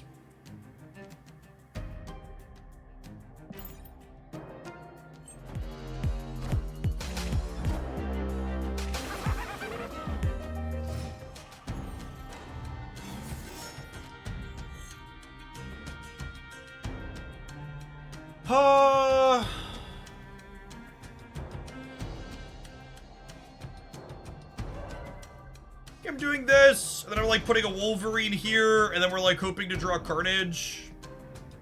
Yeah. Come on, Viper, we've trained for this. Come on, Viper, we've trained for this moment. Damn it, Viper, that was our cat.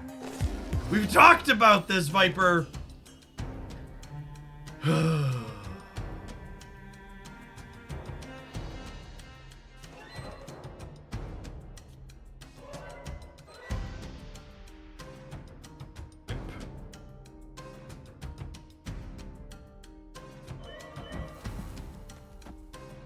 We're dead. I think we're dead.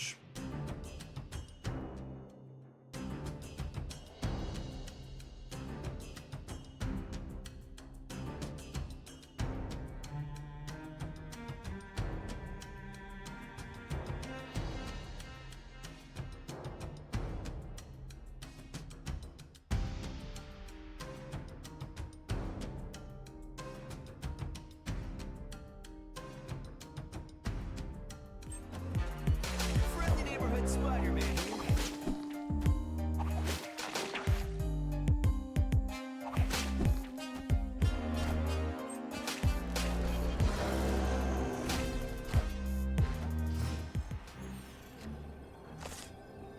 Opponent snapped.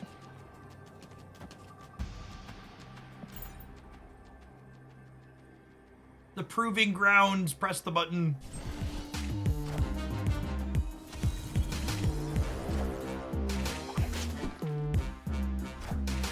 We need Wolverine to go right here, chat. 50-50. Enough said, Bo.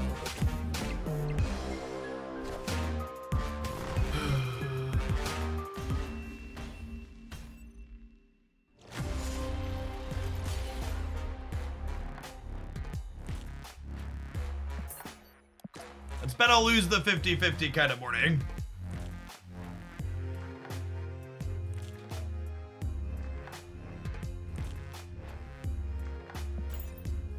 Some days you're the pigeon, other days you're the statue. Now I've got 2 more viewer decks to play after this one still. We're gonna vibe. I'm still solidly within my allotted thresholds for mood. We're annoyed, but only a little annoyed. We're not quite shut the stream off annoyed yet. We could get there before we finish, but we'll see.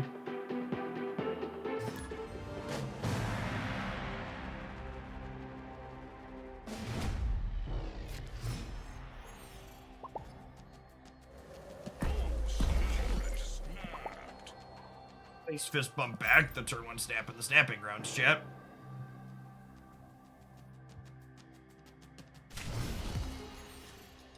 Yet honestly, it's funny, someone asked earlier, Jeff, what made you move from Magic the Gathering to Snap? No joke, the average competitive Magic the Gathering deck tends to be comparable to Galactus. Like basically every single Magic the Gathering format has some form of blue X control that's very Galactus adjacent. So like, it's nice to generally not have that experience inside of Marvel Snap, but also like, you know. Yeah, Magic basically always has some type of combination of lockout bullshit going on.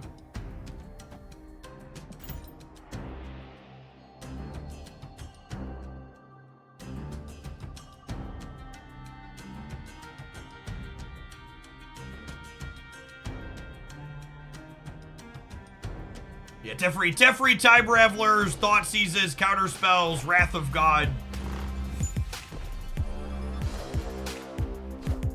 It's just another day in the office for that game.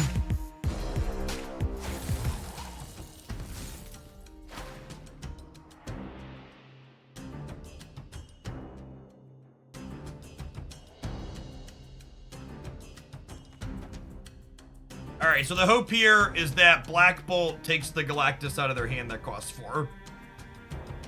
And they can't tie the game.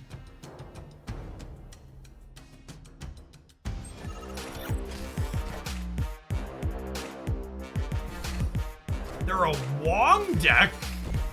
Oh, for fuck's sake.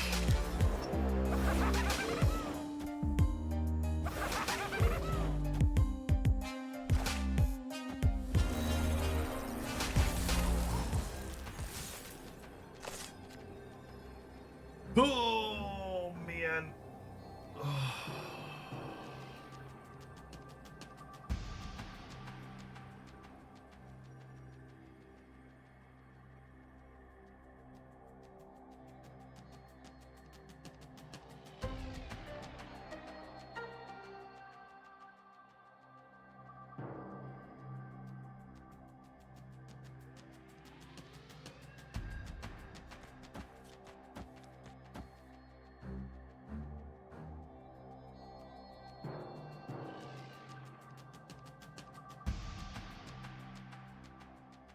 And Dino and Odin, but it's the snapping ground, so let's go.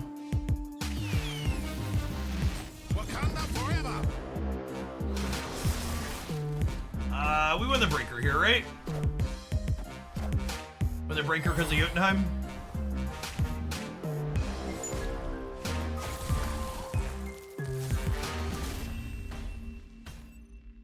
Victory.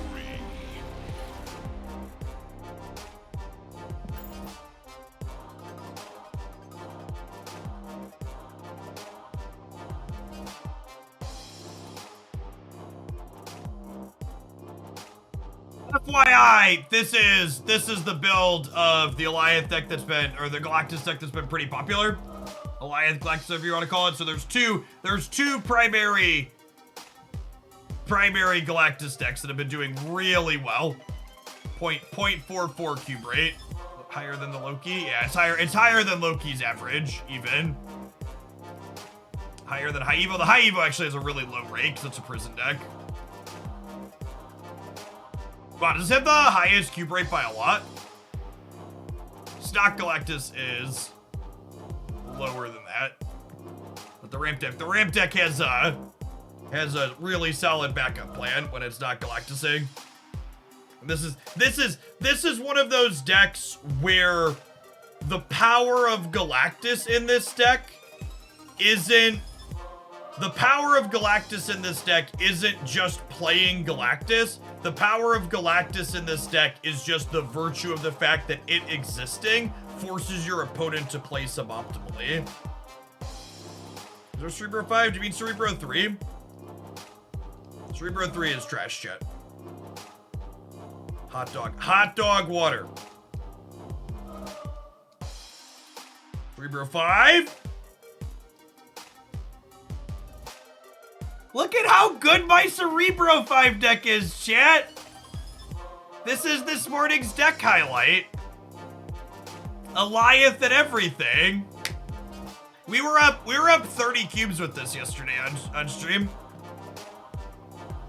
If you haven't seen that played, it's this morning's highlight on the YouTube side of my Alliance verdict video. Felt very. This deck's actually pretty solid into Galactus because of Polaris and Stegron and Spider-Man. So, yeah.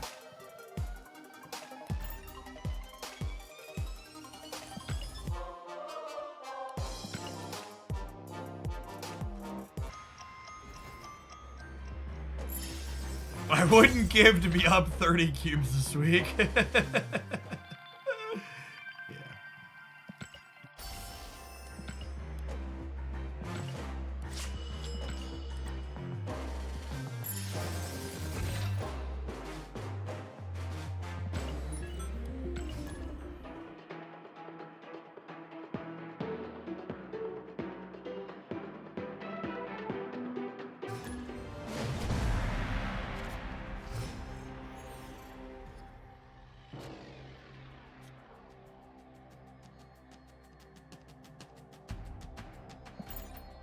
Honestly, maybe Ravona is gonna be a card that's good for combating Galactus, because Ravona encourages you to play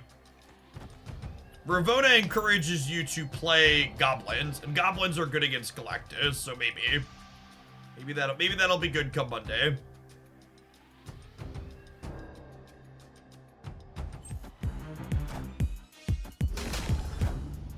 it.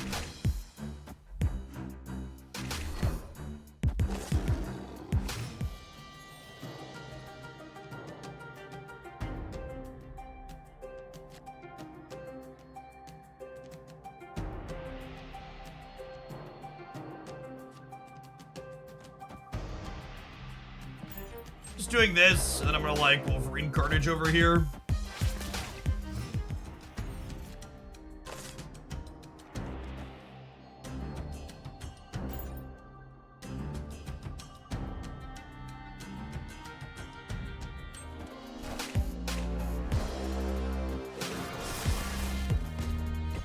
Enough said, Goblin.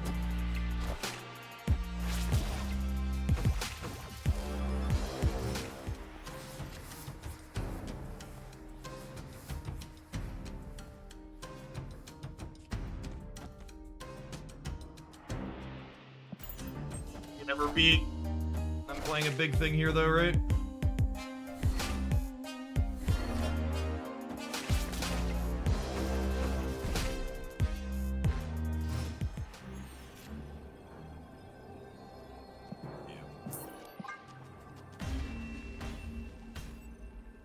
Escaped.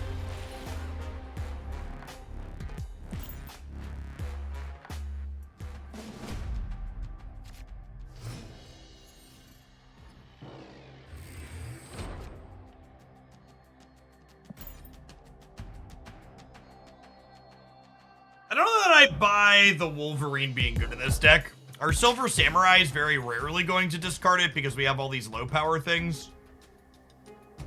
I guess we eat it on occasion, but like it being a 2/4 isn't really that incredible of value.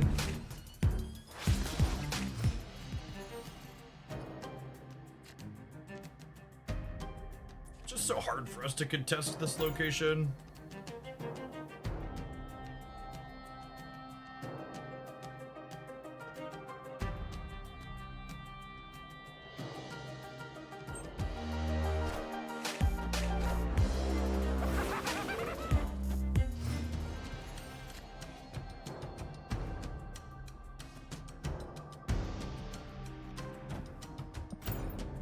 So I get to Samurai, into Ghost Rider back the Hobgoblin middle, into Black Bolt Stature on the right.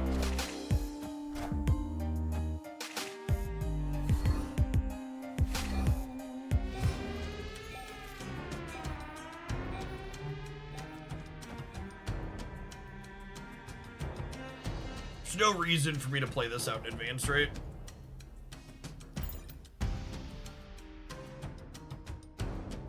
The fact that they didn't pass last turn on 4 makes me think that perhaps they don't have Hulk in hand, which means we could win here. Oh, it's better to play this out versus Wave. No, they can't wave Crimson Cosmos and they can't wave Deep Space, so I don't have to play around that here.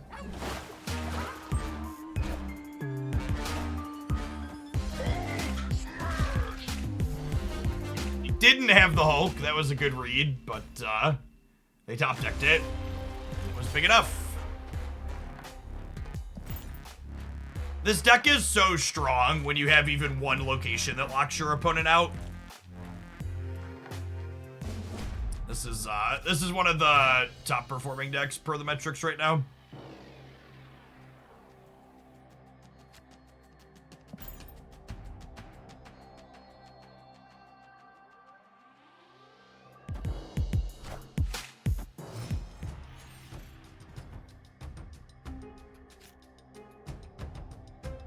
No, Deep Space doesn't impact the Hulk. The Hulk gains the bonuses. No, that's not. Deep Space doesn't deactivate the Hulk, chat. Deep Space doesn't remove modifiers the card had. It just prevents it from getting modifiers from its text box.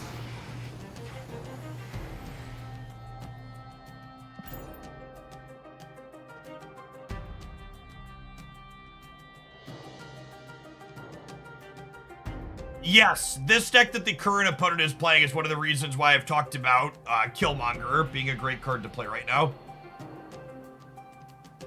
Yes, before they buffed the Hulk, Deep Space previously would have gotten rid of Hulk's ongoing bonus. However, they buffed the Hulk, so that's no longer the case. Hulk is no longer ongoing. Accurate.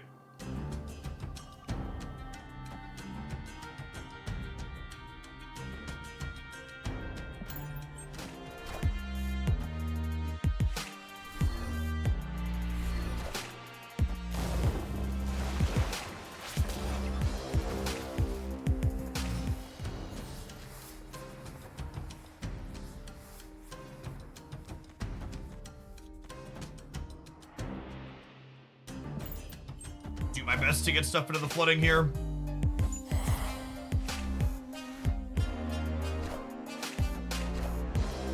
Does Null work the same way in Deep Space? Null does not. Null's a uniquely weird card where they programmed it kinda funky for the sake of trying to have it visually be easier. And it ends up just kinda not working out a lot of the time. Null's an ongoing card. Cyclops is so good.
Oh, I probably should have played this here in case this was like bar with no name.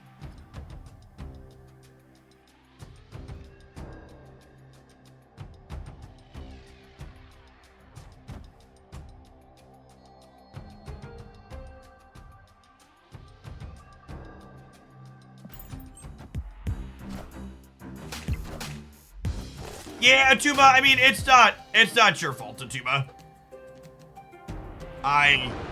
I didn't realize how deeply unfun things were going to go. And that's kind of on me.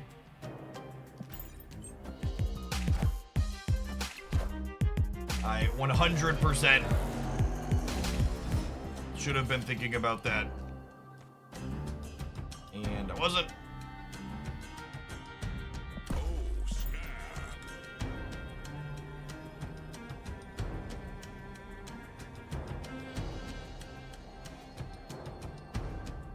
Last time the metagame was this bad, I just stopped doing viewer decks, so this will probably be the last viewer deck day for a second until things swing around a little bit.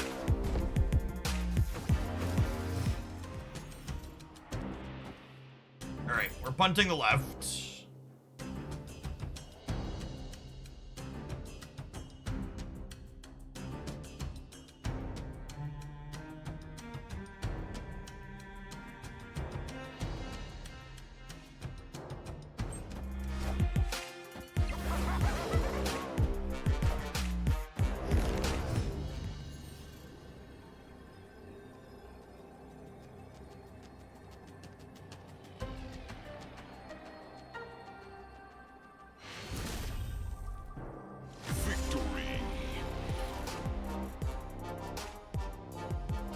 As a noob, what makes the meta bad and fun? When, what I would refer to as prison decks like this that lock you out of being able to play to specific parts, or like they play Wave to let you only play a single card on the last turn, or Galactus locks you to a single location. Whenever prison decks are good, in my opinion, Snap tends to struggle to be fun.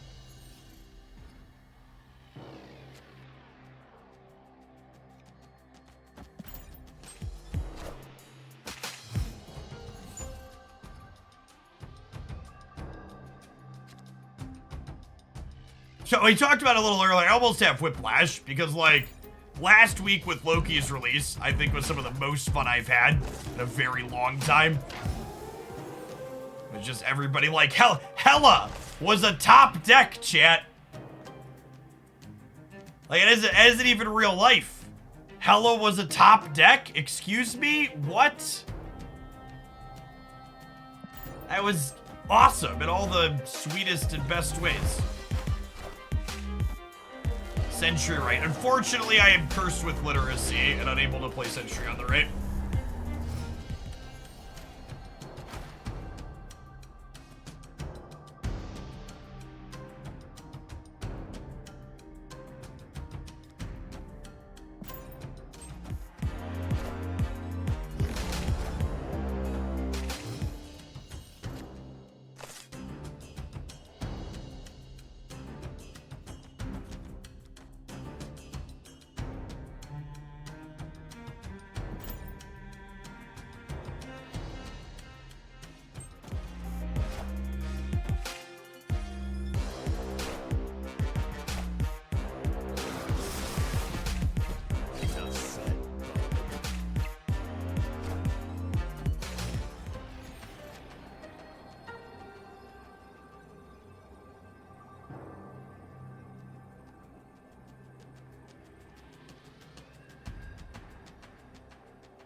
If Hulk was in their opener, it beats us here. But otherwise, they spent 2-on-2, 3-on-3, 4-on-4, 5-on-5.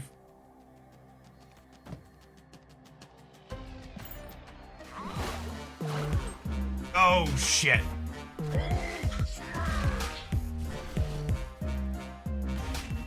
Yeah, I guess that gets us too.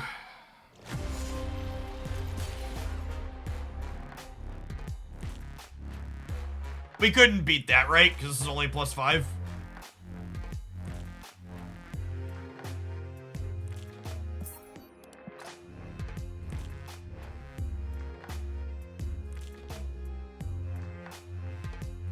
Killmonger, big green monster. And Killmonger. Killmonger's my number 3 card that I'm not a fan of.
Does the meta shift weekly in Snap, or is this an odd moment in the metagame? The second, for sure.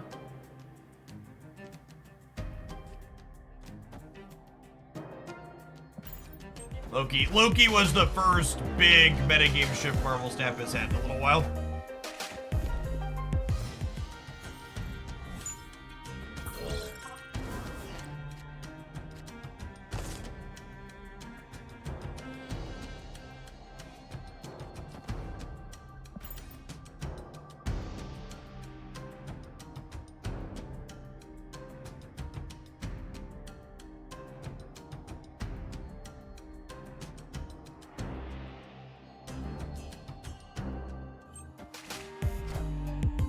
I don't know, maybe it's just my ability to do small amounts of math faster than the average human from years of experience. But I really just didn't experience what people talk about when they say that Loki's output range was hard for them to figure out. Like, yeah, there's some cost reduction shenanigans you gotta account for, but like, knowing what cards were in your deck usually gives me a pretty clear idea of like what they're going to be able to do.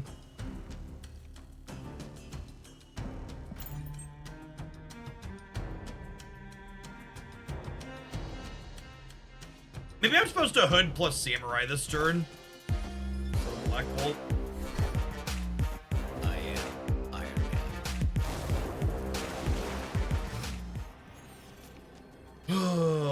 Man. Losing the game when we otherwise are in a good spot to a hubbed Iron Man is about exactly average for how today has gone.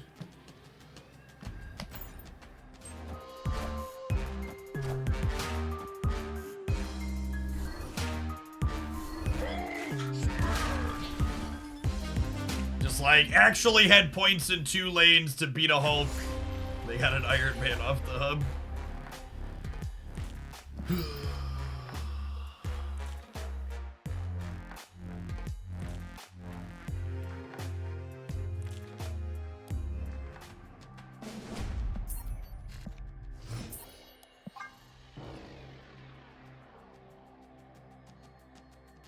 Escape.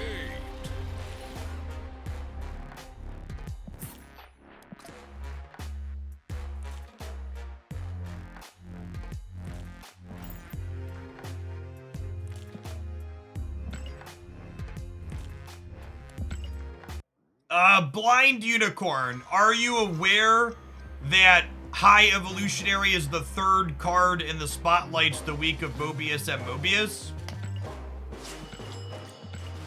And even if you're at 0 spotlights right now, if you do all your dailies and weeklies, you should have at least 2 spotlights by the time that week rolls around.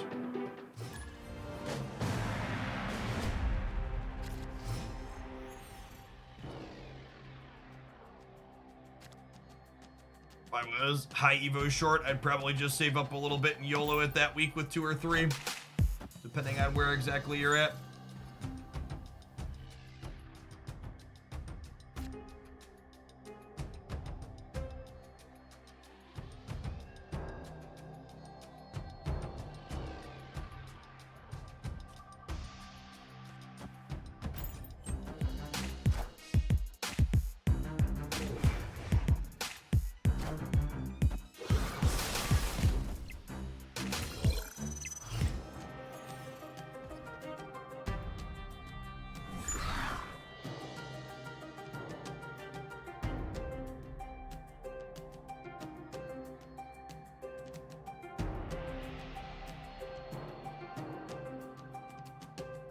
You get roughly 1 spotlight a week. Yeah, completely free-to-play players get about 4.5 spotlight caches per month, is the number to be aware of.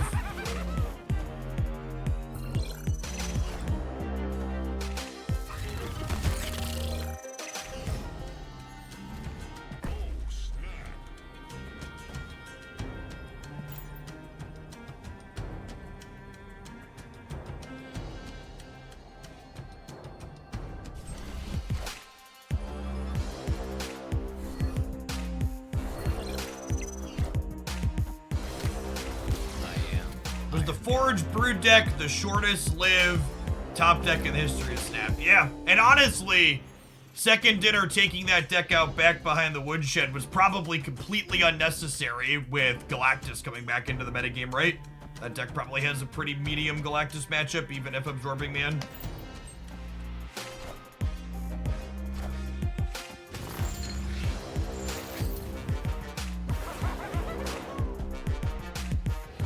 I have my Hobgoblin on turn 5 and I'll like it. Thank you very much.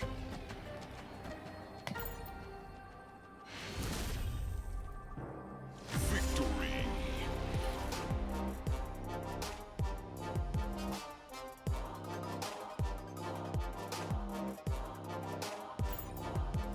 And it gets 1 more point because Snowguard's a format staple now, BNJ.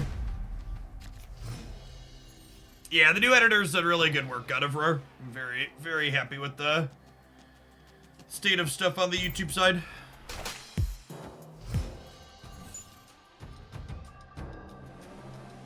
Opponent snapped. Snap.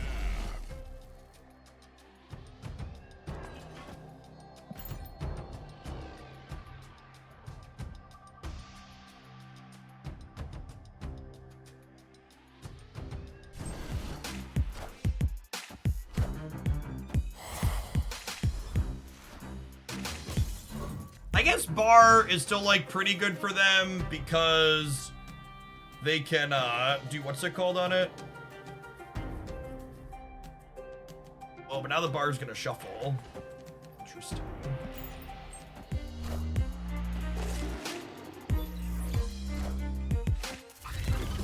Oh, they didn't breed the bar.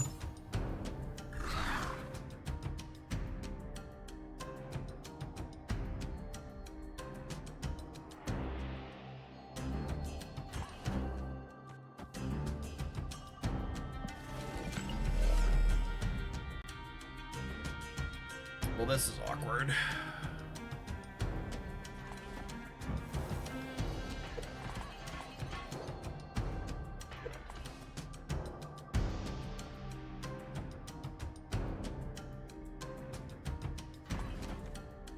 I think I do this and hope the Savage Lands ends up here.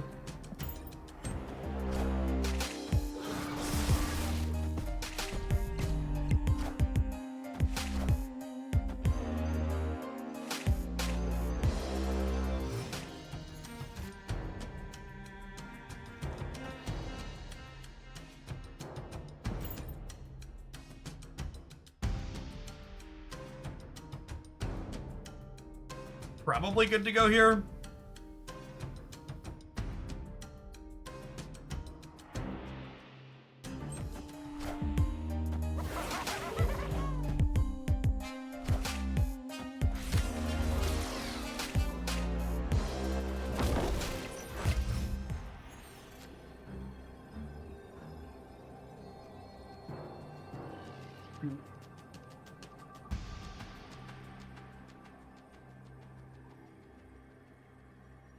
That was like their out, right? I guess Patriot also did it for them.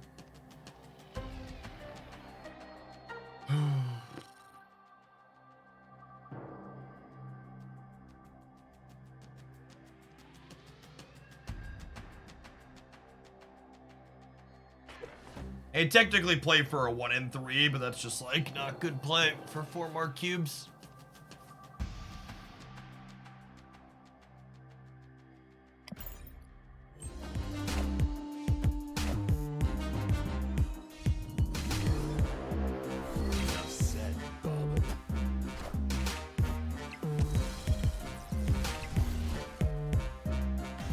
Regardless.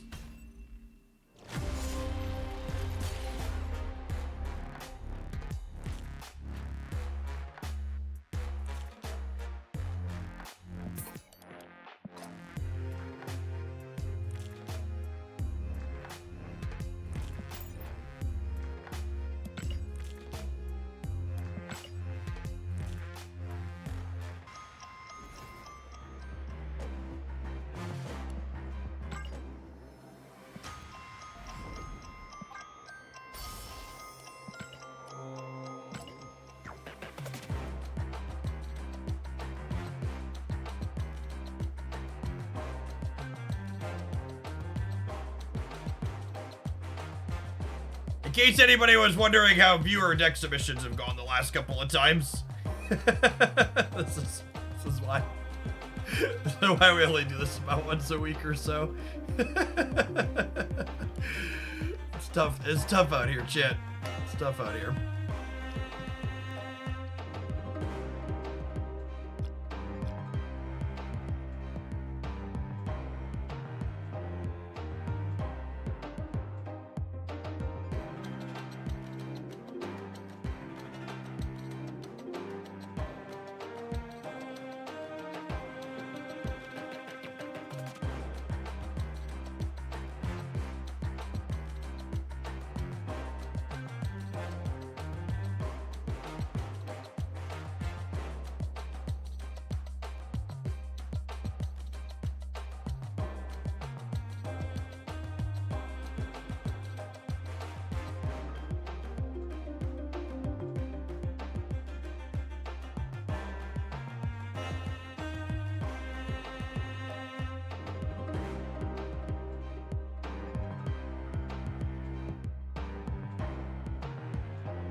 Our last exhibition is someone asked me to play Goose and Cosmo.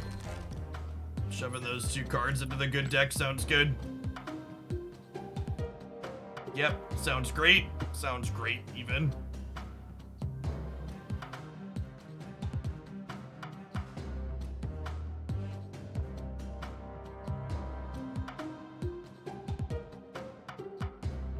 Mystique and Goose and Cosmo is not good.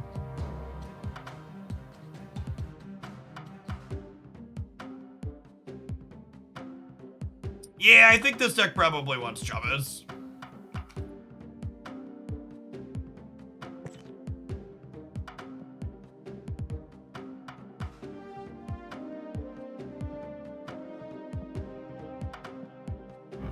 Cable's like a cheeky tech card for the mirror. Do you want Mirage over Jeff? Mirage over Jeff is probably real too.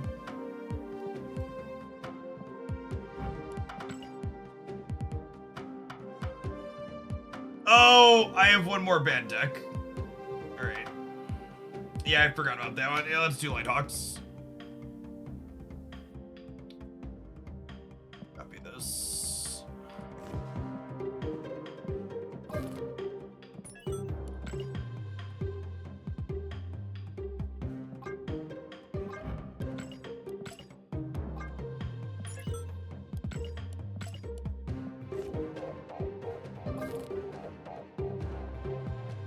I could probably actually shove Goose into this one too for good measure, honestly.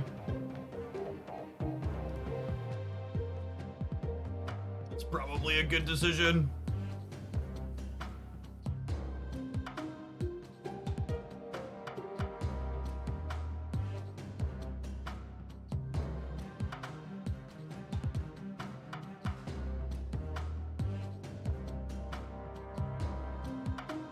We don't need it. I have to give up like Shadow King.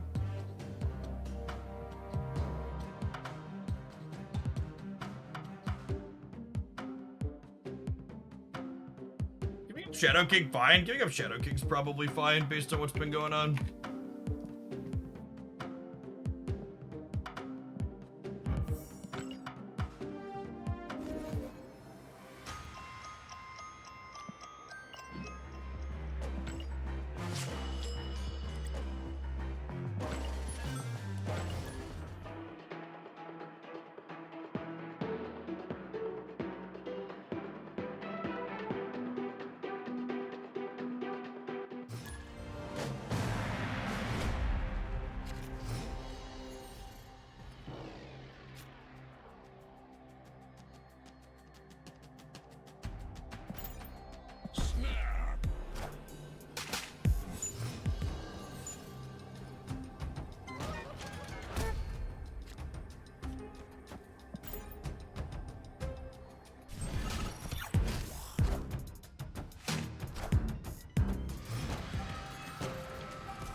We do this into Iceman Kitty Falcon.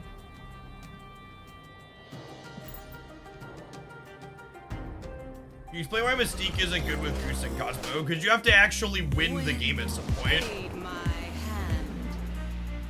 You can't just like sit there and play cards that have no stats, or that are just like a little bit disruptive. The good Galactus decks are good not just because they're putting Galactus into play. They're good because they do more than just put Galactus into play.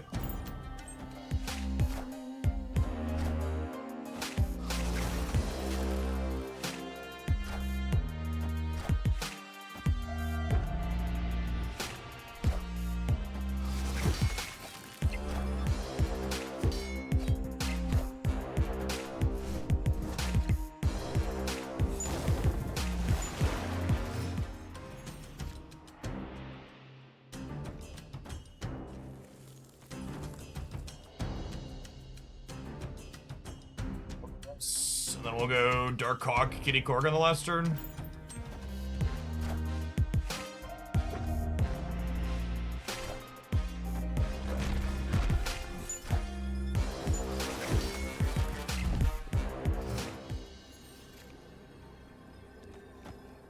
This deck probably wants Chavez in it, huh?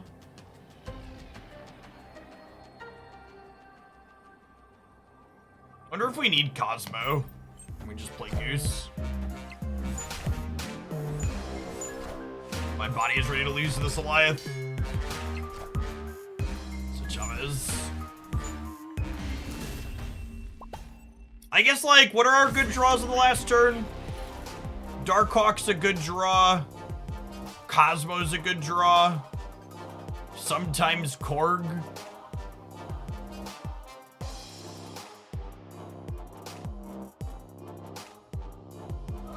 Rockslide. Rockslide's not that good of a draw the last turn. You have to, like, already have Hawk in play. And a lot of the time, Hawk is your turn 6 play.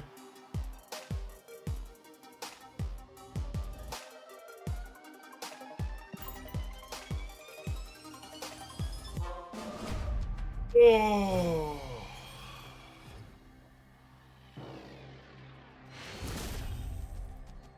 Victory.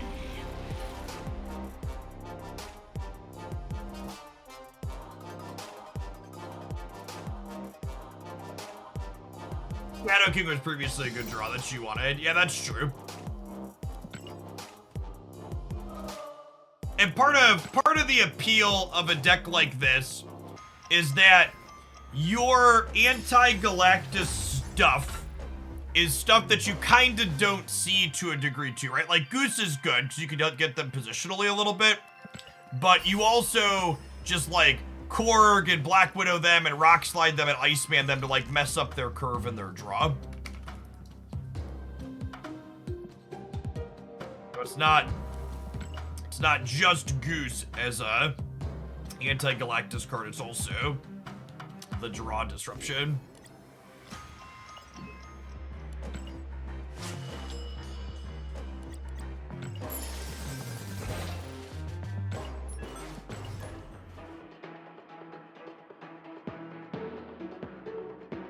Yeah, the Rockslide change to 3 energy really felt like it was a preemptive, oh, we want to make sure Darkhawk Zabu isn't just dead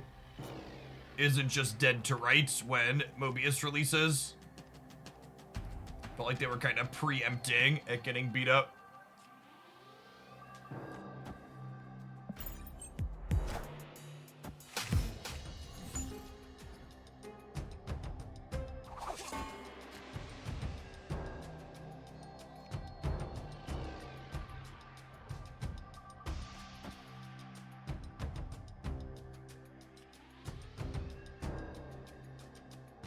Little gamble on each side here. I think I'm gonna play right, so I potentially have a full location to play to. Okay, so they're Loki.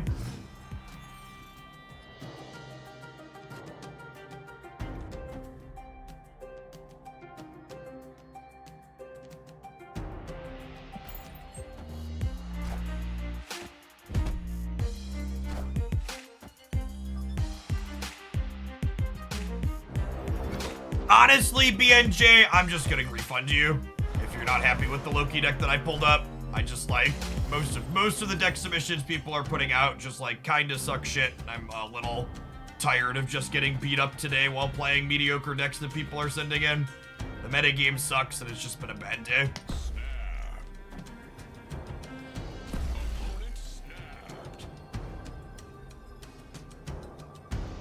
Today's been the worst day of Marvel Snap I've played in months.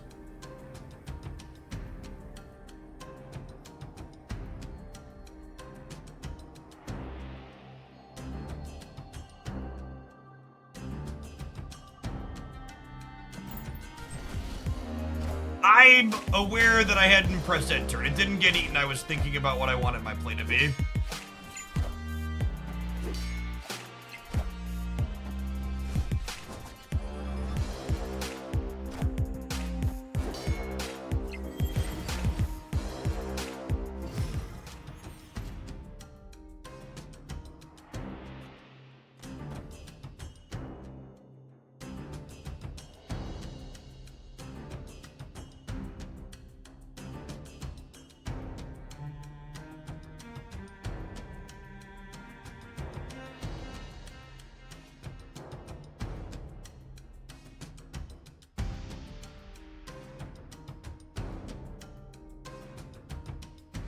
I have room for another D-man? Now that I do.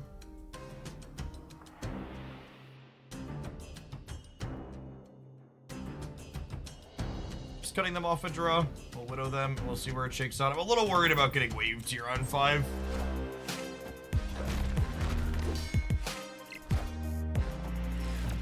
It might be right to play Demon here, so if they waved us, I was live into every location.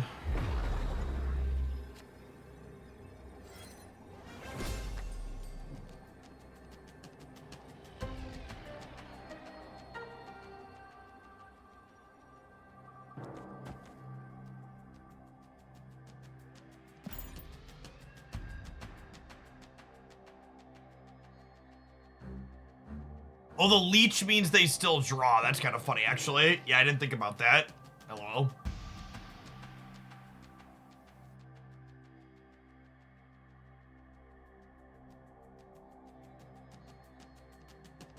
The Cerebro 5 deck has a lot of tools to be competitive. It's got a bunch of things that let you not die to Galactus by moving their cards.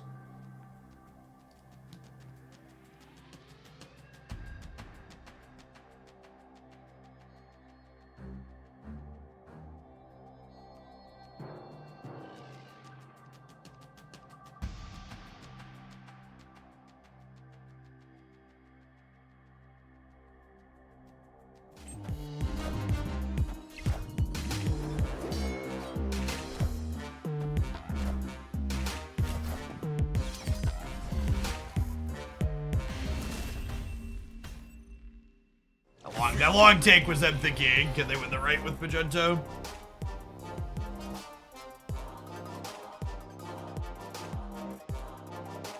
Yeah, I'm down to do the Loki deck. I think the Loki deck is probably very reasonable.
It's supremely unlucky.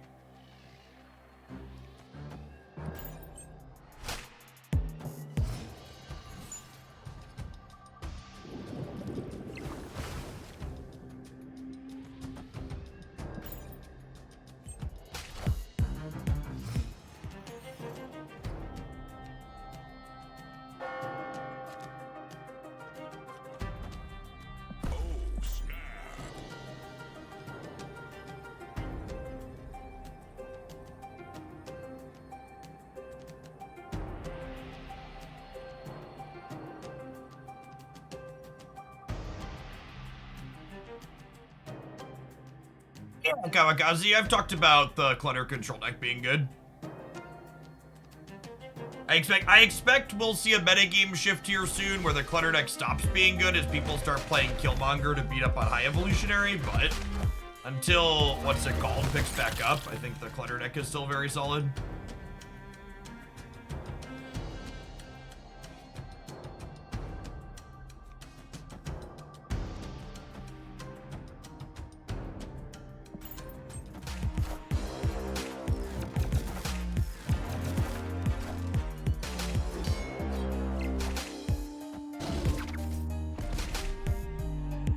Playing in Surfer.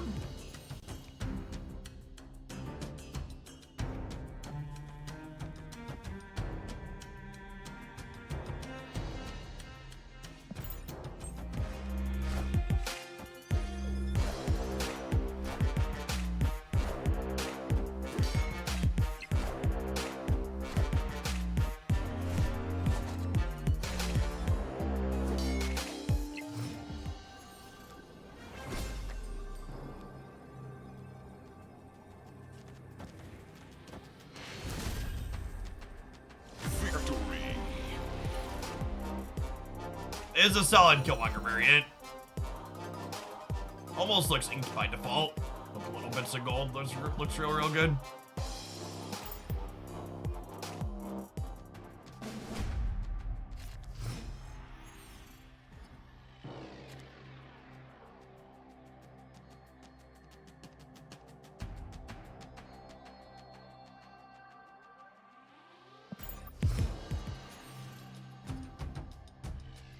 Really bad at having our 4/1 drops on one.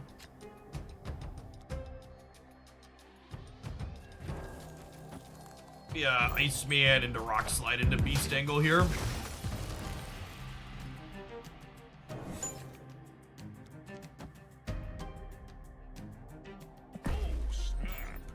Rain's pretty good, I'll step him. Yes, Rock Slide was adjusted to a 3/3 in the previous OTA. So 2 weeks ago.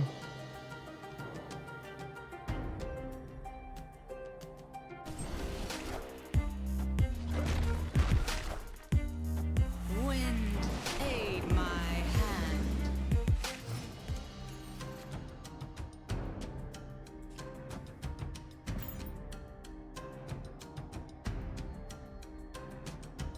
Opponent snapped. Yeah, I think I'm fine with this. We'll pick these up, we'll punt the flooding, we'll go Angela plus friends on the left, and then we'll Darkhawk on the right.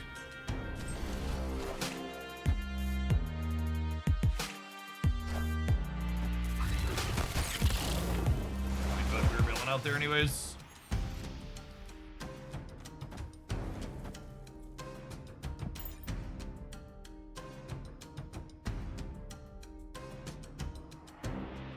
So this Darkhawk will be a 2020.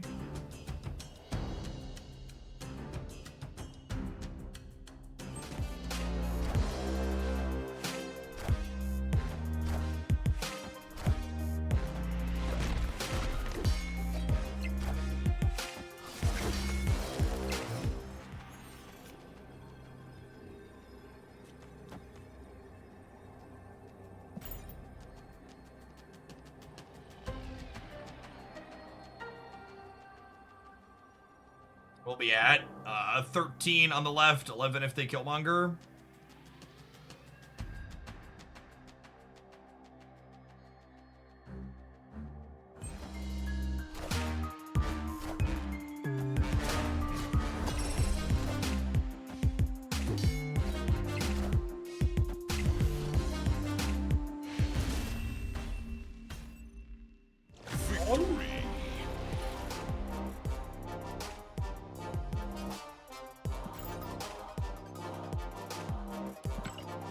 Oh, that's a good small edge thing. It's technically better to play the card that's not in our deck they haven't seen yet.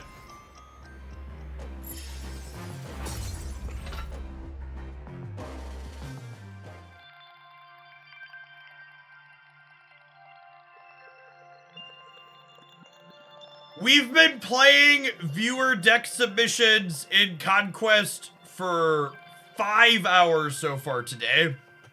This is our first gold ticket, right? Am I misremembering? I'm pretty sure that's true, right? Pretty sure that's true. Sounds about right.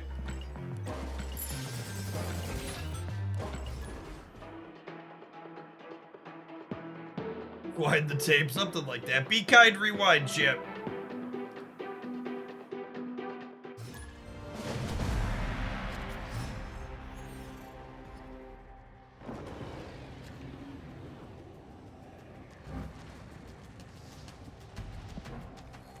Alright, gamers.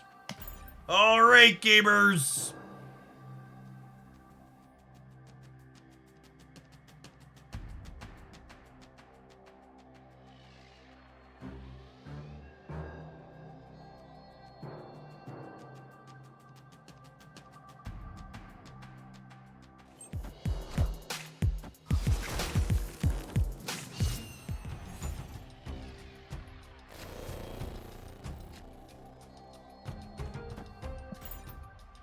We want to stack all my disruptive cards in the same neat little pile so that way we can peel a copy of Deal a copy of Beast and pick them all up.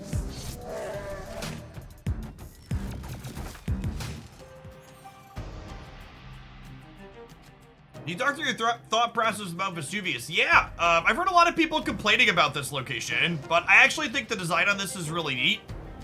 This location basically asks you to make a value calculation. You basically have to decide on turn 5, do you think you are in a favorable enough position to stay in the game if the stakes quadruple? Because they're gonna naturally double, and if you're potentially behind, your opponent's gonna snap again. So I think this is actually a very sweet location in terms of potentially teaching people when they should be snapping and retreating. I think people who aren't good at snapping and retreating are gonna have a really bad time into this location, but that's not the location's fault, that's people's needing to get good fault.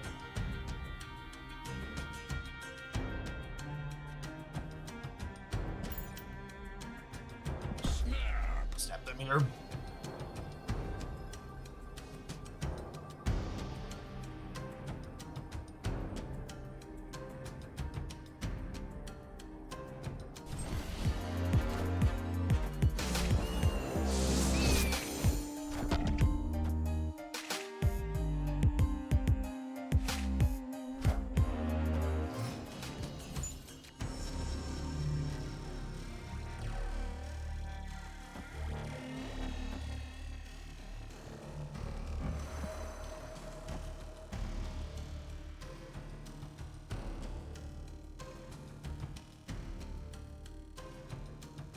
I probably want to make sure they don't get a freebie with Professor X, right?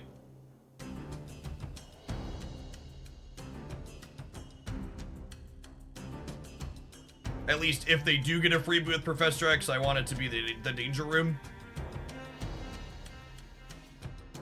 Iceman before the Widow, good call.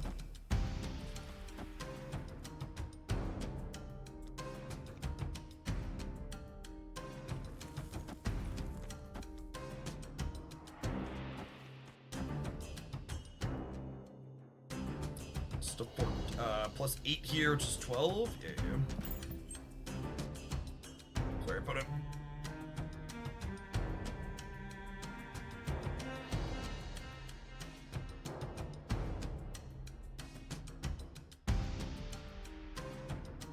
What decks do you think have the best playability in Conquest? The same as the decks that are good on the ladder. The big difference between ladder and Conquest is that in Conquest, the delta between the good decks and the bad decks is bigger. So the bad decks get worse and the good decks get better in Conquest, like the TLDR. I'm staying. Let's play for 8 cubes, bud.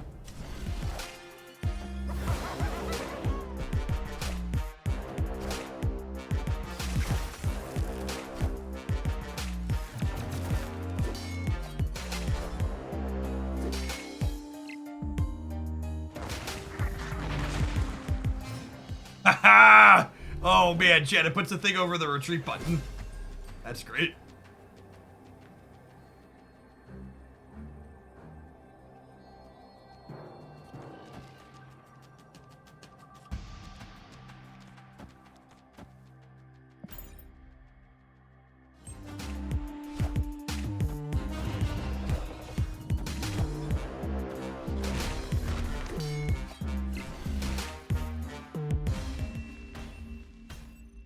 And again, I just really can't reemphasize enough. Today has been the least fun day of Marvel Snap I have played in a long time. A long, long time.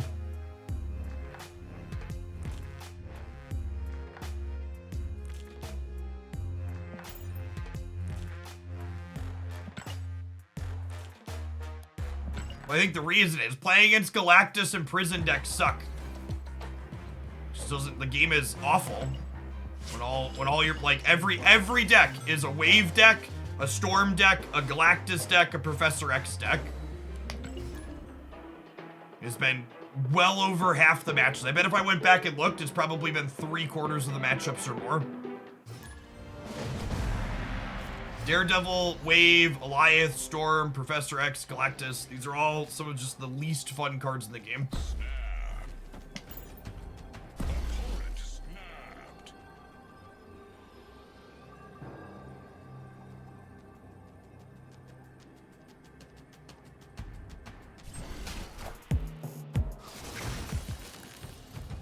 It's incredibly weird to me how much value people put on ladder rankings when they don't understand how the ladder rankings work at all. Dear gamer who told me I need to play ladder more, the ladder is meaningless and pointless and provides you with no rewards. It isn't even a measure of skill because all the people who are high ranked on the ladder were previously in bot MMRs. They're high ranked because they beat up a bunch of AIs.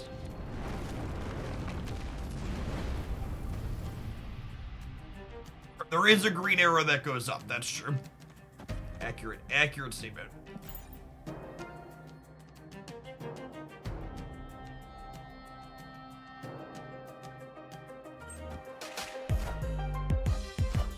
Oh yeah, my Dark Hawk doesn't even work out. Oh, I guess they're a Dark Hawk deck too. That could be our saving grace.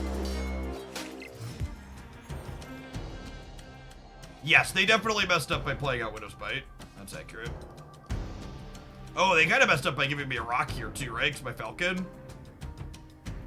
Noise. Noise.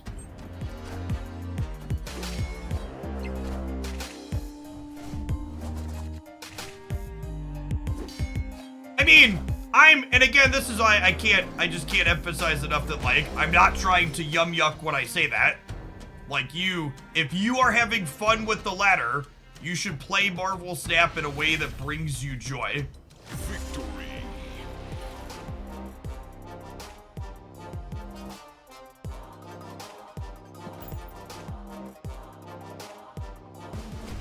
And if watching the green line go up because Opponent snapped. it makes you feel good, you know, go for it.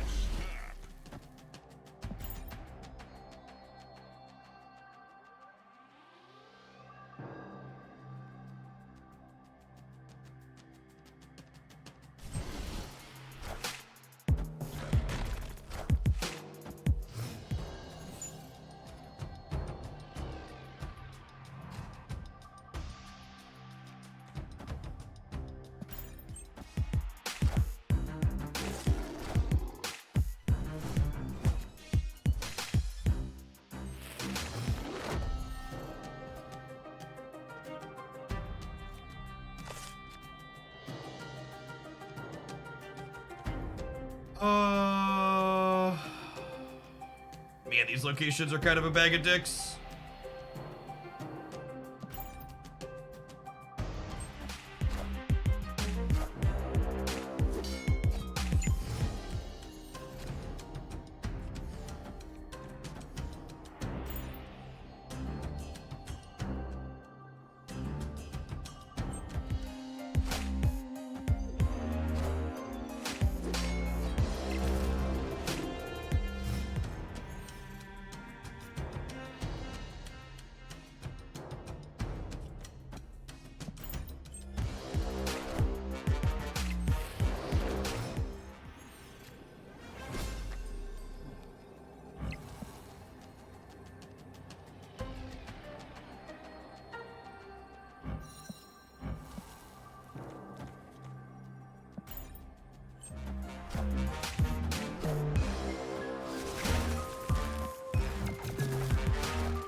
I think the new location is great. The new location doesn't stop you from retreating. The new location just asks you to make a value judgment sooner.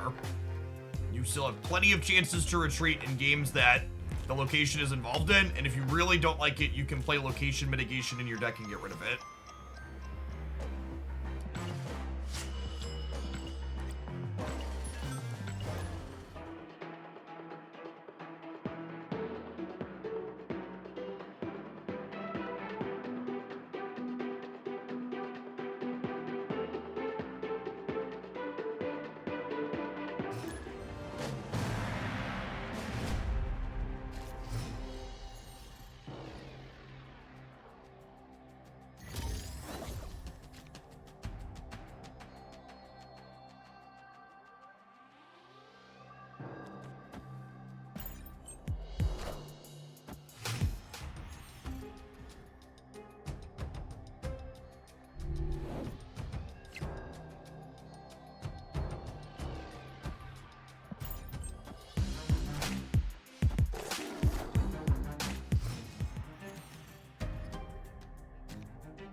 And then even if we, it's the stamping grounds. Even if we brick on winning the Asgard, we'll Black Widow next turn, so that way they don't get to draw.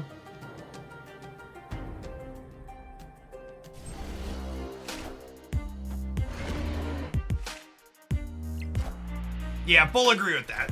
The location is problematic in the edge cases where it gets generated late, but that's a super edge case. It shouldn't be relevant. Would I rather have an extra demon or an extra? We do those. We do those. It's a very good stick run variant. Agree. Agree, chicken.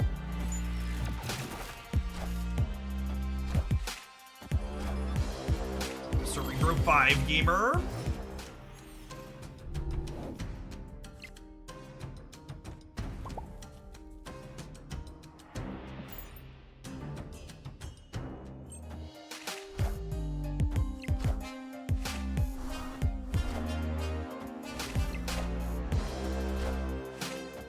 Am I getting mid instead of right? I wanted her to be free, but maybe that's wrong.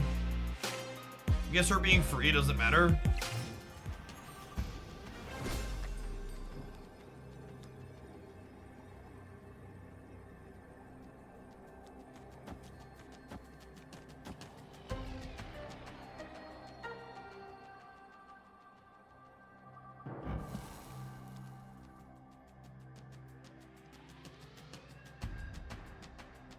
The turn before. We got Stegron the turn before.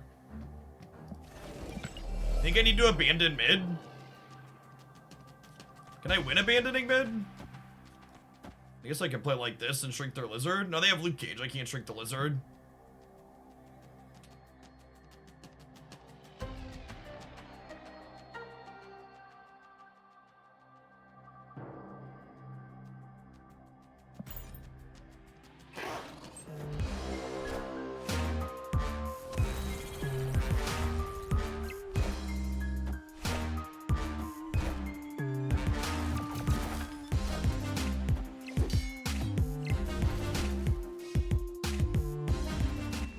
We're dead either way.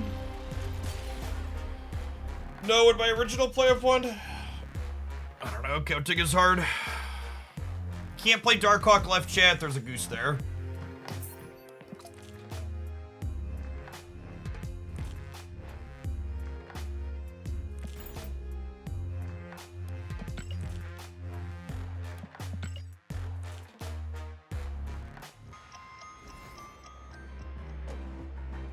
Can I play Loki and be considered the good guy yet? We have like after the last 48 hours, Loki certainly feels like the good guy to me.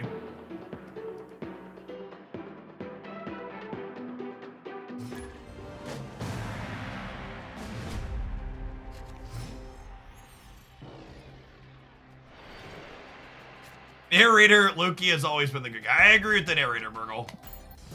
Narrator's fucking smart.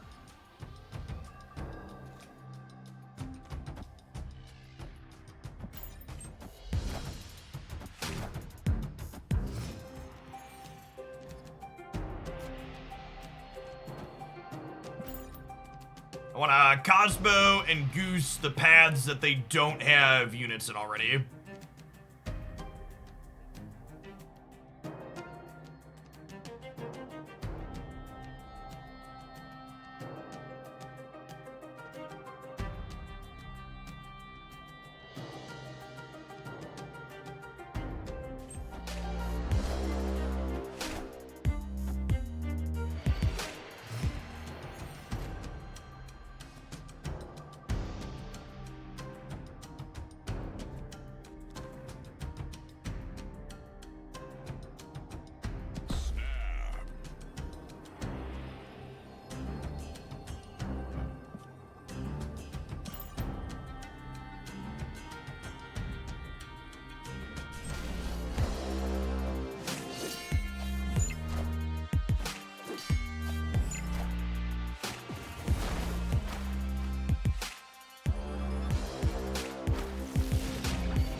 Yeah, the Bifrost is kind of unfortunate here.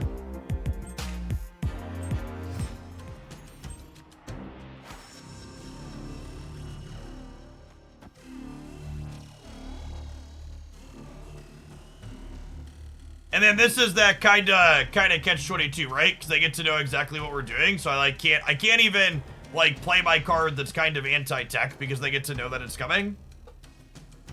A little hopeless here. Coulson is series 3, I believe. Yeah, 3. It is a sick Mirage variant. The same artist, Justina, did Snowguard and Mirage. They're both Spotlight variants. I think the hyper-realistic art like this has always been some of my favorite in Snap. These are both great pieces that are that style.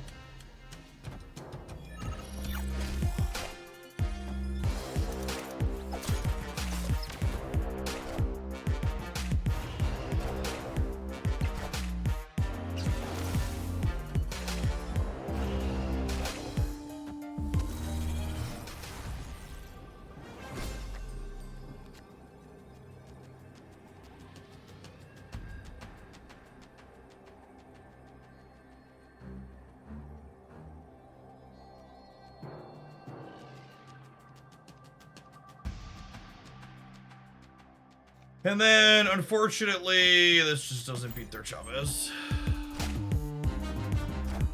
Beats that fucking card, though. I guess a lot of these decks aren't Chavez decks anymore, huh?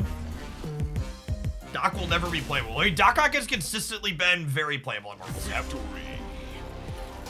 Doc Ock is a very reasonable Marvel Snap card in a number of situations.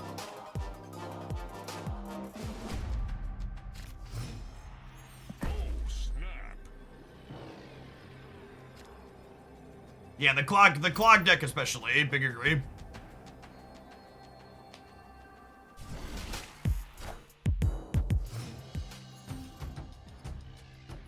I'm chilling on Snowguard until after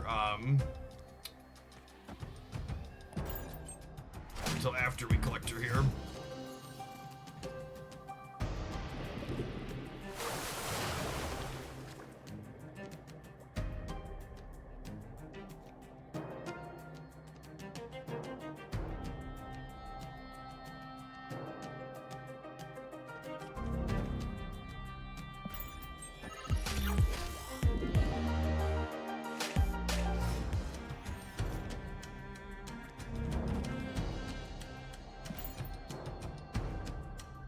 Oh, I should have played right last turn to stop the Nebula. That was a mistake on my part.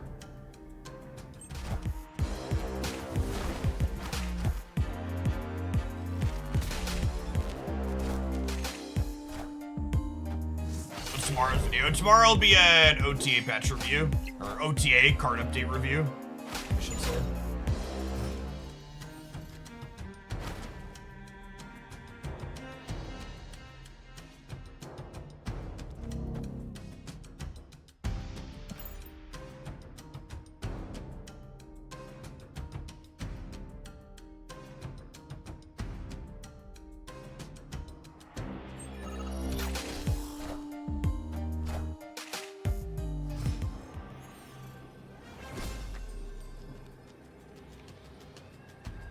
Mine's bigger than theirs, chat. Neener, neener.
Is Luke just Valk deck? No, the High Evolutionary Prison deck is the third most popular deck after Galactus and Loki decks.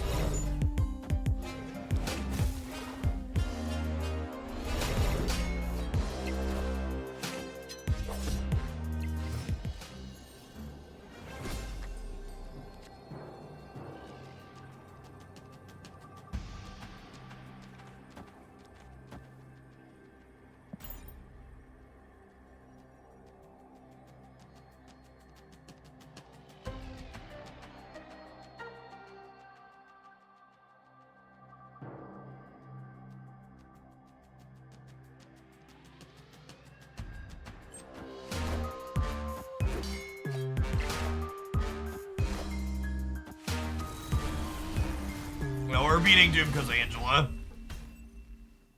Victory.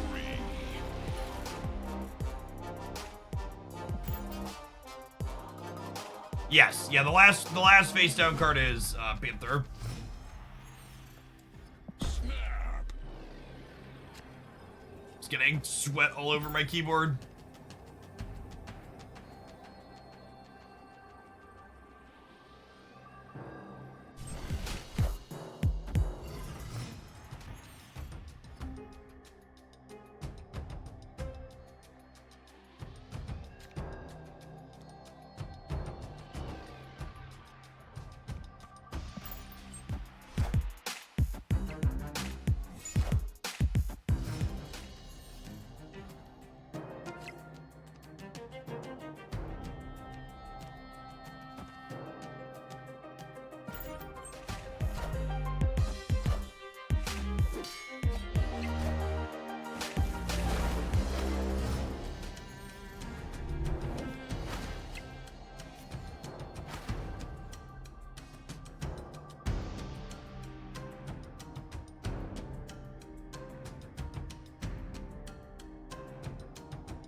I don't think they want to Galactus my Angela, Beth.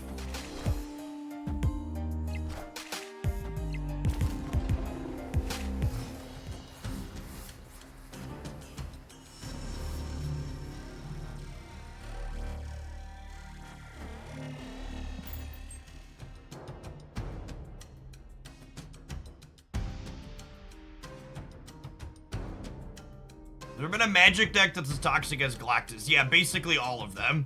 We were talking about it earlier, how essentially every Magic the Gathering format has multiple decks that are as toxic as this.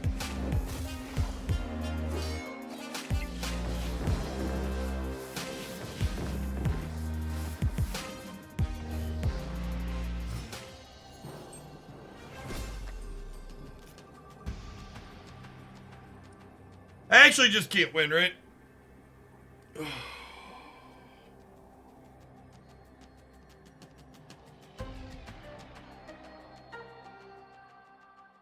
Actually just can't win. Wait. Nah, this wins every time.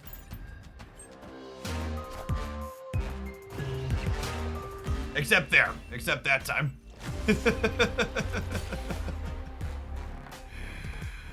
Lost does playing literally anything here. And this is again like the strength of this deck, right?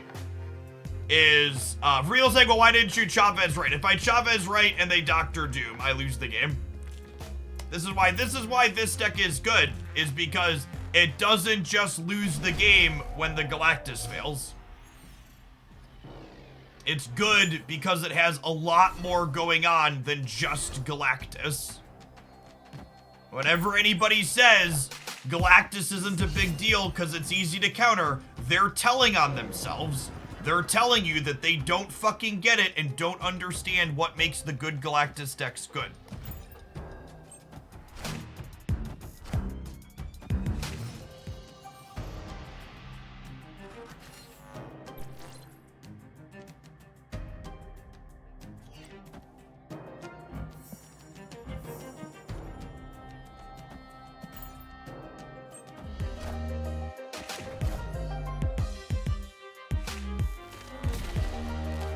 Yeah, I looked at Untapped a few times today. Loosely speaking, the Galactus deck is 20% of the Infinite ladder, Loki's about 16%, and then High Evolutionary Prison is like 12%.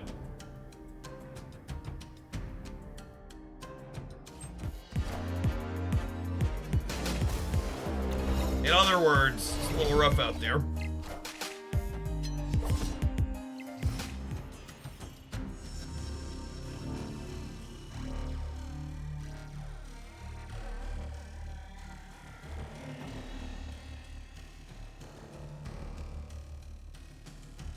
What do you think of this 50-50?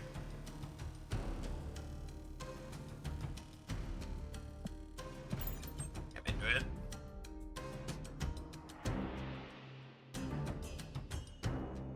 It's a really, really solid flip on the Loki for sure.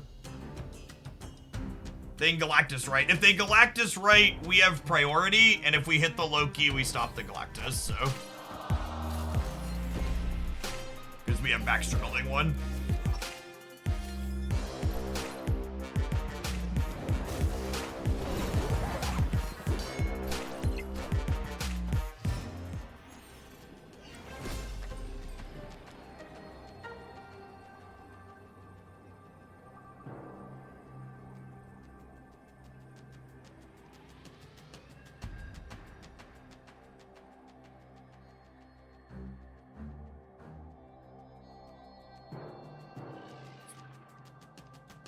This loses to Doctor Doom elsewhere.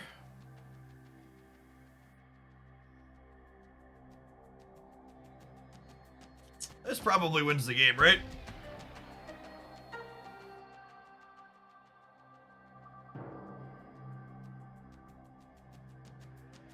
I think this wins. They don't have anything big enough to win the center. And this beats Doctor Doom elsewhere. Their Zola left would win this. That's not true. I'd be winning here and here. I beat Zola left. Pretty sure this is a 100% of the time.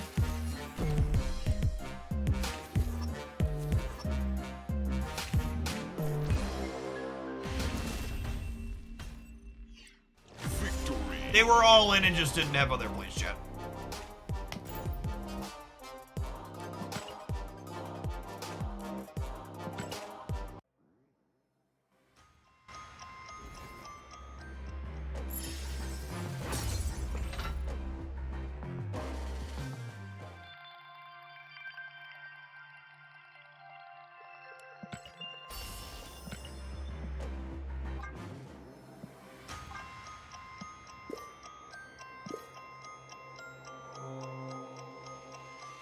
That was a Proving Grounds match. Most of the people sweating in the Proving Grounds are playing Galactus.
All right, not a or not a what's it called deck, Galactus deck.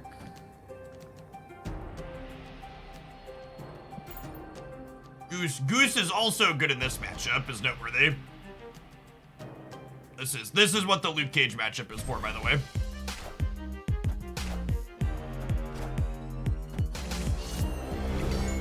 Looking for Loki or Kitty here.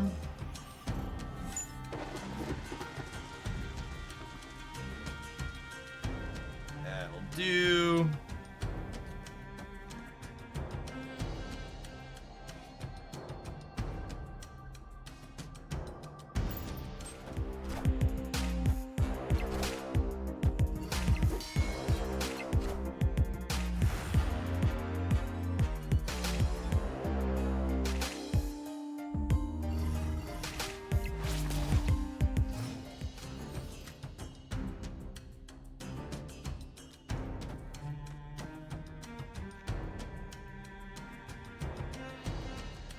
Do I just fill here?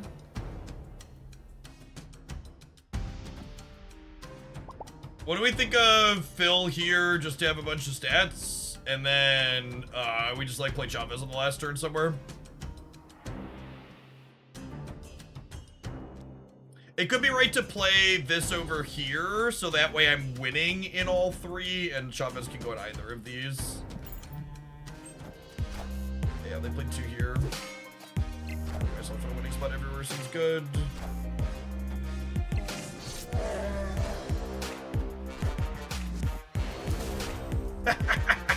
Victory. Get Cosmo.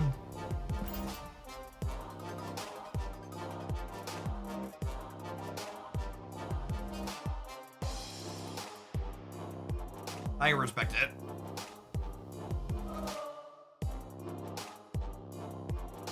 I actually, like, so, I don't know that I really mind the emotes that my opponent did there, because, like, they were, like, genuine emotes, right? Like, I don't think they were, like, trying to mind game me with the communication they were doing. They were just, like, genuinely, like, okay, we're in trouble here.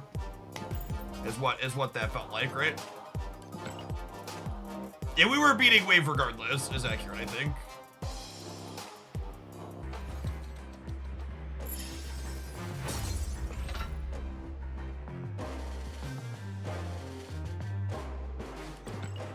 Maybe they thought they were gonna get us with the Wave and Loki, I don't know.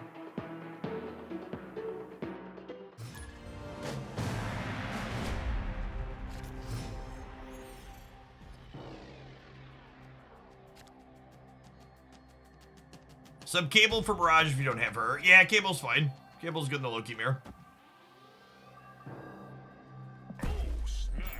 I'm pretty sure this opener is snappable.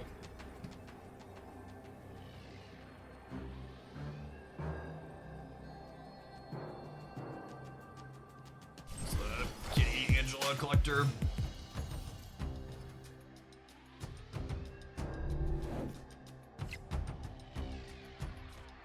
It's a piece of candy too.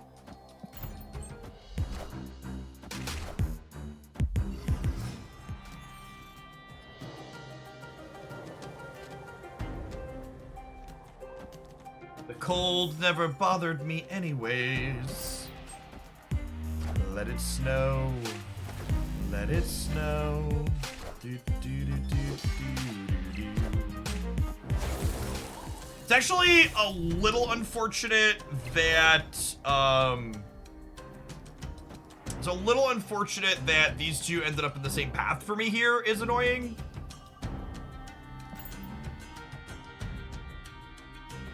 Win that one at least, though.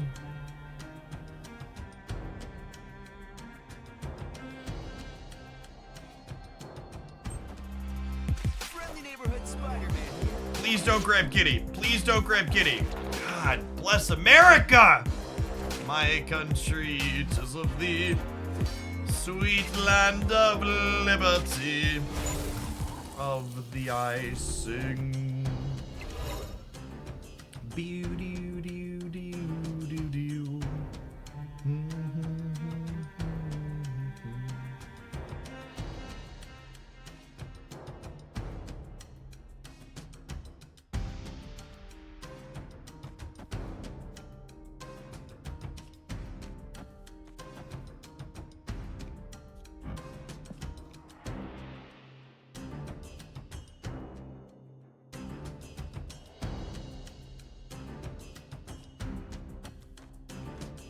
Now this would be the greediest fucking play I've ever made in my entire life.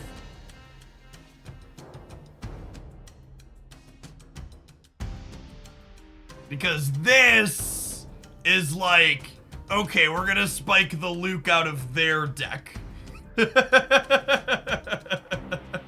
That's what this play is saying. We're gonna get waved. Yeah, we're probably gonna get waved. Ooh, that's not a wave.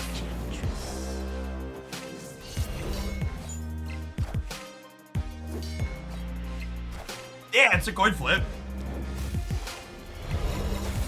Ah, rip.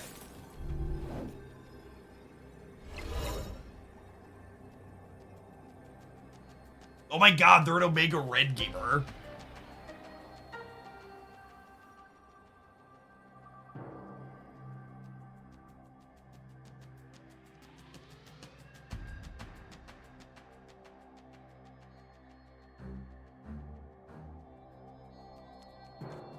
It's just this, right?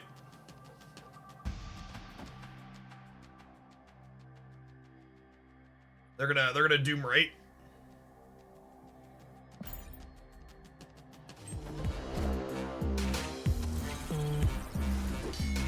Or doom left, sorry.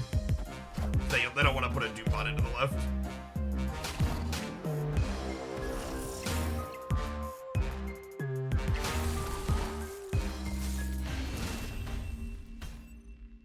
Victory.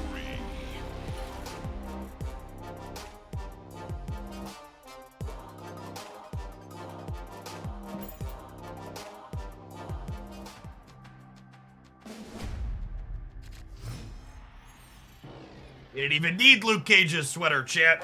It was fine. Nobody panic. I'm gonna snap on Mirage into Karmar with Quinjet. Got Loki here too. We spike a collector. We're good to go.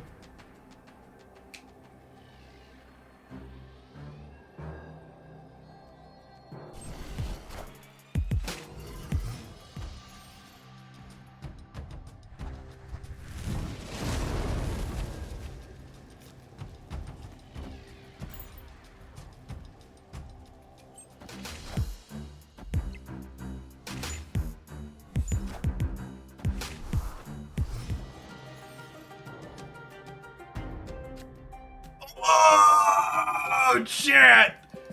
Come on, let me press it again. I wanna press it again. Can I press it again? Come on.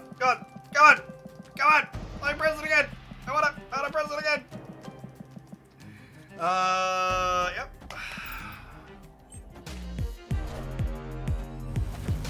Okay, that's just rude, okay? What kind of monster would murder my card?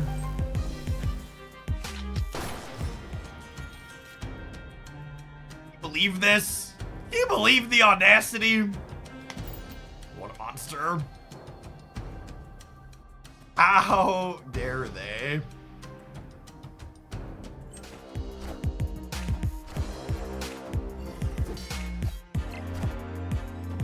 Friendly neighborhood Spider-Man here.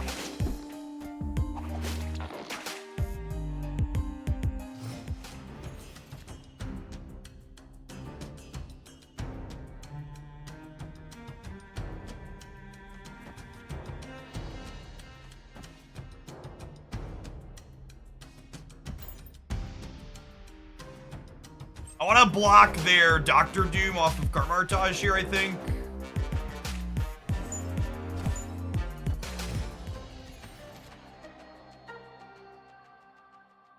Oh no! Oh shit! Oh, must resist Legion Brain!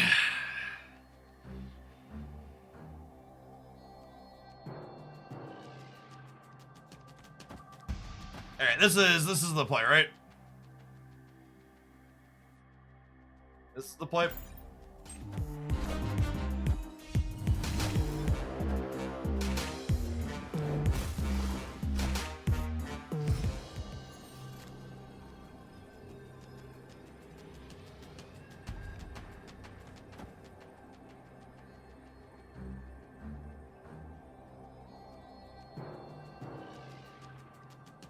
So this puts us to 18 here, which is losing if they play Cerebro.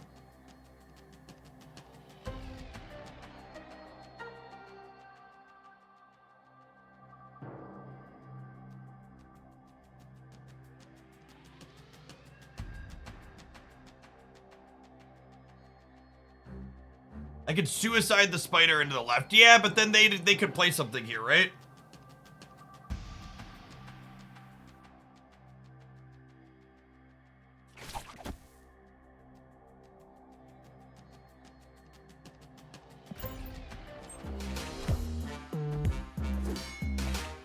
Friendly neighborhood Spider-Man here.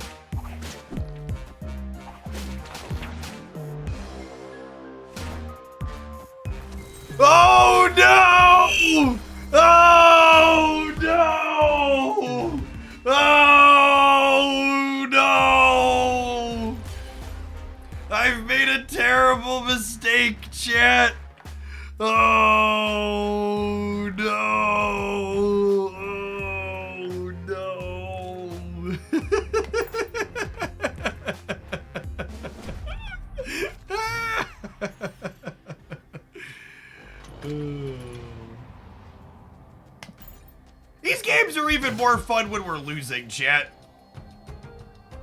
Oh, you know what? I probably should have played this on 1 so I could go 2 into 3.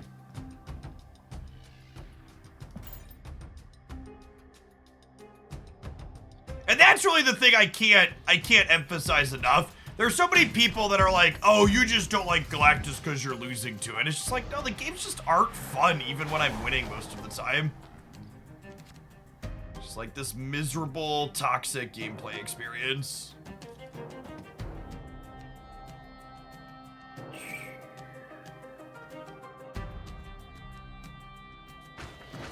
I think I'll take 1 force on my deck. Actually.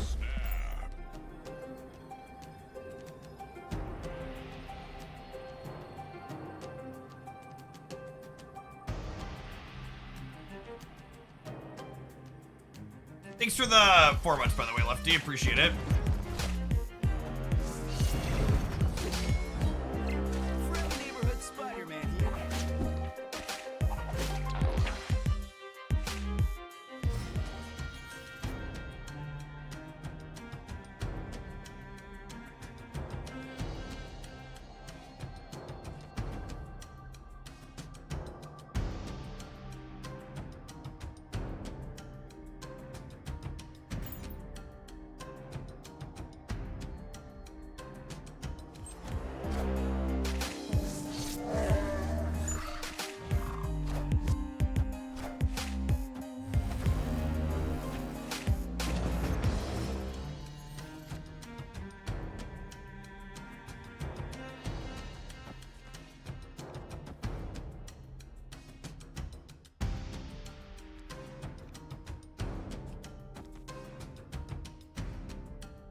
Yeah.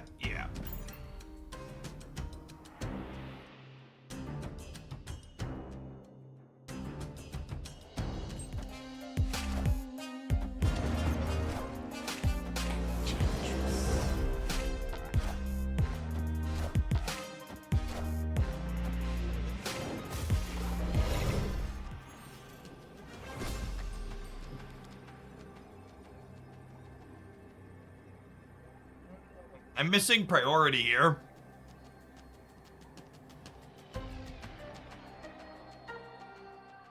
They have a 5-drop for each side we just lose.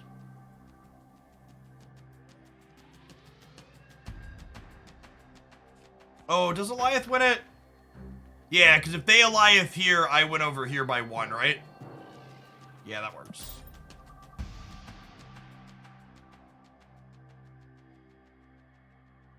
So we Eliath right. Dr. Doom gets. That's true. We're flipping a coin against Dr. Doom. I think I'm fine to stay for a coin flip.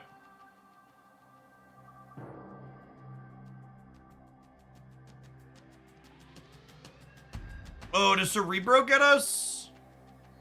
Oh, yeah, I guess Cerebro left gets us. That's interesting. But we are supposed to leave?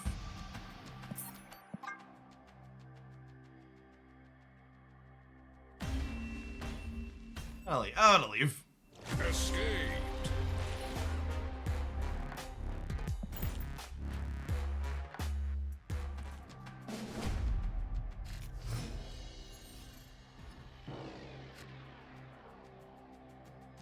Just playing Eliath left is a guaranteed win. Eliath left loses to their Eliath left.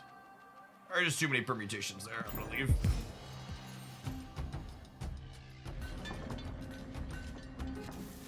All of the plays people are telling me are guaranteed to win don't work if my opponent plays Eliath on the left chip. They didn't have priority. The Eliath on the left flip their Titania over. Does it?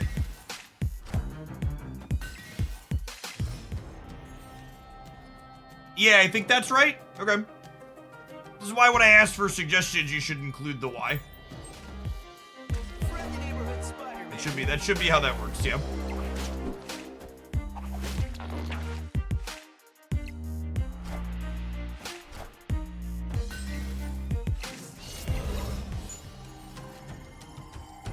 Yeah, game, I made the wrong play, Lacarp, but we're talking about what happens if I make the right play.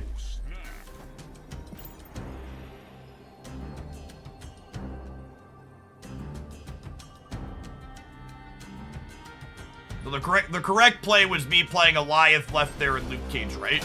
Would have beaten everything, I think.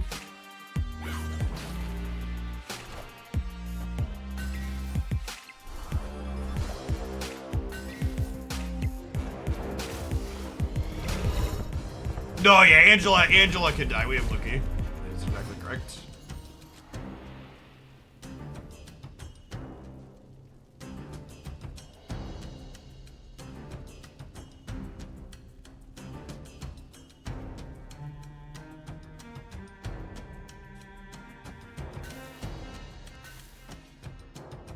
And then with the Quinjet, I get to Doctor Doom and Goliath on the last turn, right?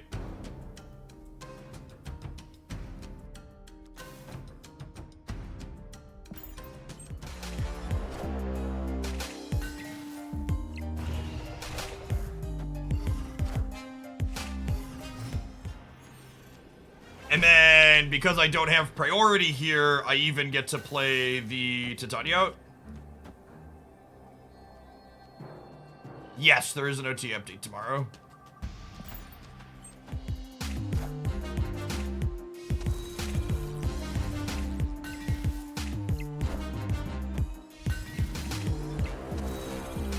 We actually get the triple here because of the Alliance, right?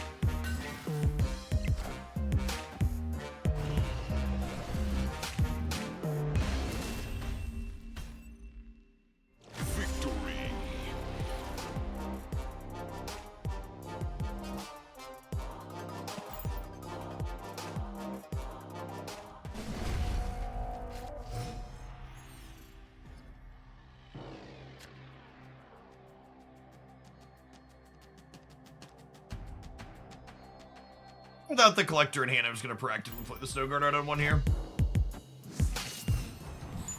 This is a really interesting matchup. I genuinely don't understand the people that are bitching about Loki, etc. Because in my opinion, the Loki decks generate some of the most interesting and neat games Marvel Snap has ever had. Like, these decks have so many lines in them. There's so many little interesting things to be doing.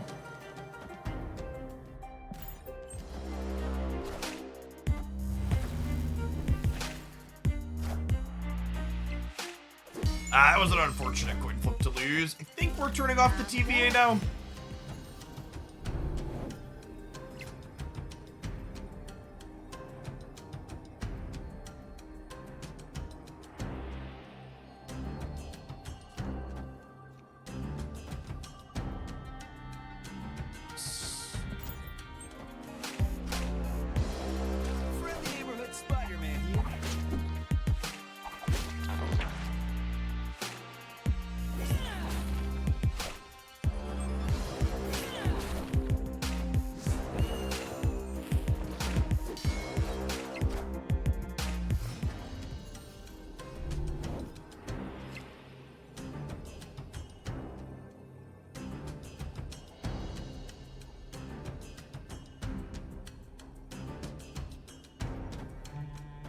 Well, it's definitely just this, right?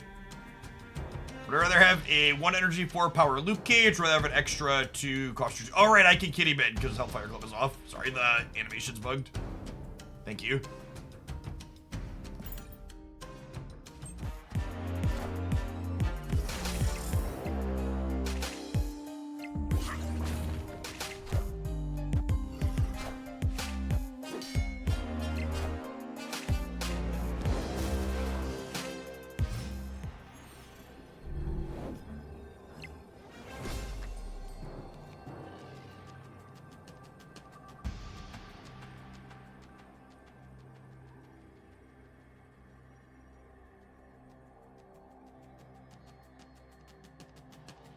Bear into TVA does not end the game. Bear does not re-trigger things that say at end of turn.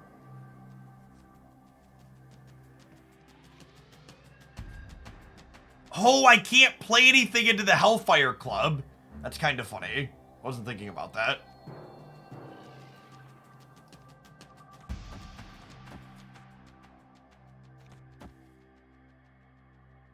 Yeah, I mean, they're all in, so.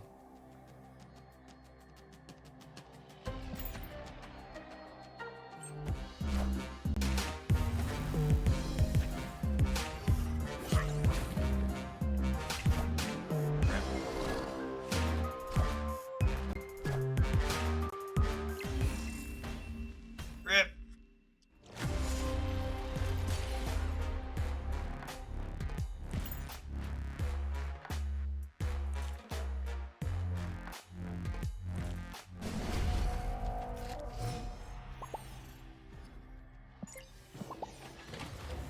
This has been a genuinely good match of Marvel Snap.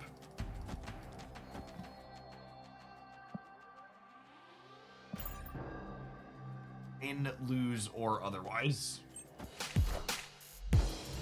These are the types of games that we were playing all last week that were just really, really fun. There's lots of choices for both players on both sides of the board. Feels like your decisions matter. You're not just getting waved and other bullshit and prisoned out of the game in Galactus.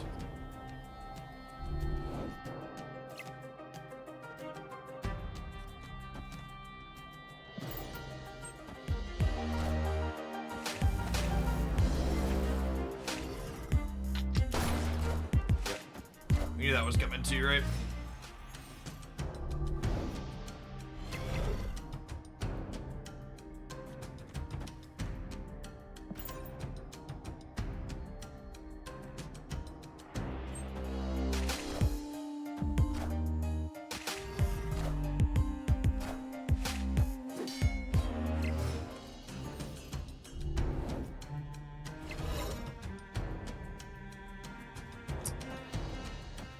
I think it's this, and then Loki's a finisher. I think it's this, and then Loki's a finisher.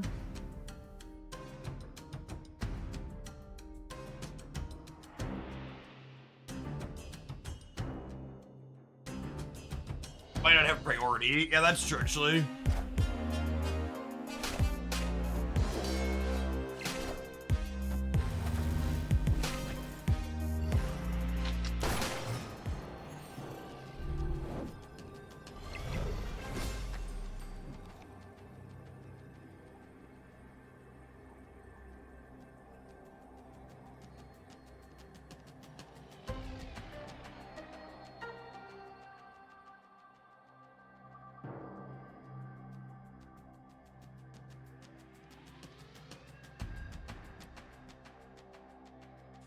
The Goliath middle, and then this wins the game, right?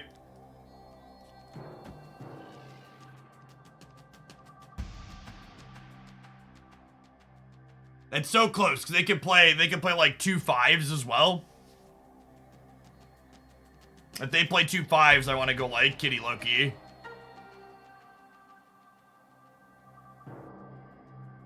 Goliath left. Yeah, it's gonna come down to a percentage flip here. I think it's Cerebro as well. Yeah, that's true.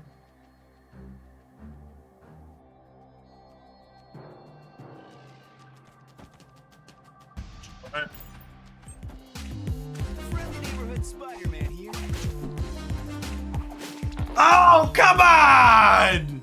Come on! Oh, what a close fucking game. Ah. Fuck!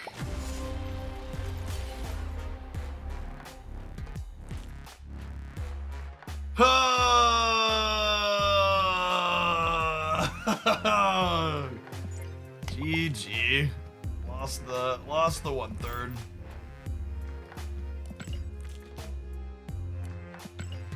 The Cerebro 5 deck is very good.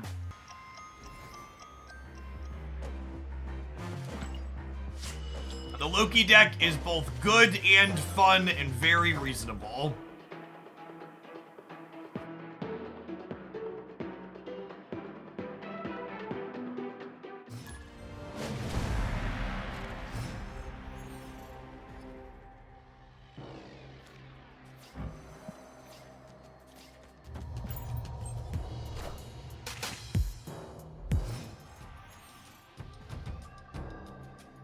Still snapping grounds.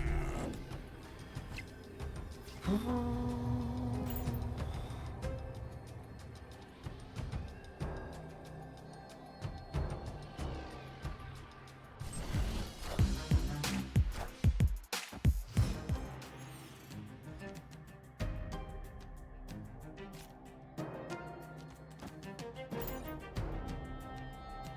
a good third location for us, Chip?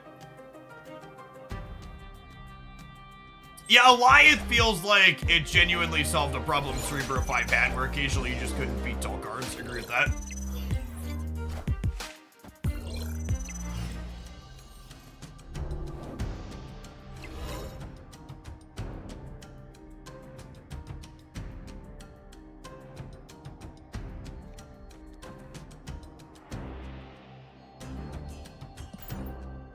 Yeah, obviously, they get to blow their thing up this turn because they have priority by 1 point, but I do need to stop them from blowing it up in the future, I think.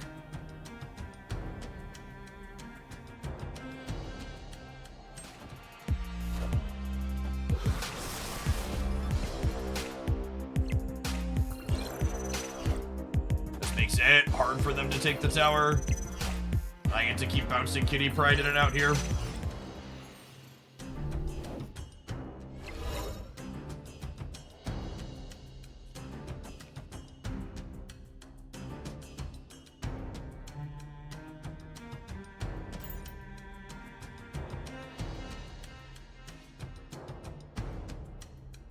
Nightcrawler or Jeff a better trade for Snowguard in this deck, in your opinion?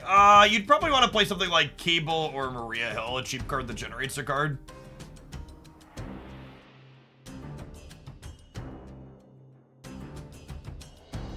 Hollow, thank you for the 12 months. I appreciate the entire year of support. Welcome back. Oh yeah, Agent 13 would be fine. I like Agent 13 as a suggestion.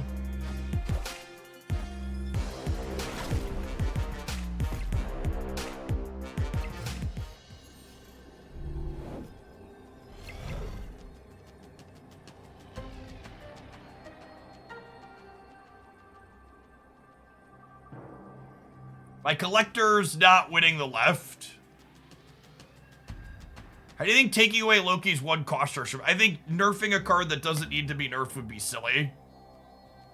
Go spread that shit on Reddit. Take it out of my Twitch chat.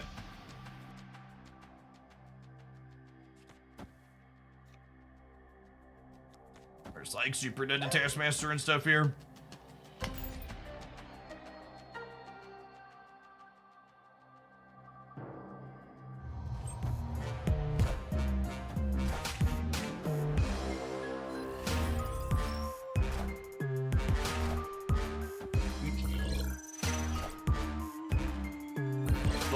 We were never winning the Space Throne yet.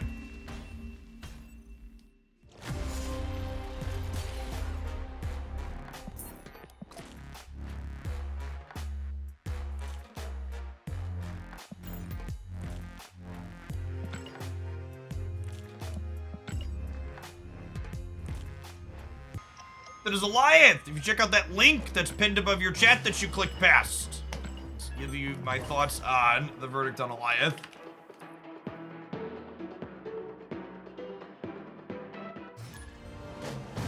I don't think changing Loki to a minimum of 1 like other cost reducers meaningfully moves the needle on what the card is doing in terms of power level. I think it would add extra text without really doing much, so it's a useless change.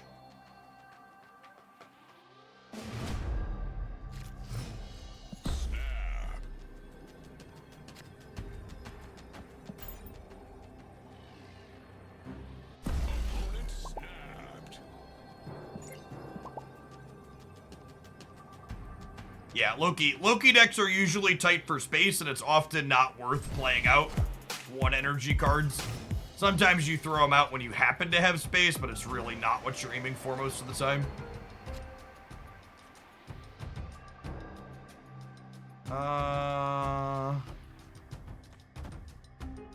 Yeah.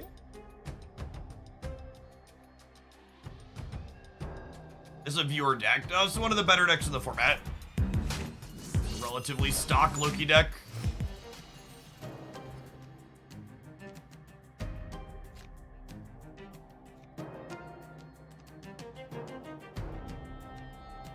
McCann, thank you for the 3/4 of a year. Welcome back. Do I want a Cosmo into Kitty plus Loki? I don't think so. Just take their cards.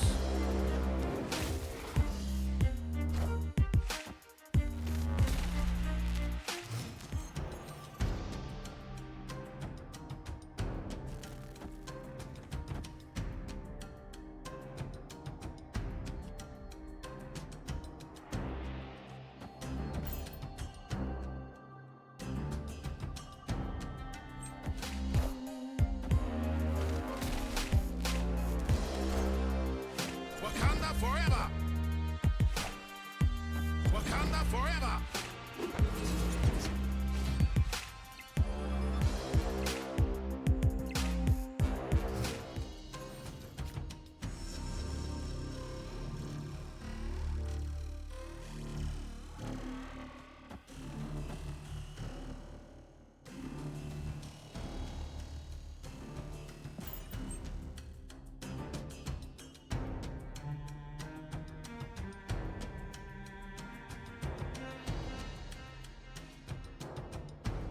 Yeah, they can't Alliath us here.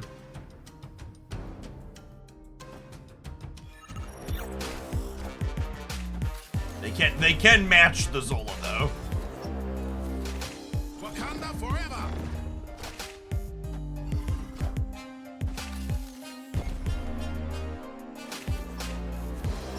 Wakanda forever!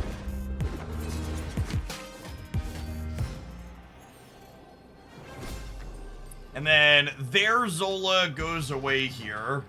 We could just do this, and then we're beating Galactus because we have priority.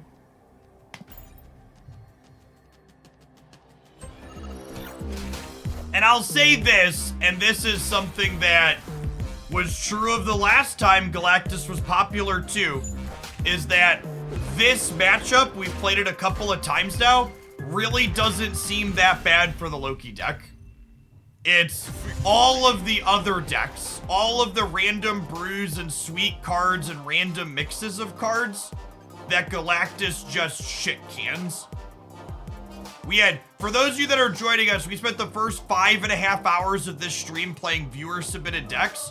We had a 25% win rate over, I had a 25% win rate in Conquest over 5.5 hours.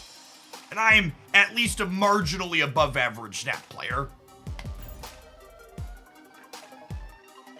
And the flip side of that is also true. These Loki decks really don't like playing into random piles of cards because it makes their Lokis a little bit worse. So they have to like play their actual cards instead of playing your opponent's deck efficiently. And that's really why I liked. Yeah, the Galactus decks do what people were complaining Loki decks did. Like, if you're someone who enjoys playing off-meta stuff, Loki makes off-meta stuff better, and Galactus makes off-meta stuff significantly worse. Trying to brew into Galactus stuff sucks shit. Just.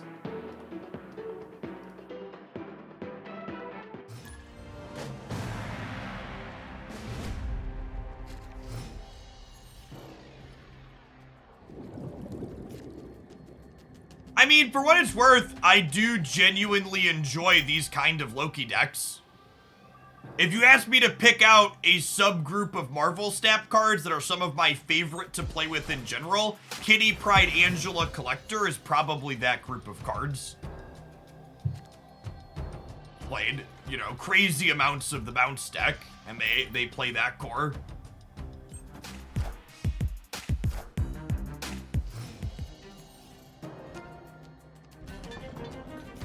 I think that mixture of kind of random stuff is just, it's fun to play.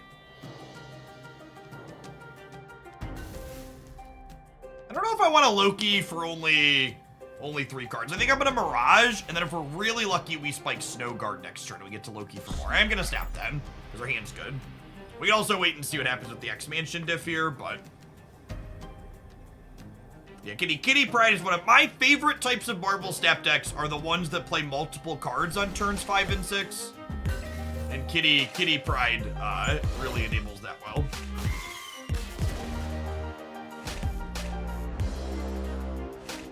It is a great barrage. This is the first and only time so far I've opened Spotlight caches with the goal of getting a cosmetic. No regrets. That's a pretty good exp. Holy shit, chat. When everything shows up Millhouse, huh? Yeah, we take those.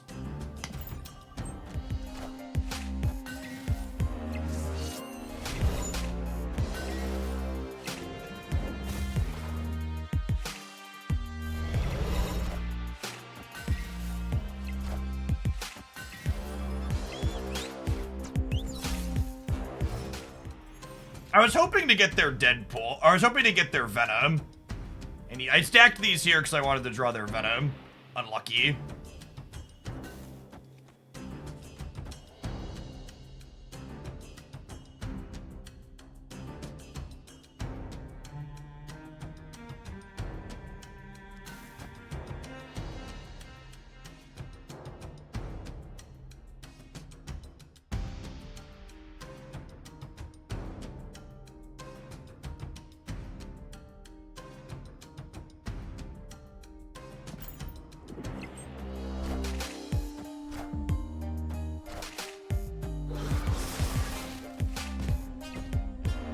Deadpool him off the collector. Yeah, maybe I should have played the Deadpool. That's true. Instead of the X-23, maybe.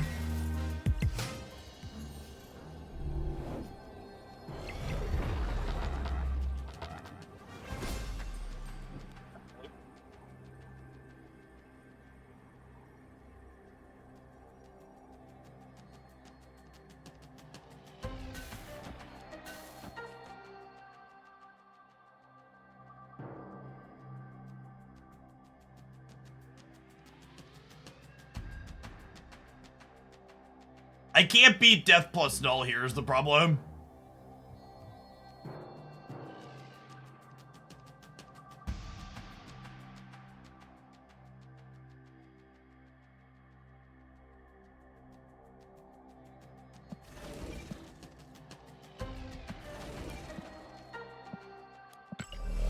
Oh, Death was 3. Yeah, that's true. Yeah, that's true, actually.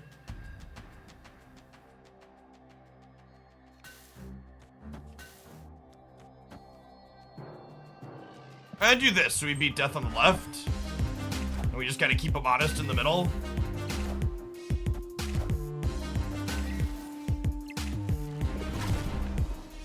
Go left, Wolverine! Go left!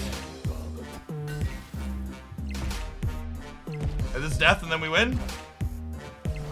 Shishisha! Shishisha! Alright, good to know that they are a Leech gamer. So Leech, I waited to Loki during this set, and I definitely want to Loki earlier so that way I can get their Death into play ASAP. Like the TLDR.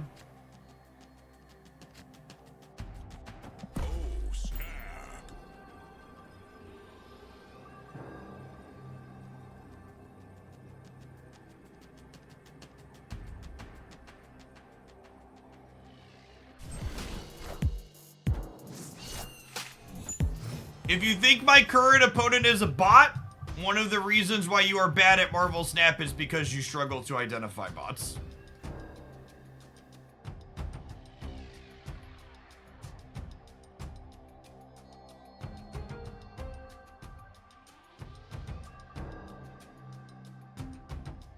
Probably just quit Jet Loki.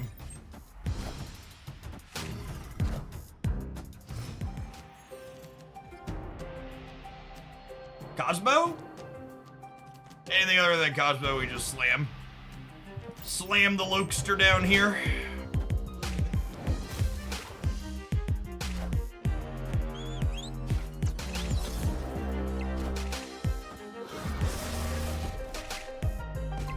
Enough said, Bob.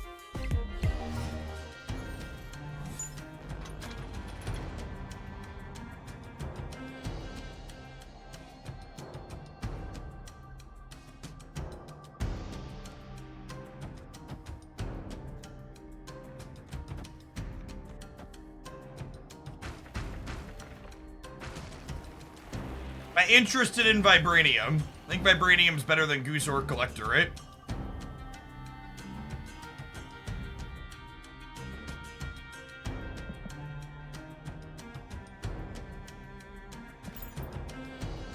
And then we'll get Null down next turn.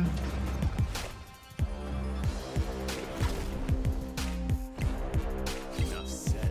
That way they can't loot it out of us. And they don't have a way to get their Null down in advance.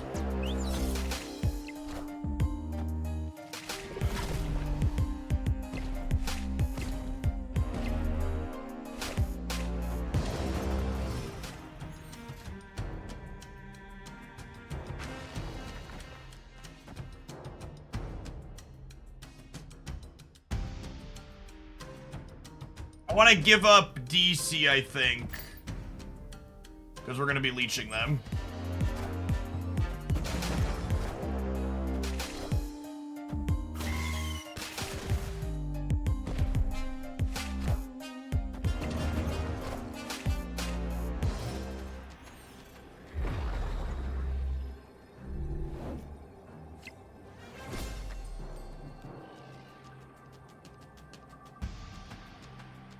I don't know if my body is ready for them to have top decked Null.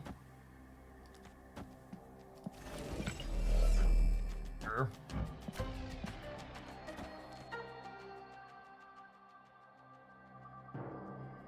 What happens if they Chavez here? 23, I'm gaining 10. Only I go to 22?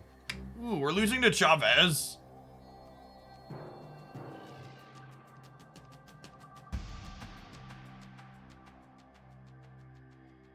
Huh? Let's destroy X aren't Chavez decks these days.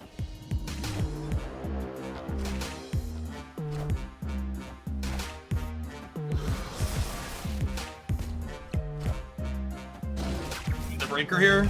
Oh yeah, we're blowing up the Deadpool. Never mind, there's no breaker. No breaker. Victory. Oh yeah, the order on the Vibranium doesn't matter. These are indestructible.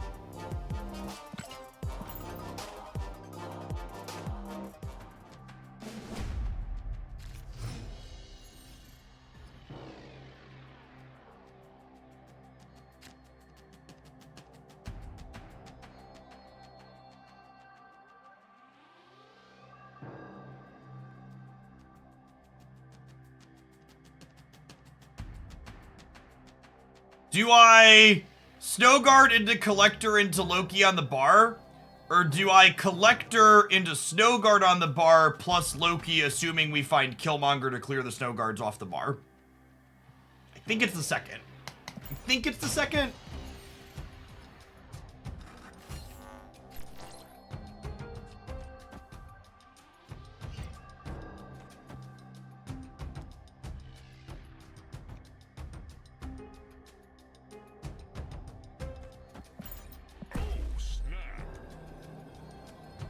And I want to put Angela into Mojo World, 'cause that's the location we're filling up.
The opponent has a couple of points of energy.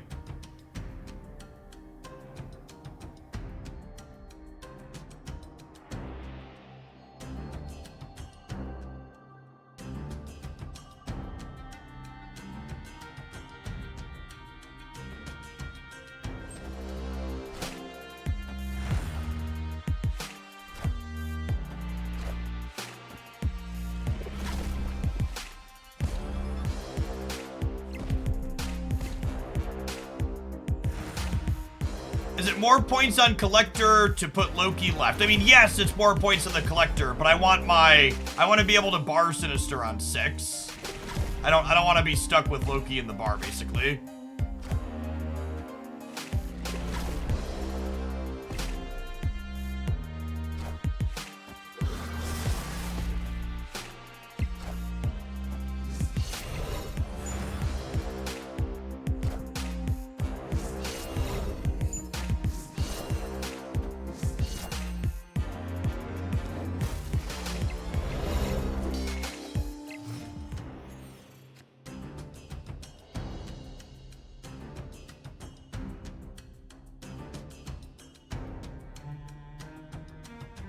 I'm not supposed to Killmonger now, though, right? I'm just supposed to null right and then play enough to win the middle? Right? I don't want to get leeched.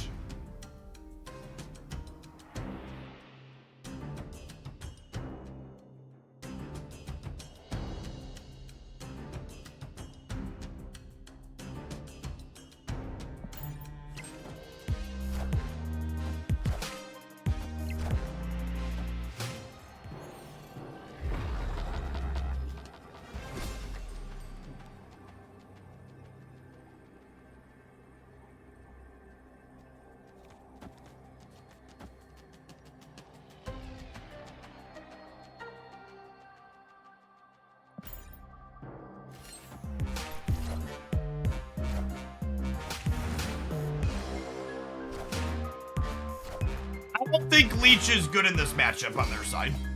I think Leech is some hot nonsense in their deck. I don't know that they could do anything to make this matchup better for them. But definitely does not seem like Leech is the play if your opponent is playing well.